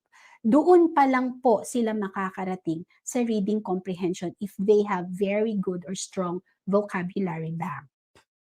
Now, sa instant reader, because there are 44 phonemes, it is only 20 days. So we do a lot of strategies like meron po kaming ridiculous association, may storytelling, we have incentives no, to hook our students into the lessons every day for the next 20 days, no, and the neuroscience techniques, which I will be sharing with you later on. Now, with all this, we go down to the next most crucial question. Are reading teachers trained to teach reading the right way before they took the job? Do they have the knowledge or have been equipped even before they face this very crucial battle of teaching these Gen Zs the most important skill they will ever learn to allow them not just to cope, but thrive in school and beyond? You know what? A complicated skill must always be taught by someone who has been through its practice, has a full grasp of the skill itself in order to transfer this with confidence and diligence. I've been talking to several teachers, going from one school to another. However, as I ask these questions, majority of the teachers give me this answer. I know it is expected po that we should know how to teach the skill from just following the purchased book issued to us in school. No training was actually given about phoneme awareness system of reading. As teachers, we are the very first to prepare and have to make sure that we are fully armored before the battle. Remember, hook, line, and sinker. Kung ano po yung ituro natin, kukunin po yan ng ating mga estudyante. No? Talaga pong nagre-rely sila sa atin. Remember, let's also remember that children right now are so different from those we have taught before. And dito nga po sa instant reader, we made sure na holistic po yung approach namin, taking into consideration all the factors such as the makeup and nature of our students. Naniniwala kasi ako na one could have the best program in place, but if the hearts and minds of the learners are not prepared because of the distractions that they are subjected to, we still cannot get across and teach them the most complicated skill that they will ever learn in life. No? So we have really a program that works. But we have to make sure that the heart and mind must connect. It is very important to consider neuroscience in teaching kids how to read. We need to make sure that as we introduce reading, the left and the right brain are in sync, so that we are able to manage the distractions that they do have on a day-to-day basis even before they entered our classroom or the learning arena. Kasi bago't po talaga natin yan, bago't pumasok sa atin yan sa paaralan or sa pagtuturo, marami pong mga karga yung mga bata. Marami talaga silang baggages na dala-dala. So we have to make sure that before we teach, the heart and mind must be connected. Now, let me show you this brain scan picture. No? To the left, we see the brain is in imbalanced state due to many distractions, no? While the one in the right shows a scan of a brain in a balanced state. The one in the right is the best condition to allow us to teach a child or an individual to read. The brain must be in the alpha state of mind. Okay? Mahalaga po yun. Now, let me share this with you. No? There are billions of neurons inside our brain, and they continue to interact with each other on a day-to-day basis. We have the beta state, the alpha state, the theta state, and the delta wave state. The beta wave is actually our usual normal state. Like right now, nag-i-interact tayo, nakikipag-usap tayo, nagre-react tayo. We are in our beta state. While the alpha wave is the best state of our brains when one is calm and very much ready to learn, understand, visualize, and properly file what they learn. So yun po ay kailangan natin, no? Para talagang mas maayos nating mailagak yung gusto nating ituro sa ating mga estudyante. So how do we attain this? How do we bring the minds and the hearts of our students into the alpha state wave so that we will be sure that they will be able to understand and get what we are teaching them? Okay? We've got to incorporate mindfulness breathing as part of their learning session. You know what? Children hardly breathe the right way, di ba? Unlike our time nung panahon namin or yung medyo mas bata-bata pa sa akin, we have loads of physical activities outside our homes. Remember? Di ba naglalaro tayo sa labas, talagang pawis na pawis tayo. Kahit sa school, bago nga tayo tawagin ni teacher, mga talagang naglaro na, nagtakbuhan na. We have loads of physical activities outside our homes, but the kids nowadays do not sweat anymore as they play mostly online. So di na dumadaloy ng maayos ang kanilang mga dugo sa kanilang mga utak. So we need to teach them techniques on breathing to calm the mind and awaken their hearts and spirit to learning and put them into the alpha state wave. So first is the mindfulness breathing and then positive affirmations. Now it's really time to examine how we have been teaching and not just bringing our students into the compliance on the topics they need to finish without even considering if their hearts and minds are ready to learn. We need to let them hear positive words, affirming their abilities and potentials as individuals, knowing that there is power in words. Diba madalas sinasabi natin, concentrate, focus. We often tell them to concentrate and focus, but have we really taught them how it is to concentrate? Hindi nga nila alam lagi nating sinasabi, pero hindi naman natin sila tinuruan paano nga ba mag-concentrate. Yun ay isang napakahalagang bagay para sila ay matuto at makinig. Diba? So we need to challenge the status quo and teach them the way they must learn and not the way we used to learn. Now, let me give you an analogy. During our time, we use typewriter to work on our thesis. Yes po, naabutan ko yun. So kung sino mang nakaka-relate dito, alam ko nagkakaintindihan tayo. But now, everyone uses desktops or laptop. We can't say typewriter didn't work because we were able to deliver what was required of us way back then, di ba? Natapos natin ang mga thesis natin, mga reports natin. But times have changed. And we are totally dealing with a different generation. So we need to be abreast with the changing times, like what Sir Dino explained a while ago. So we are totally dealing, we need to be abreast with the changing times and adapt to teaching them what, how, and how long they need to learn a skill. Reading as the forefront of learning cannot remain in the backseat, but it had been. It has to be taught early and fast. Otherwise, the unstoppable evolution of technology will eat and leave them behind. We've got to respond to the changes that is happening quickly, but surely and effectively. Because, di ba, as cliche says, the only thing that is constant in this world is change. We cannot be, as teachers, we cannot be irrelevant with how our students should and must learn how to read. Because before us are our future leaders who will face a tougher world, who will compete globally in almost all aspects of their lives. So we need to act fast and be relevant to our learners of today, the Gen Zs. And we cannot deny it. English will remain to be the global language. And even if you work at home, di ba, like what's happening right now, you are to collaborate and communicate with other nations, with other companies, with other organizations. So without strong foundation to reading, you will always be left behind. And the best thing to prepare for tomorrow is not when they're in high school already or when they're in college already, but now. This is the reason why we firmly believe that reading can be taught in 20 days or even less to these Gen Z learners. We have tested and proven its reality, and we hope that more Filipino children will join the bandwagon and read the instant reader way. It's been almost 20 years already, and year after year, we get to have certified instant reader graduates from different parts of the country and even outside the Philippines. I must admit, instant reader program has cost.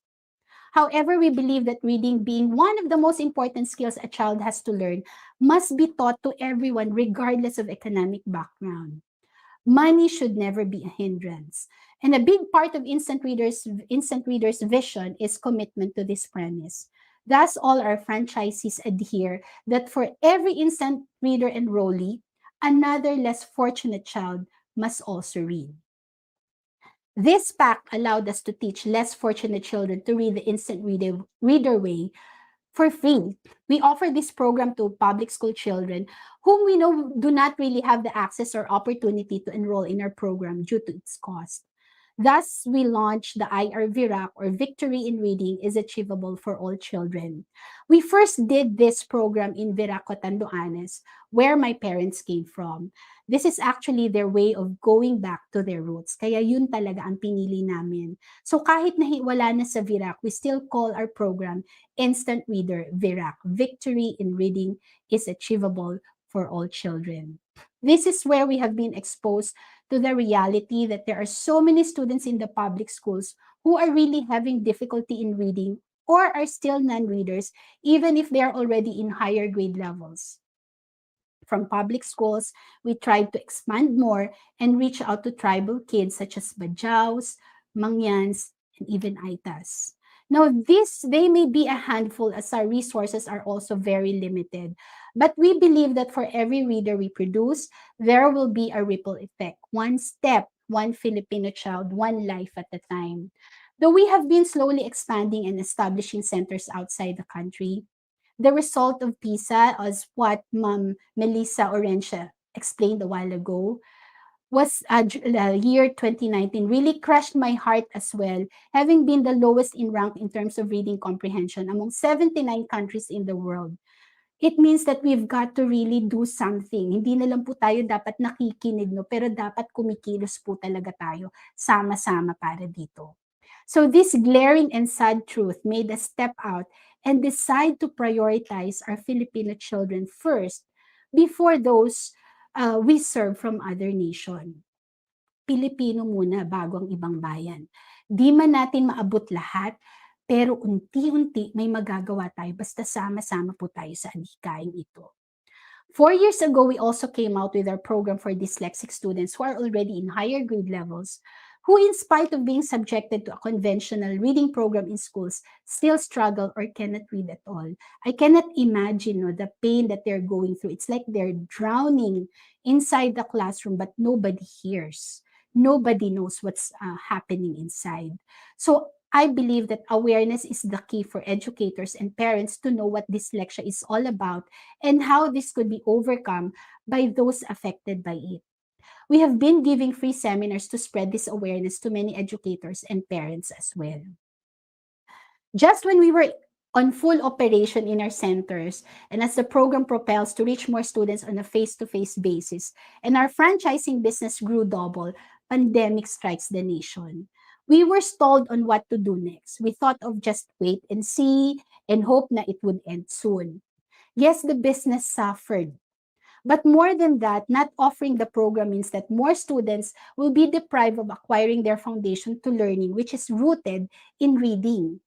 So the whole IR team at that time were together in rising above the challenge and quickly made its transition to online learning. There were so many fears. Will it work? Same as how we did in face-to-face. Will we get the same results and guarantee reading in 20 days as what we have been doing and achieving during the face-to-face learning? Will we be able to secure our program in spite of its online exposure? Napakarami pong katanungan at mga fears, no? Mga takot po sa aming puso. But we decided to overcome our fears and took the challenge. We got and still continue to get overwhelming results from the many students we have taught through Instant Reader online. So nag-migrate po agad kami from face-to-face to online learning. And these are just few of the proofs parents are so happy and satisfied while students successfully read in 20 days or even less. So napakarami po nito. And you can go to our website or our Facebook Instant Reader to see all the testimonies. We have more than 3,000 graduates and counting this pandemic. Mas nag-shoot up pa po. Yes, those who could afford to pay again made it. Remember, Instant Reader has a cost. So how about the students who are doing module, those who do not have gadgets to study and cope with the lessons, those children who do not have access to internet or whose parents barely have time or the skills to teach them to read at home? How are we going to continue our VIRAC project amidst this pandemic? This is when we sat down to think of ways and means to reach out and continue our advocacy. That for every IR enrollee, another less fortunate child reads. We must begin somewhere, and we can only do so much, just a handful. But again, we have to start somewhere. Thus, the birth of our IR scholarship, Road to 100. We select public school students as our scholars, give them tablets and internet connection through a SIM, and teach them the IR way so they could read in 20 days or even less. We believe that to improve literacy or fight illiteracy in this nation, more than donating books is to really teach them to read first, genuinely, to give them a strong foundation to reading so they will be able to appreciate the books donated or given to them or bought by them, by the parents. We are doing Facebook Live to reach out and do our search for the next Instant Reader Scholar for public school children who are in grade 1 to grade 3 and not yet reading or still struggling to read. So you can check po, I have my Facebook page, Teacher Vicky, and we do this as actively as we can. One child at a time. So nagsisimula na po kami.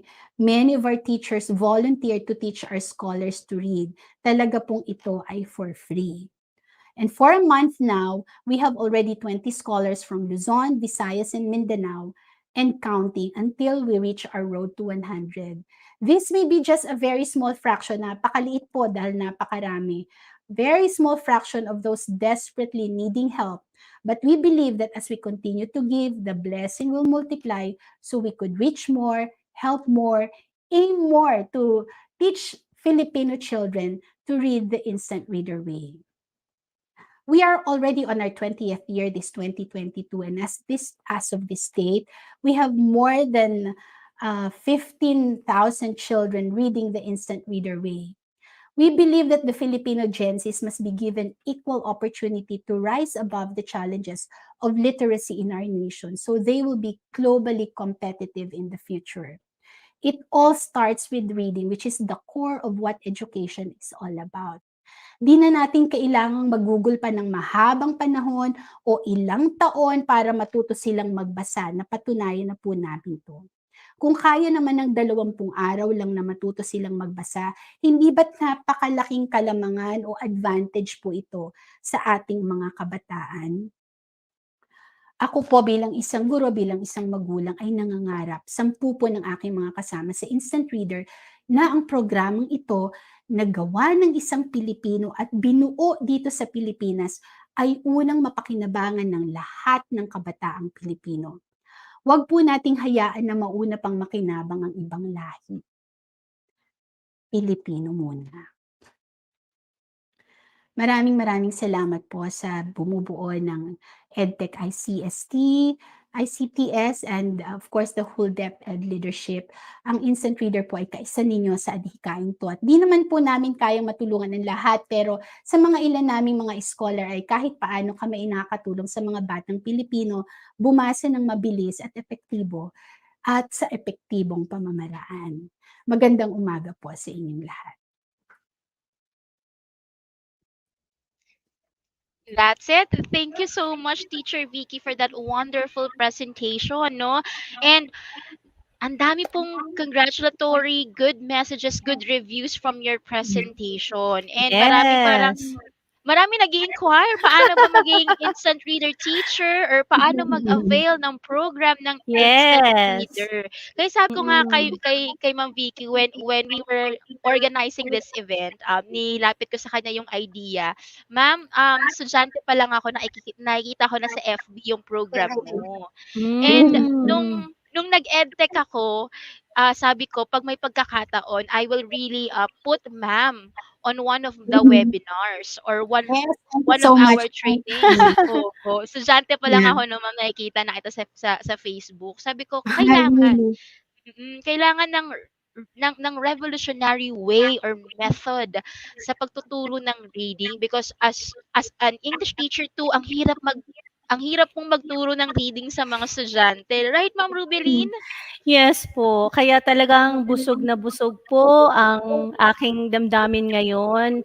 So Totoo. grateful po sa inyo, Teacher Vicky, no? Very inspiring po kayo. Kung nagawa nyo yan, syempre, with those all learners, syempre, kaya din po natin gawin sa iba pa po na who are really struggling sa reading po. Mm-mm. That's really very true. Yes po. Ma'am, there are a lot of questions po na gusto na po naming ibigay sa inyo since marami po talagang interesado on how they can develop or improve their teaching of reading. Since marami po sa ating mga English teacher, ito ang concern lalo na sa mga early grades. Ma'am, we will not be able to flash the questions. Sobrang haba ng questions. So Opo. please listen carefully na lang po. I'll try to read it Okay, sure. slowly. Ito po yung first question, ma'am. Mhm. From Ma'am Lorna Lugatiman. Para pong she's trying to address her practice po or yung practice ng most of our teachers. She said po, as what I have experienced, the teacher showing a picture word or showing picture and word to children, they can easily recognize the word easily. So parang Yes. is that true, ma'am? What your comment or opinion on that? Kasi parang ito yung practice talaga ng most of our teachers. How are you trying to how will you agree or debunk on that idea po? Just like what I've told you, there are Okay, I'm sorry. So like what I've told you, no, if we with that practice, no, we tend to make students reliant on pictures. They Yes. don't really read, walang genuine reading doon, no? Kasi Mm. pag wala nang picture, Hindi hindi na na nila nakakabasa. mababasa.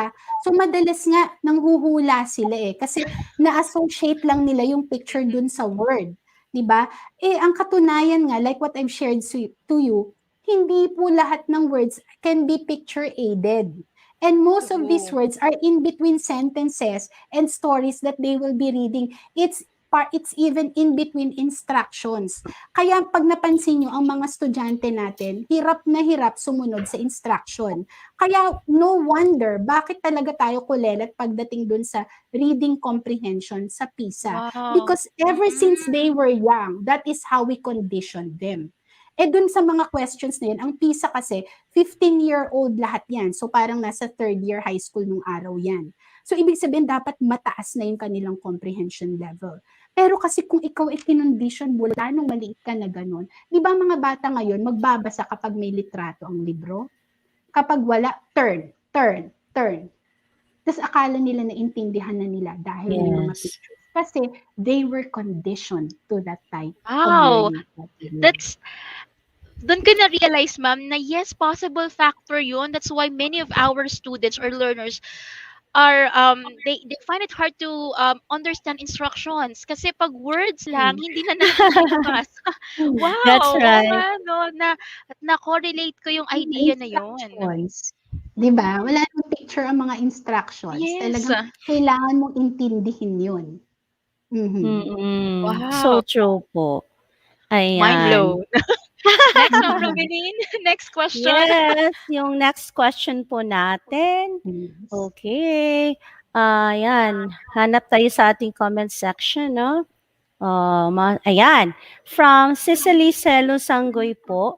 So, is it better to teach beginning readers with lesser or no pictures associated with sounds? Parang ano lang din siya, ma'am, support lang sa kanina na napag-usapan natin, no? That's Mm. actually what we do. Sa instant Mm. reader po, it's not picture dependent. So hindi talaga sila binigyan ng pagkakataon na dapat may picture kaagad. They have to really understand the sound, able to manipulate, categorize, isolate, and blend it really, really well. Yes. But we do have incentive, mga motivation to hook them, no? Yes. So hindi talaga siya picture dependent. Kaya kahit anong word na ibato mo, like what I've shared with you a while ago, ang amin po kasing program, after 20 days, they will not read words or three-letter words po. They will read simple sentences and paragraphs. So from wow. non-reader, pang grade 1 level kaagad ang kanilang level. It's after interesting, 20 di ba? days. Ano pong age bracket nun?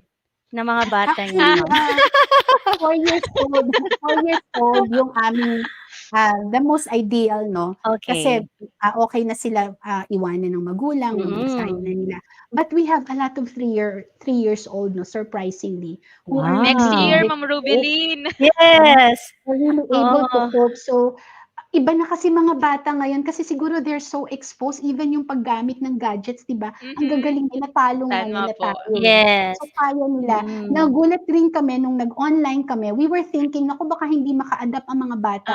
But you know what? Kung sino ang hindi naka-adapt? Mga magulang. Ang Parents, mga yeah. bata, they're able to manipulate the gadgets very, very well. Ang mga magulang po ang medyo pasaway. Yes. Very maka- interested si Ma'am Rubilin po kasi meron po siyang Oo. toddler. Sure. Ayan. Sige, Then just, sa ano po, just ma'am? tell me. Kasi may experience din kasi ako sa private school before, ma'am eh. When we teach reading, since I was able to experience handling kasi nursery and preschool. Yung pamaraan doon, of course, hindi namin ini-introduce talaga ang letters. Walang letters. At yung picture, hindi din kami particular muna. But yung symbols po ng sound, yata yung sinabi mo kanina, yung letter A, there are 3 sounds for that, right?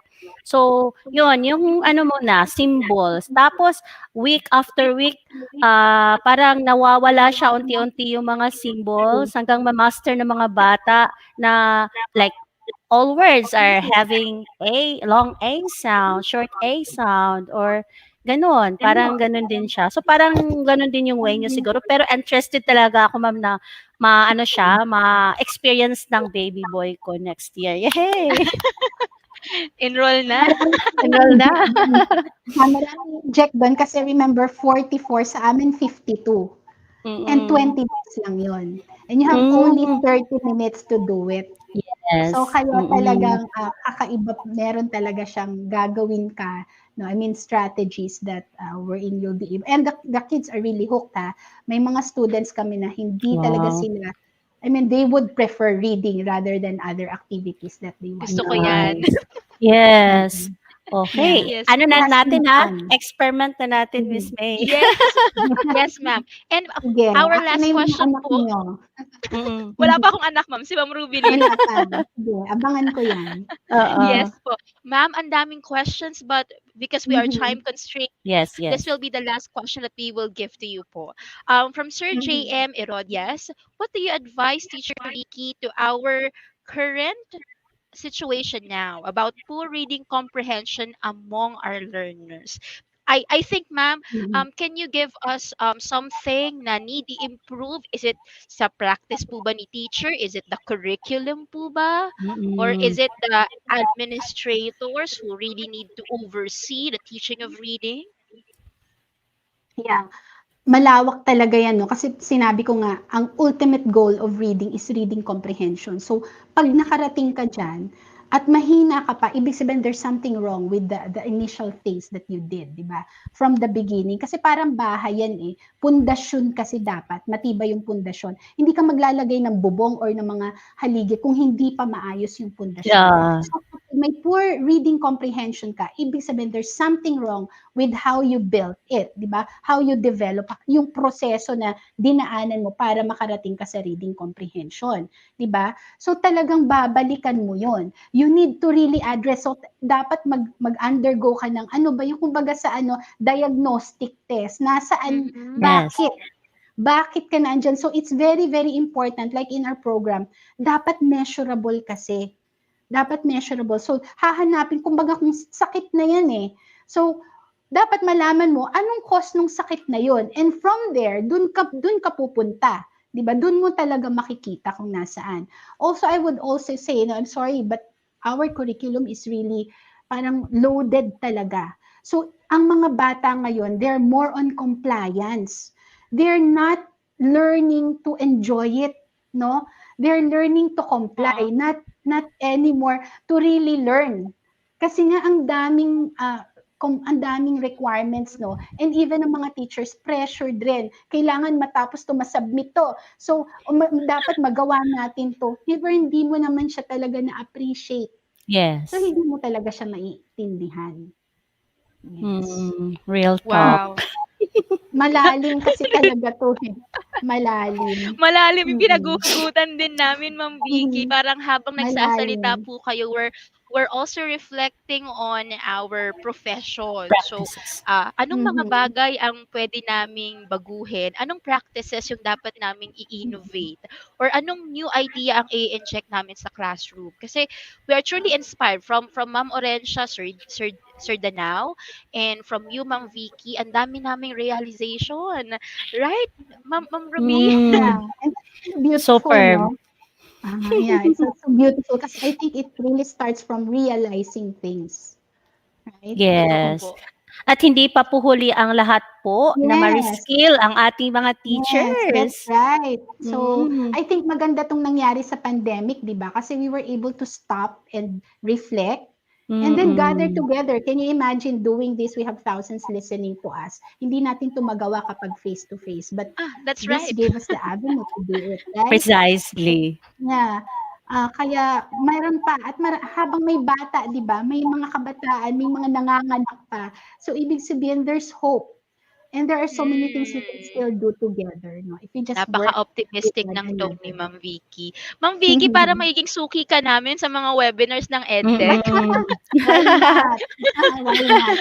I'm always ready to help. Thank you, Ma'am No? Vicky. Ayan. Yes. everything started with just an idea of getting Ma'am Vicky or having Mhm. Vicky in a webinar series for Mhm. Department of Education, and now she's here. Again, Ma'am Vicky, Mhm. thank you very much for your presentation. Saludo po kami dito sa EdTech sa galing at Yes. sa passion po ninyo.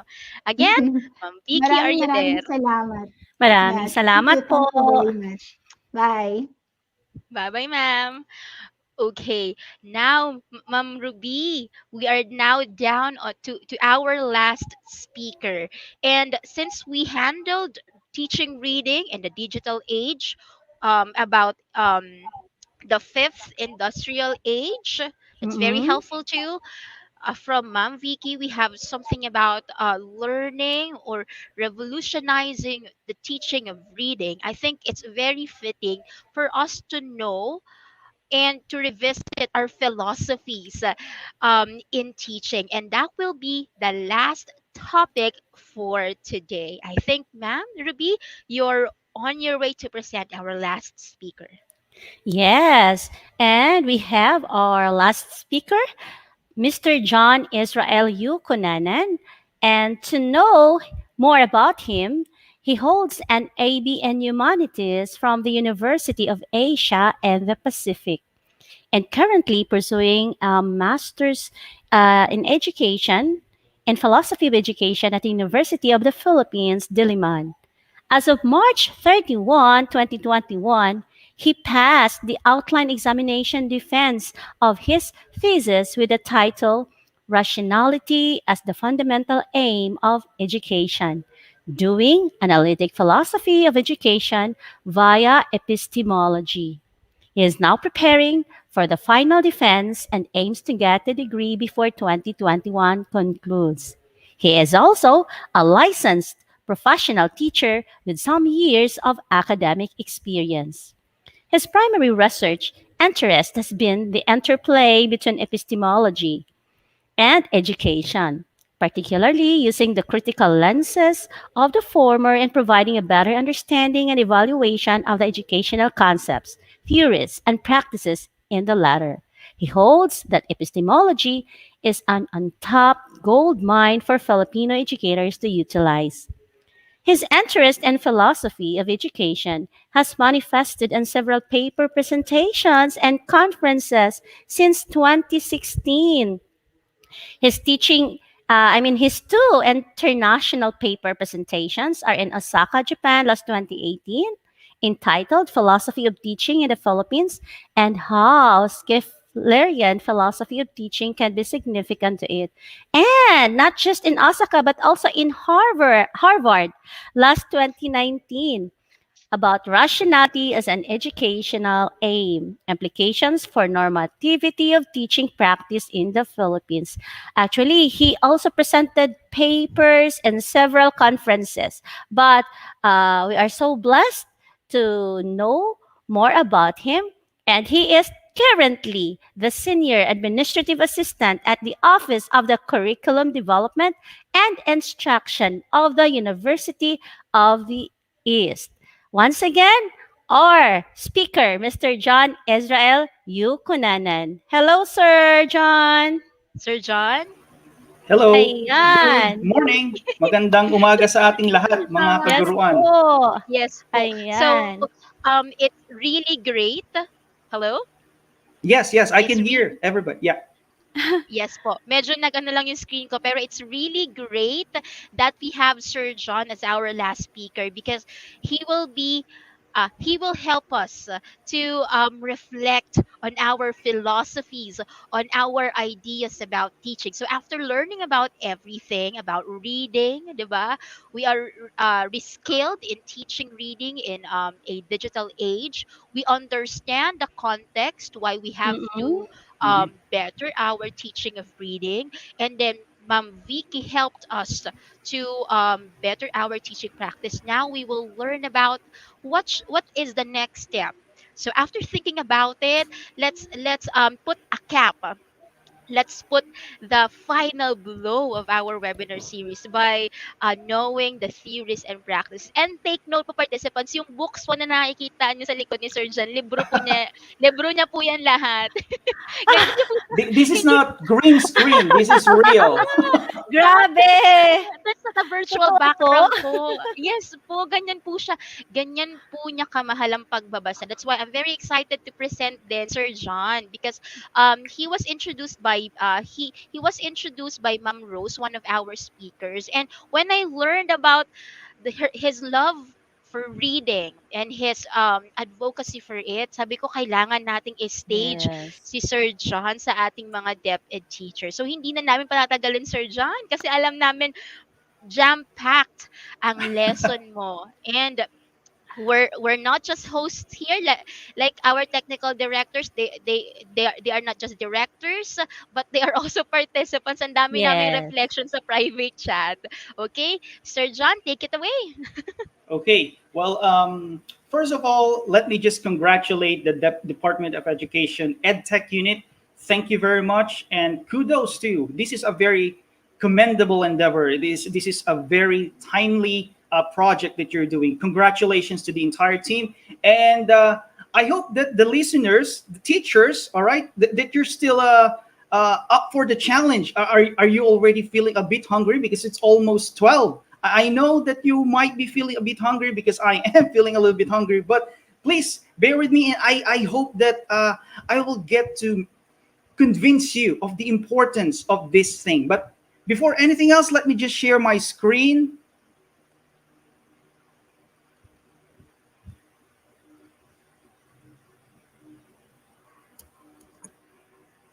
So everybody sees the screen now. Is it visible?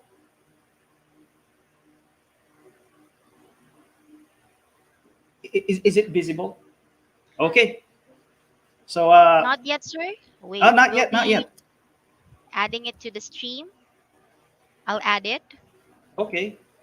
There you go. Okay. So let me get started. All right. So um honestly, I was a little bit surprised because I was suspecting that there would be another speaker, and then I got surprised that I was cold already. But anyway, so the title of this lecture is "Cultivating the Dispositions and Virtues of the Love of Knowledge as the Foundation for the Love of Reading: A Theory and Practice for Teachers." Now, you might feel that this title is a bit wordy. Yeah, it is. It is wordy, but I hope that I will be able to explicate everything here. And I hope that you will be convinced. So let me get started. Now, did you know that this event that we are holding actually every year, it's National Reading and Book Month. This is something that was started in 1936. There is a legal document signed by the late President Manuel L. Quezon.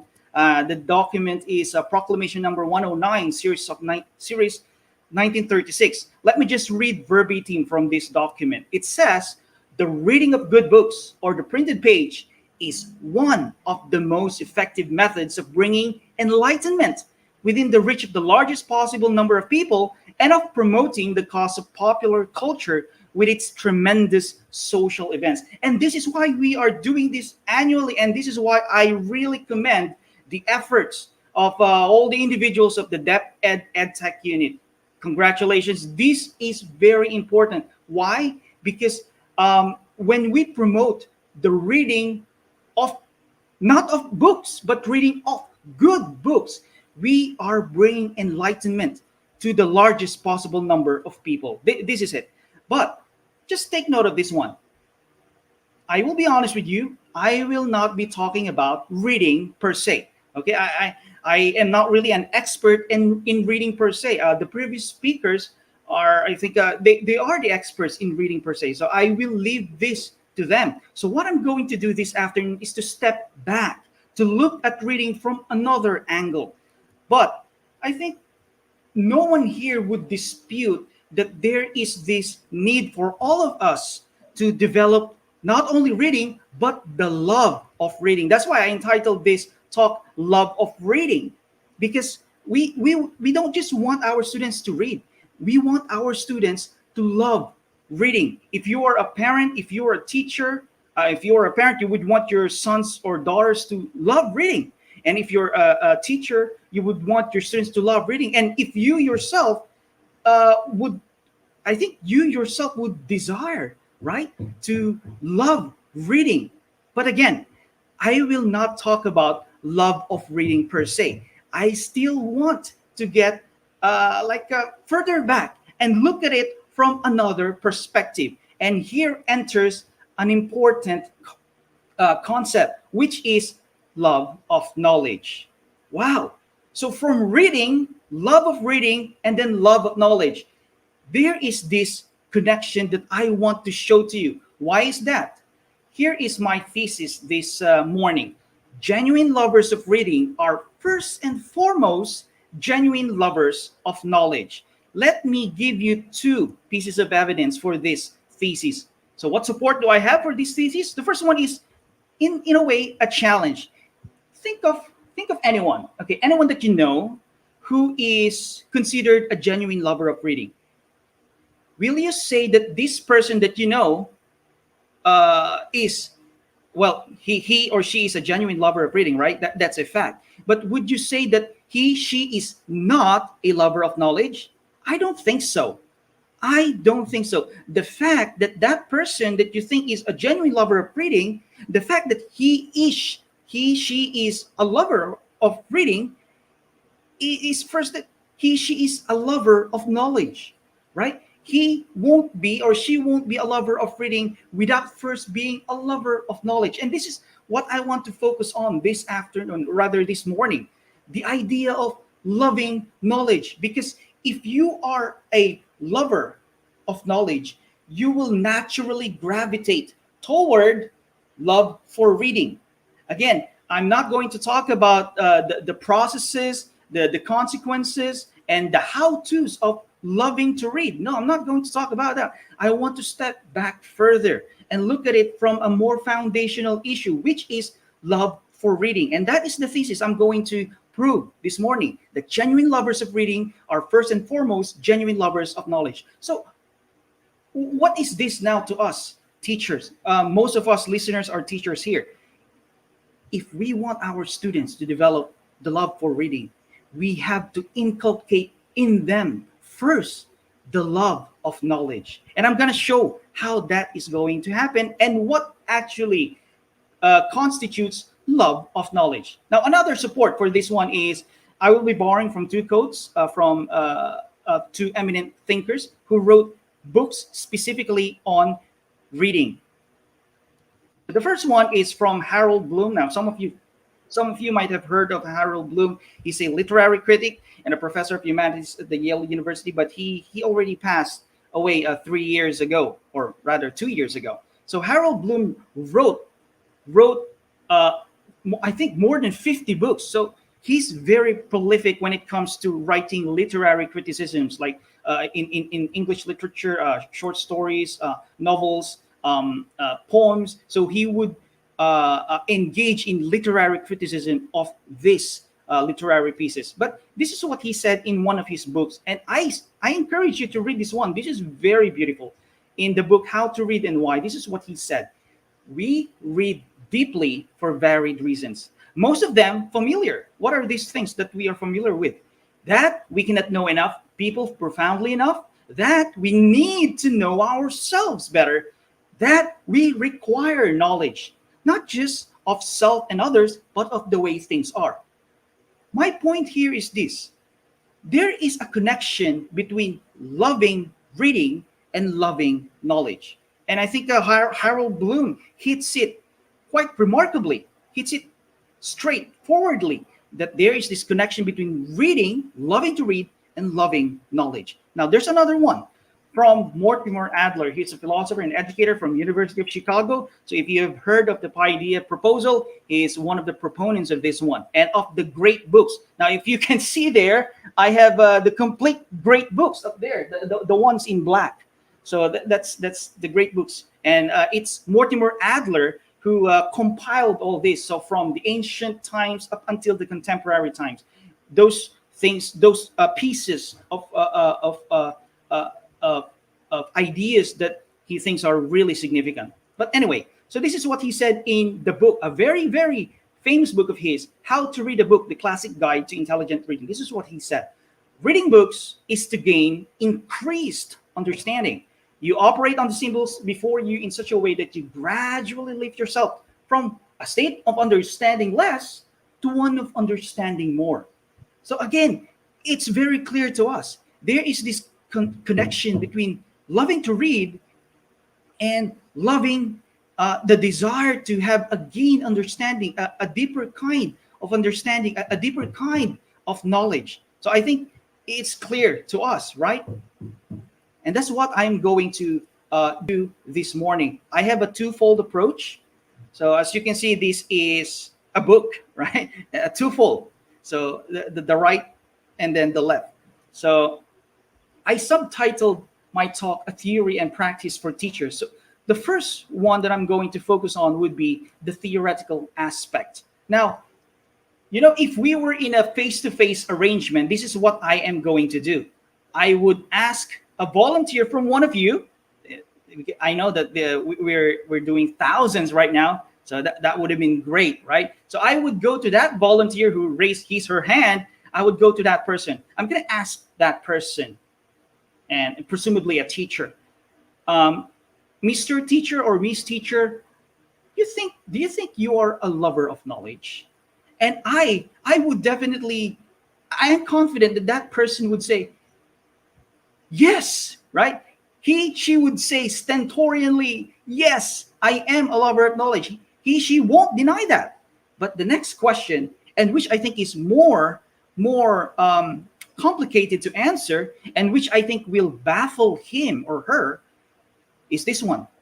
Okay, if you, my dear teacher, if you say that you are a lover of knowledge, what makes you say that you are a lover of knowledge?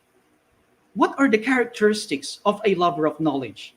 What are the conditions for saying that someone is a lover of knowledge or not? What are the characteristics for discriminating a genuine lover of knowledge from a not genuine lover of knowledge? If I ask this series of questions to that person, I think that person will be baffled. That person will not be able to answer immediately. And this is why we are going to answer that. This would be the theoretical component of my talk. What constitutes knowledge, or rather, what constitutes love of knowledge? Remember, I am taking back further. I want to approach the love of reading from the angle of loving knowledge. So what I'm going to do is to propose a set of criteria that will define what love of knowledge is. I will propose a set of criteria that will define the genuine lover of knowledge. Sounds interesting, right? I do think that it is. It is exciting. Now, the second part of my talk would be the practical side. So that's why it's entitled Practice for Teachers. Now, I'm not so sure if I would have enough time to do the practical side. The practical side will be just minimal. I will focus on the theoretical. So maybe if there will be another opportunity for me to be able to talk with you, I will focus on the practical side. But the question for the practical component is, how do we foster LOK, which is love of knowledge, okay? How do we foster LOK in our students? Of course, if we already know, right? If we already understand what constitutes love of knowledge is, then the subsequent question, the logical question, the next logical question is, how do we now foster LOK in our students, right? Because we're teachers. Education is not only a theoretical field, it is a practical field. So for the practical side, I will be suggesting a few set of how-tos, all right? So again, the thesis statement is, genuine lovers of reading are first and foremost genuine lovers of knowledge. Please, my dear teachers and my dear listeners, please do take note of this thesis statement, because we might get lost in the theoretical discussion if we don't take note of this thesis statement. But hopefully it will be clear to all of us later on. So let me continue. You know that education is a malleable field. Now, if you look at the dictionary, malleable means easily influenced. And what do I mean by that? That education is a malleable field. We have the fields of technology. We have the fields of technology, psychology, sociology, and all the other fields. And because education is a malleable field, education is easily influenced by this uh, diverse fields. And that's why we have educational technology coming from the conjunction of education and technology. We have educational psychology coming from the conjunction between psychology and education. And we have sociology of education. And all this, all right, all these fields, technology, psychology, sociology, etc., would contribute toward making education better, making education more developed. That's why, all right, we have this ed tech, ed psych, sociology of education. Now, um, this group is, I mean, this project is organized by the ed tech unit of the DepEd. So that's educational technology. Now, I'm not coming from ed tech. I'm not coming from educational psychology. I'm not coming from sociology of education. I am coming from the field of philosophy, specifically the field of philosophy of education. Now,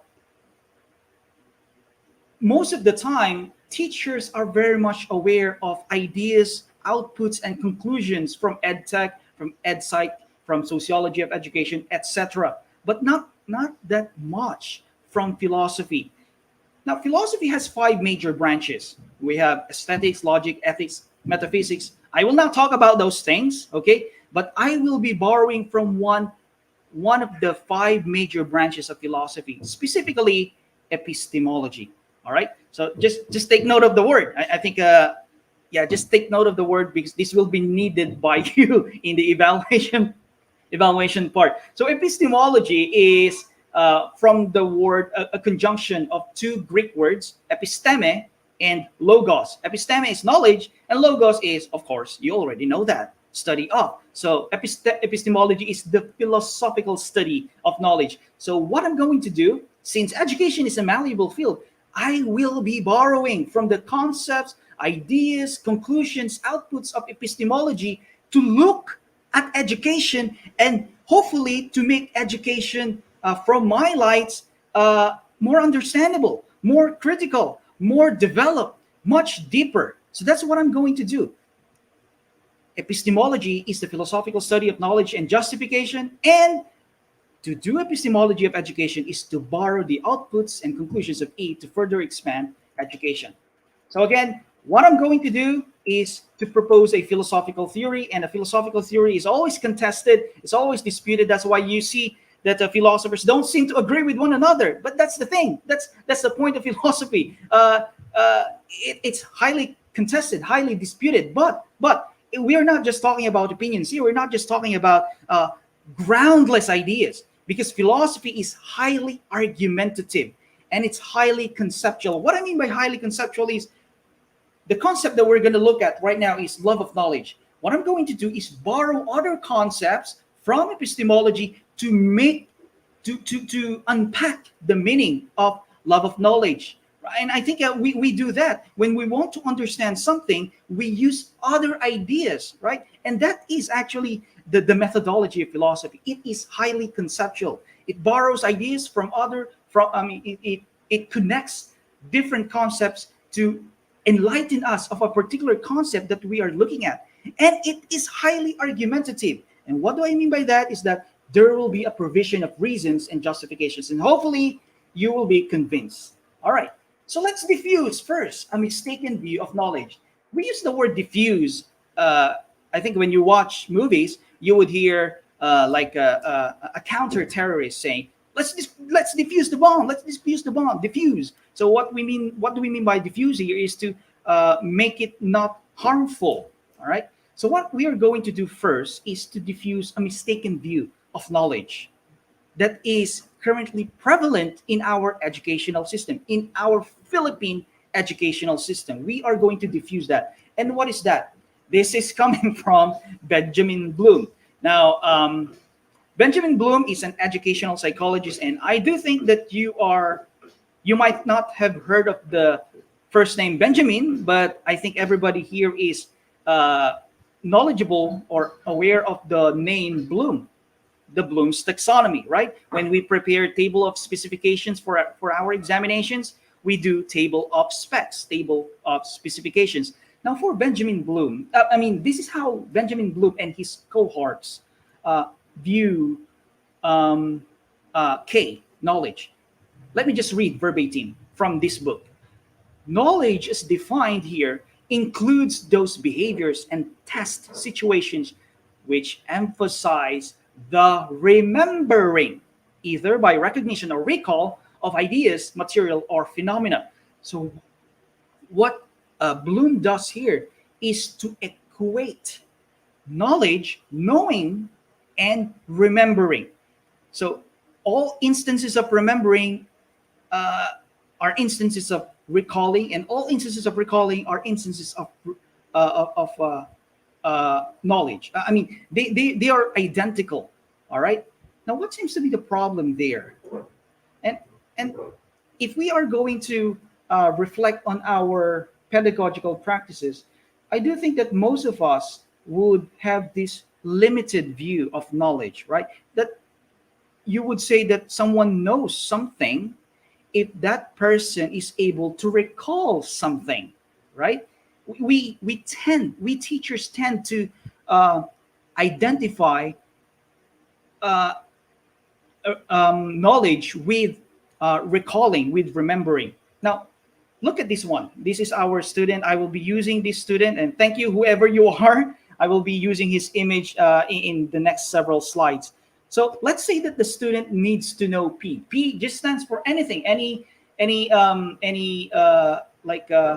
that the student needs to learn, any competency stipulated in any of the curriculum guides provided by the Department of Education. So let's say that the student needs to know P. Now, if we are going to apply Bloom's understanding of knowledge here, we would say that the fact that the student is able to recall P, whatever P stands for, all right, any competency, the fact that the student is able to recall P, it means that the student knows P. That this is how we look at education because of Benjamin Bloom. But come to think of it, it seems to be myopic. It seems to be limiting. It seems to be confining knowledge. Knowledge, if you look at it, is a highly achievement word, right? Intuitively, we would say that it doesn't follow that just because the student is able to recall P, that the student knows P. If your student orally state Jose Rizal is born, right? Jose Rizal is born. If the student is able to utter that, is the student able to recall that, now does it already follow that the student knows that Jose Rizal is born in, right? So it seems to us, it seems intuitively that we cannot equate recalling and knowing together. That knowing is so much more. It is so much fertile. It's much more fecund than just mere recollection. Now take note, all right, that this view of knowledge started in 1956. And even though the Bloom's taxonomy has been revised by David Crathwell, the student of Bloom, and it's still being revised. Marzano revised it, Robert Marzano, but still the idea is there. The equation, the identification of knowledge and recollection. But what really is knowledge? As I said a while ago, I'm coming from the field of philosophy. And did you know that there are other views of K out there, especially from philosophy, especially from epistemology? Remember, I'm coming from the field of epistemology. Yes, there is another view of K, and that is from Plato, the Greek philosopher. And take note, this is from 369 BC. He was the first one who stated this one. So what is knowledge according to Plato? In one of his dialogues, Theaetetus, this is what he said. Let me just read verbatim. It is true belief with an account. It's knowledge. True belief without an account falls outside of knowledge. That's kind of confusing at first, right? But kind of take a look at this one. This is a contemporary reinterpretation of the Platonic view of knowledge. All right. So this is from Hugh Socket. a philosopher of education from George Mason University. So let me just drink something. He reinterpreted Plato's view of knowledge, and this is what he said. Knowing something can be claimed only where, first, an explanation can be given, second, a judgment can be made, third, alternatives can be considered and examined, and fourthly, some kind of evidence provided. Wow, that's a lot for a student, for us to be able to say that the student knows P, whatever it is. He or she must be able to comply with these four conditions. This is a lot, right? Now take a look at this table of contrast, and you decide, my dear teacher, which is myopic. So that's our student. So this is the Bloomian view. The student knows P if and only if he can recall. I think that's clear, right? And then the Platonic view, I don't have to read it. And then the contemporary Platonic view. Now, I'm going to ask you, which is myopic? Oh, myopic is like one-sided, just only looking at one aspect, limited. Well, it's clearly, it's conspicuous, it's visible, right? Which is myopic among the three. This is the way how epistemology looks at knowledge, and this is the way how philosophy of education looks at knowledge. Now, if there is someone here who is listening who is knowledgeable of epistemology, that person might react, John, that's not the only way, there are others, and this Platonic view of knowledge is already outdated. Okay, we're not going to talk about the details of epistemology, but I'm just showing to my fellow teachers that there are other views of knowledge. And this is the Platonic view of knowledge coming from epistemology. Now, let me propose my own view of K, all right, which we are going to use to unpack the meaning of love of knowledge, and eventually, which will unpack, all right, which will be responsible for making the individual gravitate toward love of reading. So my proposed view of knowledge is this one. It has two components. Knowledge is first believing P to be true on the basis of strong reasons. Now, I do think that this proposal is intuitively strong. Let me give you some supports. Let's name our student here, Jerome. Thank you again, Jerome, for your service. So his name is Jerome. You, the teacher, ask a question, and then Jerome raised his hand and then uttered orally, "Teacher, I know that Jose Rizal was born in 1861, right?" The word there is no. Take a look at this one. So, given my proposed view of K, it has two components. First is that believing P to be true. The second one is on the basis of strong reasons. We would say that Jerome believes P to be true, and then Jerome believes so on the basis of strong reasons. Take note of this one.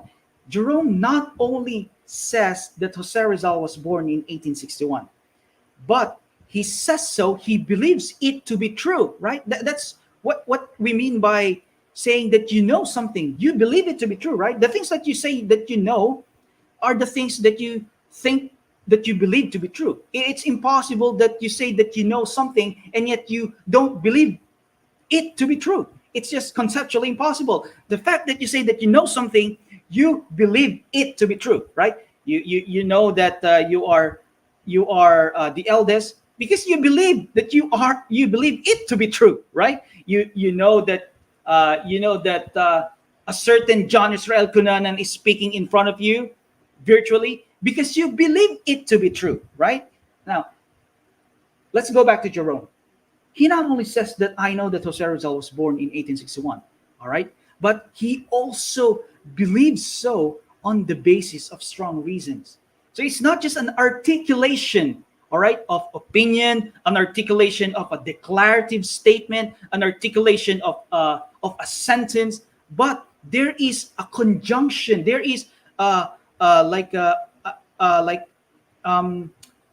an equipping of a certain strong reason. So he says that he claims to know it to be true because of certain strong reasons. So there are a lot of possible strong reasons for for Jerome to say this one. So I think this proposed view of K is intuitively strong. All right. And if you are going to contrast it against Bloom's view, the fact that Jerome is able to orally articulate. Well, I know that Jose Rizal was born in 1861. Even if he is almost really feeling sleepy like that, you would say that he knows it. No, it doesn't. It doesn't really ring a bell. It's like knowledge is so much more than that. Now, let me give you another example. You ask a question, and then Jerome raised his hand promptly. He said, "Teacher, I know that the Earth is the third planet from the sun." And because our proposed view of knowledge has a second component, which is that he's saying that his claim that P is true is on the basis of strong reasons. He would say, because I learned it, I saw it from the TV, I was able to read it from a book. So he's providing reasons. So there is again this conceptual conceptual embrace between believing P to be true and on the basis of strong reason. So Jerome believes P to be true, and Jerome believes so on the basis of strong reasons. Now, this is the way how philosophy does it. It's highly conceptual, but I think it's really clear what the proposed view of knowledge is, and it's intuitively strong, right? It's intuitively strong. Now, take a look at this one. So what makes Jerome a genuine lover of knowledge? Now we're done with the concept of knowledge. Let's go to the idea, to the concept of loving knowledge or love of knowledge. We can get ideas for concretizing our idea of love of knowledge from that very concept of knowledge. Take a look at this one. Again, knowledge is believing P to be true and on the basis of strong reasons. That's our definition, initial definition of knowledge. So a lover of knowledge, let's just rephrase the sentence. So a lover of knowledge is someone who believes P to be true on the basis of strong reasons. And let me rephrase again. A lover of knowledge is someone who is inclined toward knowledge claims that are true on the basis of strong reasons. It's now getting clear, right? From just the mere idea of knowledge, we are able to extrapolate from it our initial formulations of love of knowledge, of a lover of knowledge, right? So a lover is someone who is inclined toward knowledge claims that are true on the basis of strong reasons. So let's employ Jerome here. So when do we decide that Jerome is not the opposite, is not a genuine lover of knowledge? First is if he is prone to embracing falsity than truth. Now it makes sense, right? We would not say that Jerome is a genuine lover of knowledge if he is so inclined to accepting, embracing, nodding to falsity than to truth. So for him to be considered a genuine lover of truth, he must be prone to embracing truth. That is the first component. Another one is, when do we decide that Jerome is not a genuine lover of knowledge? If he is prone to asserting certain truth claims without strong reasons. Remember, our idea of knowledge is, the second component of knowledge is you believing something to be true on the basis of strong reasons. So if Jerome is prone to asserting a lot, saying that this is true, that is true, but without providing these truth articulations with strong reasons, then we would say that he is not a genuine lover of knowledge. But if he is inclined toward providing strong reasons for his truth claims, then we can say that he is a genuine lover of knowledge. Wow, really fascinating. So again, to just rephrase everything, all right, to conceptually rephrase everything, a lover of knowledge is someone who has the ability to discriminate truth from falsity. Because of course, if a person is prone toward truth, she must first, right, be equipped with the no, with the tools on how to distinguish truth from falsity, how to discriminate truth from falsity. And that is a very important thing. And another is who has the ability to provide strong reasons for his her truth claims. This is our first characteristic, or rather, these are our first two characteristics of a lover of knowledge. From the idea of love, from the idea of knowledge, then down to love of knowledge. So the first characteristic is this one: someone who is inclined toward knowledge claims that are true on the basis of strong reasons, and someone who has the ability to discriminate truth from falsity, and who has the ability to provide strong reasons for his her truth claims. Remember a while ago, if I mentioned a while ago, if we were doing a face-to-face scheme, I would ask for a volunteer. I would go to that person, and then I would ask that person, how do we determine whether someone is a genuine lover of knowledge or not? That will baffle that person. But look at this. Look at this. We already have our initial characterizations. Just by looking at the concept of knowledge, we already have a proposed characteristic, or rather, two proposed characteristics of a lover of knowledge, 1A and 1B, right? It's already unfolding. It's starting to become unearthed. It's already unpacking, right? That's philosophy, the unpacking of certain concepts. Now, my question. So again, let's do a bit of like a conceptual clarification. Let's make sure that our concept is really strong. And how do we do that? This is the methodology of philosophy. The question is, are 1A and 1B sufficient? In other words, do they fully explain who a genuine lover of knowledge is? So what do I mean by that is, if a person possesses 1A, take a look at 1A, and if a person possesses 1B, would we say that he already is a genuine, an authentic lover of knowledge? My answer to that is, we'll see. No. Why? Okay, I think I pressed it earlier. Remember, a genuine lover of knowledge is someone who is concerned with truth, right? That's one of the components. Okay, that's a given. Now, does it follow that because a genuine lover of knowledge is concerned with truth, that a genuine lover is a lover of all truths? Take note of that. So remember, our idea of love of knowledge is a lover of knowledge is someone who is concerned with truths. But does it follow that this lover of knowledge is a lover of all truths? I hope it makes sense, right? I hope the question makes sense, because the answer to that would be a no. Oh, it means that loving truth is the only criterion for a love of knowledge. The answer is no. Take a look at these statements, my dear teachers and parents and students. The third letter in the word knowledge is O. Oh, that's clear, right? That's clear. And is that false? Oh, that's not false. That's true, right? Just count K and O. That's the third letter. So it's true. Take a look at this second statement. The length of the sand grains in my backyard varies from 2 to 64 millimeters. That's the grains of sand in my backyard, who happens to be filled with a lot of I won't call trash, but insignificant things. But this is true, right? This is not false. This is true. Another one. In the telephone directory, the surname Kunanan is on page 134.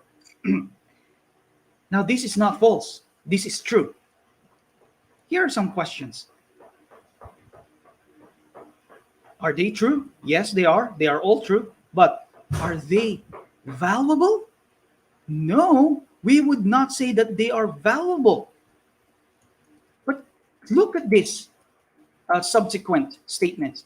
Jose Rizal was executed on June 30, 1896. Is that true? Yes. The Philippines is a democratic and republican state. Is that true? Yes.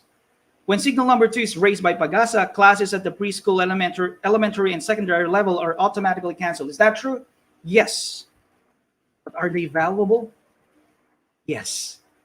Now, I'm not going to explicate what makes these things valuable, but I will just capture that impression of yours that there is this distinction, right, between between valuable true statements and non-valuable true statements, right? I will just tap that intuition that we have. There is a distinction between valuable true statements and non-valuable true statements. So is a genuine lover of knowledge a lover of all knowledge? No, because not all knowledge is worthy. So let's revamp, let's improve our characteristics of love of knowledge. Let's add two more. So a lover of knowledge is someone who is inclined toward knowledge claims that are worthy, not trivial knowledge claims. And another one, a lover of knowledge is someone who has the ability to discriminate knowledge claims based on worthiness or triviality. So it means that if he is inclined toward knowledge claims that are worthy and not trivial, it means that he is in possession of certain tools. He possesses the ability to distinguish which is worthy and which is trivial. So again, these are two added characteristics of a lover of knowledge, and they are intuitively strong. Now take a look at what Robert Roberts mentioned. He's a moral psychologist and moral philosopher from Baylor University. This is what he said. A more fundamental basis is the one that we call worthiness. Propositional knowledge, understanding, and insight are important, not taken in abstraction, but in connection with their bearing on human flourishing and intrinsic importance of their subjects. Maybe you're asking, John, so what makes something worthy? What makes a piece of knowledge worthy? Robert Roberts proposes that it has to have some sort of bearing on human flourishing and intrinsic importance. I'm not going to talk about human flourishing. Let's talk about intrinsic importance. So a knowledge claim is worthy if it is intrinsically important. It means that it is not just instrumentally important, that in itself, it is intrinsically, innately important. Now, this is a controversial issue, right? Because there are some things that you think are worthy, right? There are some pieces of knowledge that you think that are worthy that I might not think to be worthy. And there are some things that I think, there are some pieces of knowledge claims that I think that are worthy that you might not think to be worthy, right? So it's a controversial thing, but and it's nice to look at it philosophically. But did you know that our educational system is founded on the distinction between worthy pieces of knowledge and unworthy pieces of knowledge? Did you know that? Let me ask you the question. Why is it that Filipino students are required to learn about the history of the Philippines? And why is it, but why is it that Filipino students are not required to learn about the history of Konoha in Naruto? Right? I think they're required to learn about Philippine history, but they're not required to learn about the history of Konoha. Another, why is it that Filipino students are required to learn about science, and why is it that Filipino students are not really required to learn about science fiction? So there seems to be, all right, there seems to be the presence of this distinction in our educational system. If you look, all right, if you look at the curriculum guides available for all the subjects in basic education, the fact that it is there, the fact that the competency is there, it is regarded as worthy, as intrinsically important. And the fact that something is not included there, that thing that is not included is not intrinsically important. That is the issue with curriculum. These are the things that are worthy to be learned, that are worthy to educate our students in. So our educational system is founded on this distinction, right? So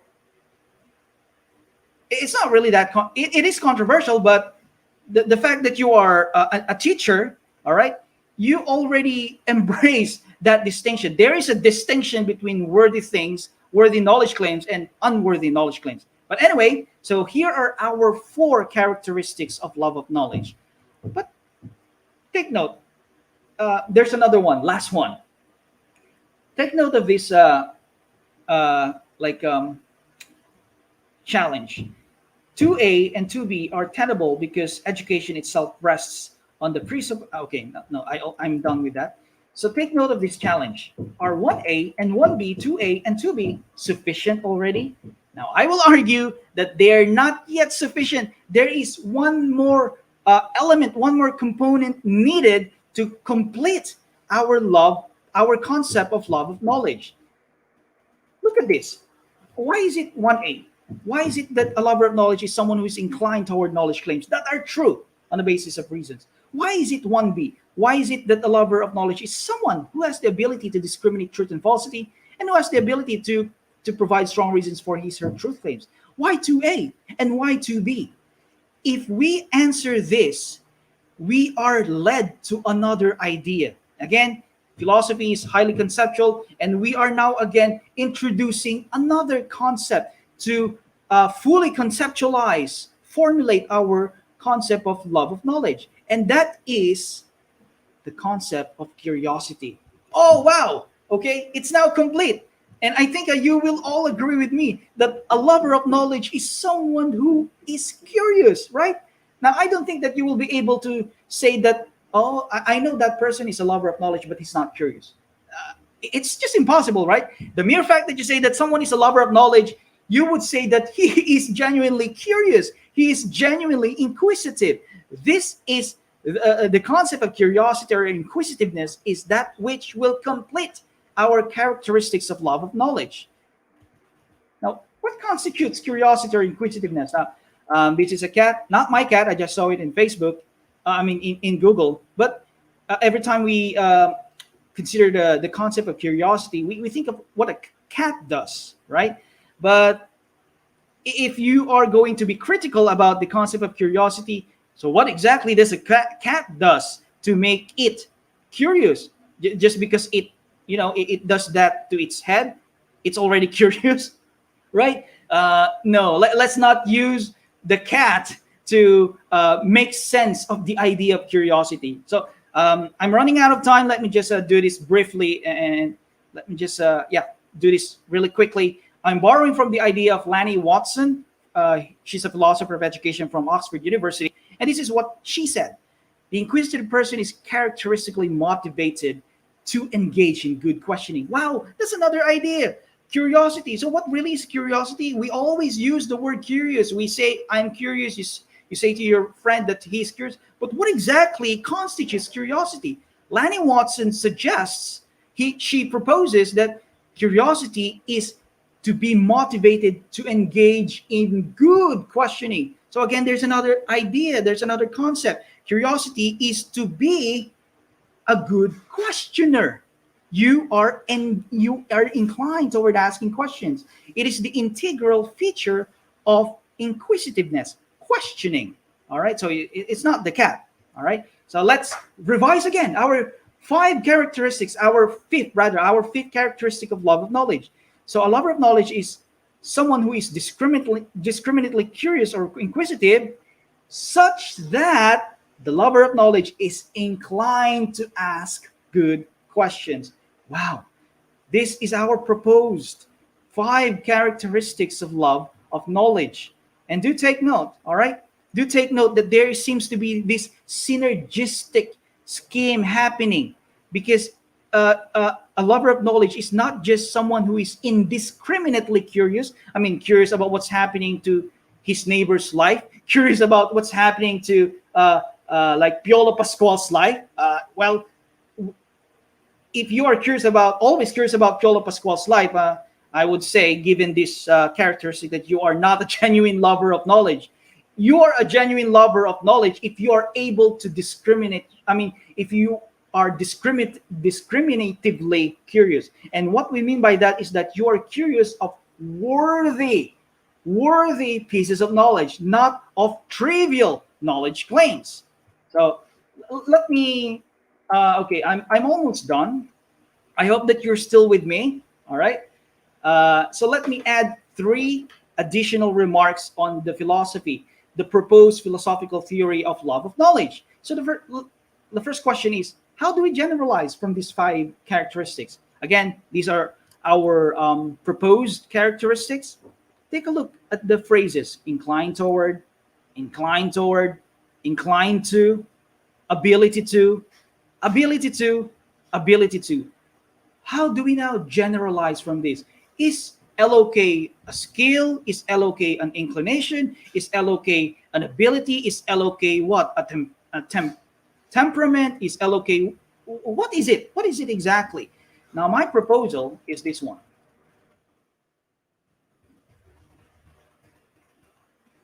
Love of knowledge is a disposition. It is a disposition. Whoa. Now, take a look at this one. This is just an example, right? When we talk of disposition, the first thing that enters our mind is character. Consider this. Someone says that you are an intelligent person. Suppose that someone, okay, let's not suppose, okay? Let's say that someone really says that you are an intelligent person. Now, you being an intelligent person, does it mean that you only acted once? You only manifested one time an intelligent act? So just because you acted or manifested one intelligent act in your life, you're already considered intelligent? No. So does it because that you manifested two intelligent acts in your life that you are already intelligent?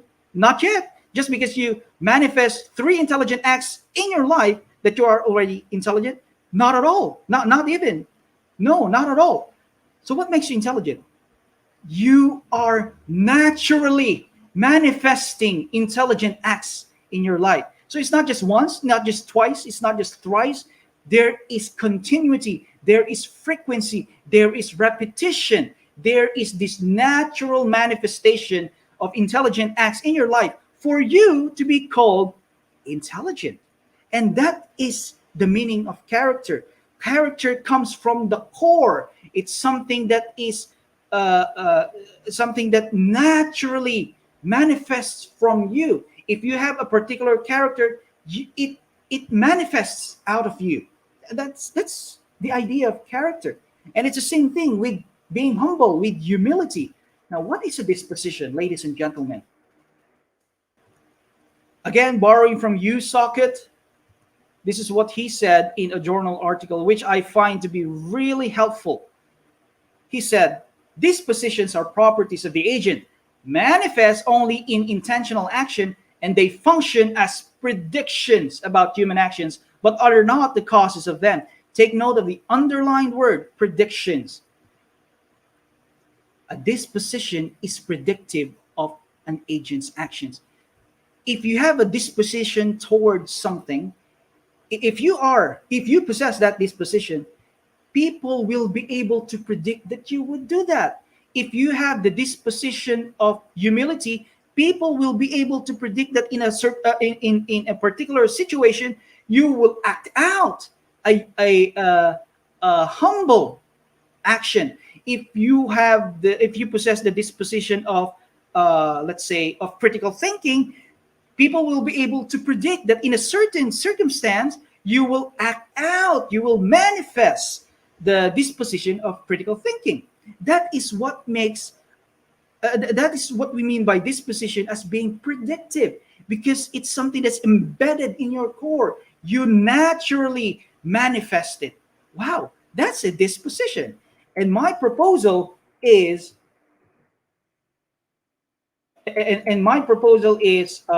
love of knowledge is a disposition. Okay, another question too. Is LOK the only thing important for fostering the love of reading and eventually in the economy of education and learning? Now, this is another thesis statement. I think you might be complaining already. Oh, why is it that John keeps on introducing a lot of concepts?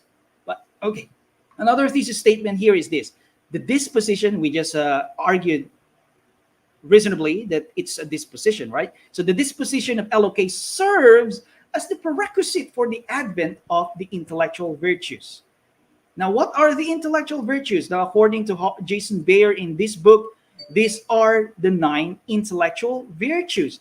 Now, what do I mean that the disposition of LOK serves as the prerequisite, as the precondition for the happening, for the coming to be, for the advent of other intellectual virtues? Again, let's kindly borrow Jerome here. So let's say that Jerome, because of our particular pedagogical practice, that Jerome is able to develop the disposition of love of knowledge. So let's say that he's already a genuine lover of knowledge. Now, we just said that a genuine lover of knowledge is someone who is really concerned about the truth of his beliefs, right? The truths, the truth, like a concern about ensuring that what he believes in are true, and ensuring that what he believes in are not false, right? So that's a lover of knowledge. Now, if he is a lover of knowledge, if Jerome is a lover of knowledge, what he would do is he would not only look at his idea, but he would also look at the strengths and weaknesses of other people's ideas. Because by looking at the strengths and weaknesses of other people's ideas, he would be able to assess the strengths and weaknesses of his own ideas and beliefs. Now, isn't that open-mindedness? As you can see, because he possesses love of knowledge, he is already gravitating naturally toward another virtue, another intellectual virtue, which is open-mindedness. And another thing, if Jerome is so concerned about truth, let's say that he's given a book by his teacher, like a book written by Aristotle, Nicomachean Ethics. Oh, that's a very difficult book. But let's just say it's just an example, all right? So Jerome has been given a book written by Aristotle, the philosopher, the Greek philosopher, Nicomachean Ethics, and it's very difficult. But because Jerome is so concerned about the truth, because the truth stipulated in the book, because Jerome is so desirous of understanding what is in the book, he would strive, even though it's difficult, he would strive to understand it. Now, isn't that intellectual tenacity? That is being intellectually tenacious. That even though you are experiencing difficulties, you would strive to do that, right? So I think I have already proven the point. The disposition of LOK serves as the prerequisite for the advent of other intellectual virtues. Now, my dear teachers, this is really exciting, really, really exciting. I hope that I am able to convince you, and I'm able to make it this contagious, to transfer this excitement to you. But I just included this for fun. Now, John, hold your horses. What exactly are intellectual virtues, and why jump from LOK to IV? Right? There's just too much information. Yes, there's just too much information. I'm already introducing another topic, intellectual virtues, because I am whetting your appetite. That if we look critically at the concept of LOK, it opens the horizon, the educational horizon, to other fields, and one of which is the intellectual virtues. Yes, it's just too much because it's intentional. I am intentionally making you feel that because I am encouraging you to pursue this on your own. All right. So, what exactly are intellectual virtue? What's a virtue? Again, let's diffuse a limited view of virtue. Every time we hear the word virtue, the first thing that enters our mind is the moral virtues: honesty, patience, temperance, sincerity. But did you know that there is another set of virtues called intellectual virtues? These are virtues that are not geared toward the good, not geared toward others, but geared toward truth, geared toward knowledge, geared toward understanding. These virtues are cognitive, these virtues are intellectual, these virtues are epistemic. There is another set of virtue, and they are called intellectual virtues. But what exactly is a virtue? A virtue is some sort of excellence in a sphere of challenging activity. It is an excellence, right? But it's an excellence that you are manifesting, that you are reifying in a difficult activity. Let's say that, well, you're already a teacher, right? Let's say that you take an exam, an exam for grade two mathematics. Because it's a grade two mathematics, you easily excelled it. You get 100 points, right? If it's even possible to make it higher, you would get 101. But yeah, because it's a grade two exam on mathematics, you easily excel it. You get 100 points. That's excellent. That's excellence, right? 100 points. But are you being intellectually virtuous because you get 100 points? No, not at all. Because it's not a challenging activity. It's not a challenging activity. For you to be able to manifest virtue, you have to manifest excellence in a challenging situation. The two are connected. So what are intellectual virtues? These are intellectual excellences in a sphere of an intellectually challenging activity. All right. So again, these are just books that you can consult. We have a lot actually. And again, just imagine with me. Just imagine with me here. What if Jerome is being educated in an educational system that is not only concerned with a myopic view of knowledge? Let's forget Bloom. With our proposed view of knowledge, and let's just say that Jerome is being educated in an educational system that explicitly focuses on the intellectual virtues. What do you think would be the kind of citizen? What do you think would be the kind of student that our educational system is producing? Well, I will be amazed. And this is something that we can really be hopeful for, my dear teachers. That's why I am whetting your appetite for intellectual virtues. So did I whet your appetite? I hope I did. All right. And then lastly, is LOK even in the Philippine educational system? Oh, John, you've been mentioning a lot about love of knowledge, but if it's not in our Philippine educational system, why even bother, right? I would prove to you that it is in our Philippine educational system. It is actually implicit in the Republic Act 10533, which is the legal basis for our K-12 program. Now, it's there if you're gonna check it. Now, one of the aims, the fundamental aims of the Philippine educational system is to produce a graduate who has learned what? The foundations for learning throughout life. Now, if you're gonna look at it philosophically, what exactly does it mean that someone has learned the foundations for learning throughout life? Now, I suggest that this is it. Someone who possesses the 5 characteristics of LOK, they are the same. So if you're convinced, that these 5 characteristics are actually present in the foundations for learning throughout life, then I'm able to convince you that LOK is even present in our Philippine educational system. So these are the 3 additional remarks. LOK is not only an ability, it's a disposition.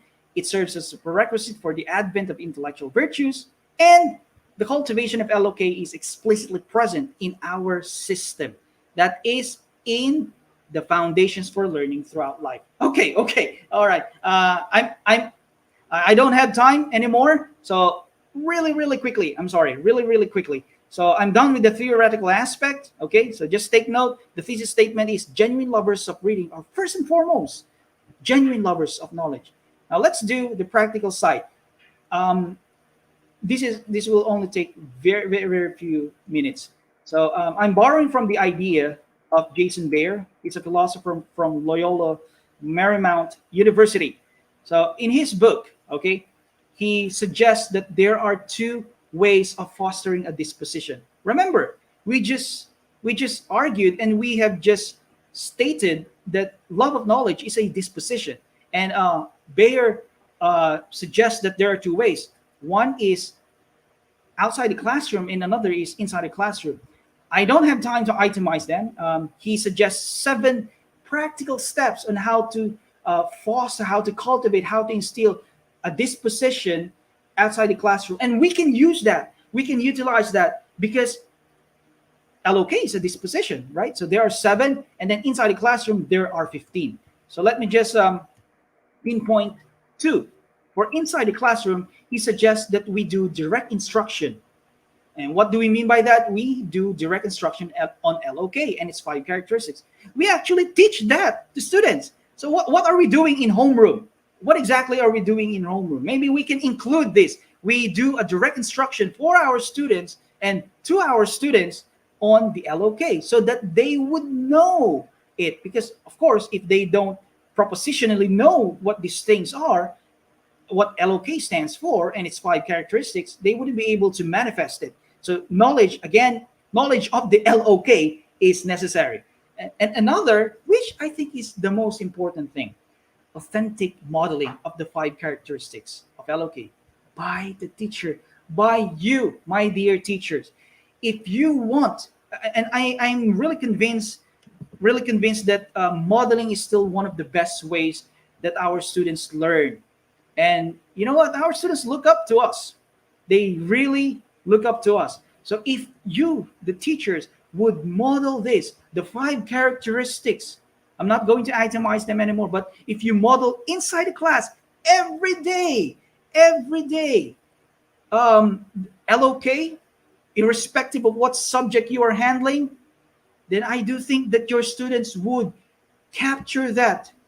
Probably not with awareness, well, but because you combine your authentic modeling with direct instruction, your student will be able to cultivate the disposition of love of knowledge.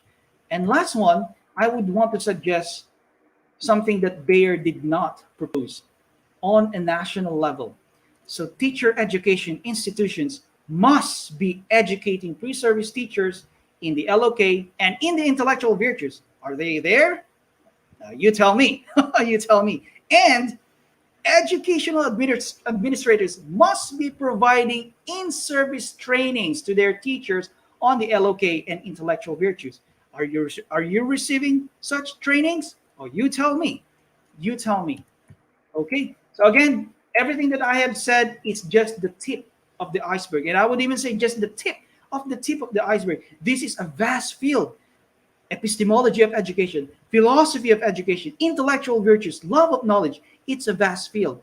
I'm encouraging all my fellow teachers to do research on this one, to know more about these things. There are a lot of references, printed and not printed. So again, to end, I started with reading, love of reading, and I propose that for us to be able, for us to cultivate love of reading in our students, we first and foremost must cultivate love of knowledge in them first.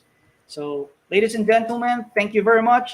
If you're interested, kindly add me up in Facebook because I usually post my blogs on philosophy of education and epistemology of education on my Facebook account. So if you are interested in learning more, so just kindly add me up. Thank you very much, everyone. Yes, Hey! and thank you so much, Sir John. And I believe that our educators are inspired by. There's one comment here. She said from pages to theory, something like that. And I really like that perspective. That's why a lot of congratulatory messages are on the comment section. I really like it. From pages to perspective, that's the comment, and I like it.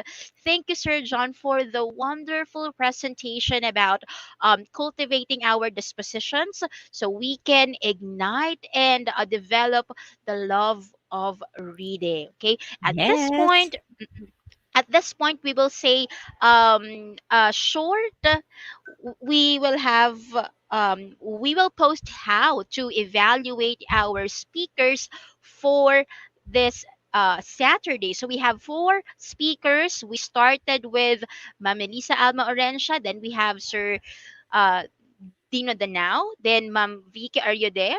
Then Sir John Conanan. And please scan. Okay, so it's now on the screen. Please scan the QR code that you will be seeing on the screen for the evaluation of our speakers. I believe that is the PowerPoint presentation of Ma'am Vicky, of Teacher Vicky. And later on, we will be posting the QR code for Yes. our evaluation. I will try to put up the link that they can use to evaluate the speakers. Okay, Yes. there you Mm-mm. go. There. So as we are waiting for the QR code, I think it's here already. While we are waiting for the QR code to be presented on the screen, dear participants, you can use the URL that you can see on the ticker. The one that is running on your screen. A while ago, we have some issue with the evaluation form because it's only exclusive for those who are using DepEd email addresses. But Mm-mm. now you can also do evaluation using your personal image. Okay, so before we award the certificates of recognition to our dear speakers for today, let me call on to our virtual stage the head of the Department of Educational Technology Unit, because this event will not come into fruition without his presence, Sir Mark Anthony CC. Ayan, welcome and good noon, Sir Mark. Hello, Sir good Mark. afternoon. Hi, Miss May, and hi, Ma'am Rubilin, and to all of our teachers currently watching, good afternoon. Ako ay lubos talagang natutuwa dahil ang ating ginawang pagsasani sa araw na ito, it will really help a lot, especially for our teachers. Because when we consider the love for reading, it should not be at the upper level. Nagsisimula talaga yan sa lower level. And I personally handled kinder students, grade 1 students. Mm. Yun nga lang, ito Wow. po ay nasa private school. Alam niyo po ba na kami ay may tinatawag na reading and study time, which is included as part of their regular schedule. Mm-mm. With this Mm-mm. period, these kids are actually having their free time to read a specific storybook, a specific book that they like, and through that, you will be shocked because they know how to interpret and how to retell these stories. Sa pamamagitan po nito, the love for reading is really there. At bukod po doon ay natututunan nila paano ang comprehension at paano matutuhan ang mga bagay na ito. It should be a constant practice because that practice will be the character itself of each and every learner. At kapag naging character po nila yon, madadala po nila yon hanggang sa kanilang professional life. Remember, the love for reading should start at the early level.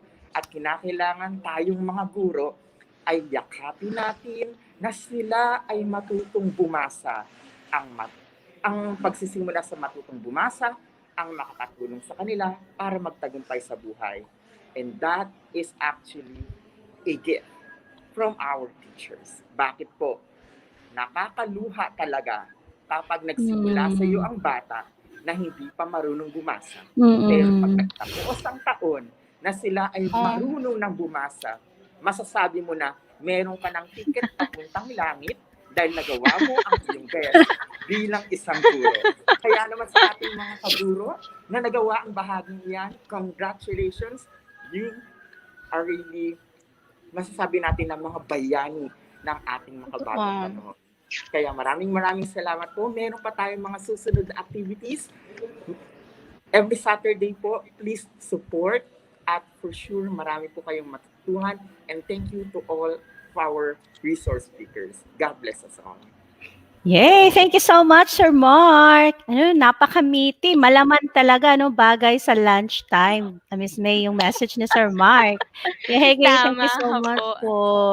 Thank you, Sir Mm-mm. Mark. And alam natin Thank na you. busy si Sir Mark because Mm-mm. um, he has his DICT class pero hindi talaga tayo Mm-mm. pinababayaan ni Sir Mark, 'di ba? Talagang he gave his time for us para magbigay ng message, okay? So again, we would like to put up on the screen the QR QR code for week one's Yes. evaluation. So if you cannot access the QR code, you can also type the link that you can see on the ticker. So what's the ticker? That's the message po that you are seeing that runs on the screen. That's the ticker. So please evaluate our speakers. Ma'am Orensia, Sir Danao, Ma'am, are you there? And Sir John. So they would have insights on how they helped you learn about reading and to ignite your passion about reading. So to award the certificates of recognition to our dear speakers. Let us have or let us show the virtual certificate that we will be conferring to our speakers for today. May I ask the technical director to please put it on the screen? All right. So here it is. I Okay. So, medyo maliit lang yung ating text, but I will try uh to open the actual file so I can read it properly. Okay. So let us begin with the certificate of recognition awarded to Miss Melissa Alma R. Orensia for sharing her knowledge for sharing her invaluable knowledge and expertise as resource speaker on the topic entitled Teaching Reading Comprehension in the Digital Age on November 6, 2021 during the National Reading and Book Month webinar series. Her inputs assist in retooling, reskilling, and upskilling of educators on current trends in reading, literacy, and pedagogy, streamlined to the emerging technologies in cultivating the critical thinking skills of learners towards responsible citizenry. Given the 6th day of November 2021 at the DepEd Central Office, Meralco Avenue, Pasig City, Philippines, signed Sir Mark Anthony CC, Director Abram YC Abanil, and USEC Elaine Del B. Pasqua. Hey, Congratulations, hey. ma'am. Congratulations, Mami Lisa. Any parting words po? My pleasure to be of service to the public school teachers, including other teachers who participated here in the private schools. Thank you so much. Thank you also. Ayan. Yes, ma'am. Thank you din po. And we would also like to thank also our pre-service teachers kasi as far as I know, meron din po mga pre-service teachers dito sa ating Mm-mm. participants. Hindi pa sila nasa field, but we would like to appreciate you for joining us today because even though you're not yet in the practice of teaching, you're gearing yourselves to be ready so that when you practice teaching, you are there and you will be excellent. Once again, our first speaker, Ma'am Melissa Alma R. Orensia. Let's have our second speaker, Ma'am Ruby. Please do the honors of reading his certificate. Yes, a certificate of recognition is given to Sardino A. Danao for sharing his invaluable knowledge and expertise as resource speaker on the topic entitled Reading 5.0 Teaching Reading with Technology Beyond IR4 or Industrial 4 on November 6, 2021 during the National Reading and Book Month webinar series. His inputs assist in retooling, reskilling, and upskilling of educators on current trends in reading, literacy, and pedagogy, streamlined to the emerging technologies and cultivating the critical thinking skills of learners towards responsible citizenry. Given the 6th day of November 2021 at the DepEd Central Office, Meralco Avenue, Pasig City, Philippines. Signed by the head of ICTS ATU, Sir Mark Anthony C.C., Director 4 of ICTS, Sir Abram YC Abanil, and the Undersecretary for Administration, Sir Elaine Delby Pasqua. Congratulations and thank you, Sir Dino. Yes, and currently he is now on his online class for his Mm-mm. graduate school. So we will be sending this certificate of recognition to Sir Danao later on. Now let's proceed to our third speaker, Ma'am Veronica. Are you there?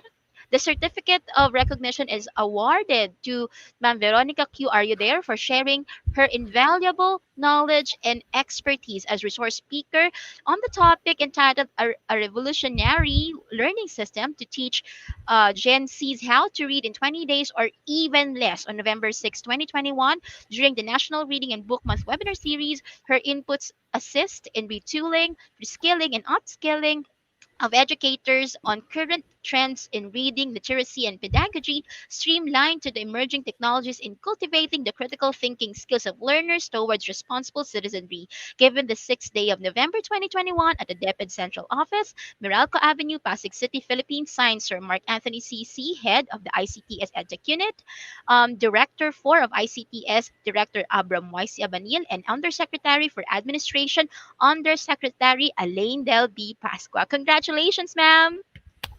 Yay, congrats po. Thank you very Mhm. much. This is such Mm-mm. a meaningful day, and kudos to all of you for really making this possible. You are such an awesome team. Thank you so much, Wow. ma'am. And looking forward to more projects soon po. Okay, let's Thank have our you. last speaker. Thank you, ma'am. Yes. Mhm. Mm-mm. For our last speaker, Certificate of Recognition is awarded to Sir John Israelu Kunanan for sharing his invaluable knowledge and expertise as a resource speaker on the topic entitled Cultivating the Disposition and Virtues of the Love of Knowledge as the Foundation for the Love of Reading, a Theory and Practice for Teachers on November 6, 2021 during the National Reading and Book Month webinar series. His inputs assist in retooling, reskilling, and upskilling educators and current trends in reading, literacy, and pedagogy as streamlined to the emerging technologies in cultivating the critical thinking skills of learners towards responsible citizenry. Given the 6th day of November 2021 at the DepEd Central Office, Meralco Avenue, Pasig City, Philippines, signed by the head of ICTS ETU, Sir Mark Anthony C. Director 4 of ICTS, Director Abram YC Abanil, and Undersecretary for Administration, USEC Elaine Delby Pasqua. Thank you and congratulations, Sir John. Thank you very much. Thank you very much. It's an honor to be able to share something with fellow teachers. Thank you to the EdTech unit. Thank you. Thank you so much to Sir John. And again, we would like to put up on the screen the QR code that you will be using for the evaluation of our speakers. If you cannot use the QR code, kindly type in the link that you can see in the ticker there on the screen. Ma'am Ruby, lang before we close the program, gusto lang po namin i-address yung mga questions ng ating speakers, because there are a lot of questions po about the registration, saan kukuha ng certificate. Mm-mm. Okay, Ayan. meron po bang registration, Ma'am Ruby, na kailangan? Of course, dito sa ating webinar sa EdTech, lahat po is welcome. Meaning to say, no need for a registration. All you have to do is pupunta po tayong lahat sa ating PDLMS at www.training.deped.gov.ph or training.deped.gov.ph at dun po, Mhm. hanapin lang natin doon yung ating event today about the National Reading and Book Month for November 6 at syempre sasagot sila ng mga pa-quiz doon, Miss May, right? Pag Yes po. na-perfect po ninyo yung quiz doon, of course, you can get your certificate for today.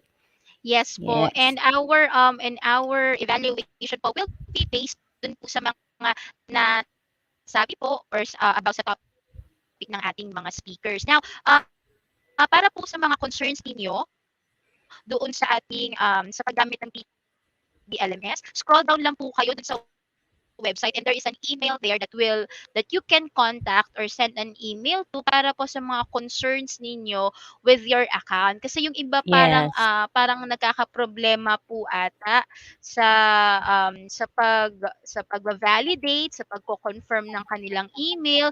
So you can use those email addresses to send your concern at para din po makapag-open po kayo ng inyong makapag-open na po kayo ng courses sa PDLMS. Again, walang enrollment fee po ha. Walang enrollment kinakailangan po para Yes. makapag-enroll. Yes, since meron tayong mga participants, Teacher May, na hindi taga DepEd, no? Mhm. So, dapat ipaliwanag natin that you need to sign up po. Any email will Mhm. do, but make sure po na ma-verify po ninyo. Balik po kayo doon sa inboxes ninyo, sa email po. Hanapin nyo doon, baka need i-verify. Kasi yung iba nga, nagkakaproblema, hindi nila nakikita, di ba? So, ayan. Pag okay na Yes. po yung registration nyo, naka-sign up na kayo doon, for sure po, makapunta na po kayo sa ating event. Lalo na po, yung hindi nakapag-join sa atin live. Today, wag po kayo mag-alala kasi po pwede nyo pong balikan yung session natin. 24/7 po yun. Pwede kayong pumunta doon at you will join asynchronously. Para makuha niyo Yes yung po, and sa certificate. tama po. And example, hindi po kayo naka-attend kanina, all the sessions will be there on the course itself. So yung mga Mm-mm. videos po ng ating mga speakers ay nandun lang, and then answer po the evaluation so you can obtain your certificate of participation. So if you are successful in getting your certificates of participation, makakakuha naman po kayo ng certificate of recognition po and a badge on your PDLMS. So sa mga wala pa pong account sa PDLMS, that's training.deped.gov.ph, gawa na po kayo ng account because you are missing a lot on the courses and trainings offered by the Department of Education. And time check, it's already 12:39, and I believe this Saturday is very fruitful, and that is the first Saturday. We have a lot of resource speakers pa po that I know you will be waiting for. So please share this event next Saturday so we can have a lot of participants that we will learn with us. This has been Teacher May, And I'm Teacher Rubilin. and we will see each other next Sunday. Bye! See you next Saturday. God bless everyone. Shout out po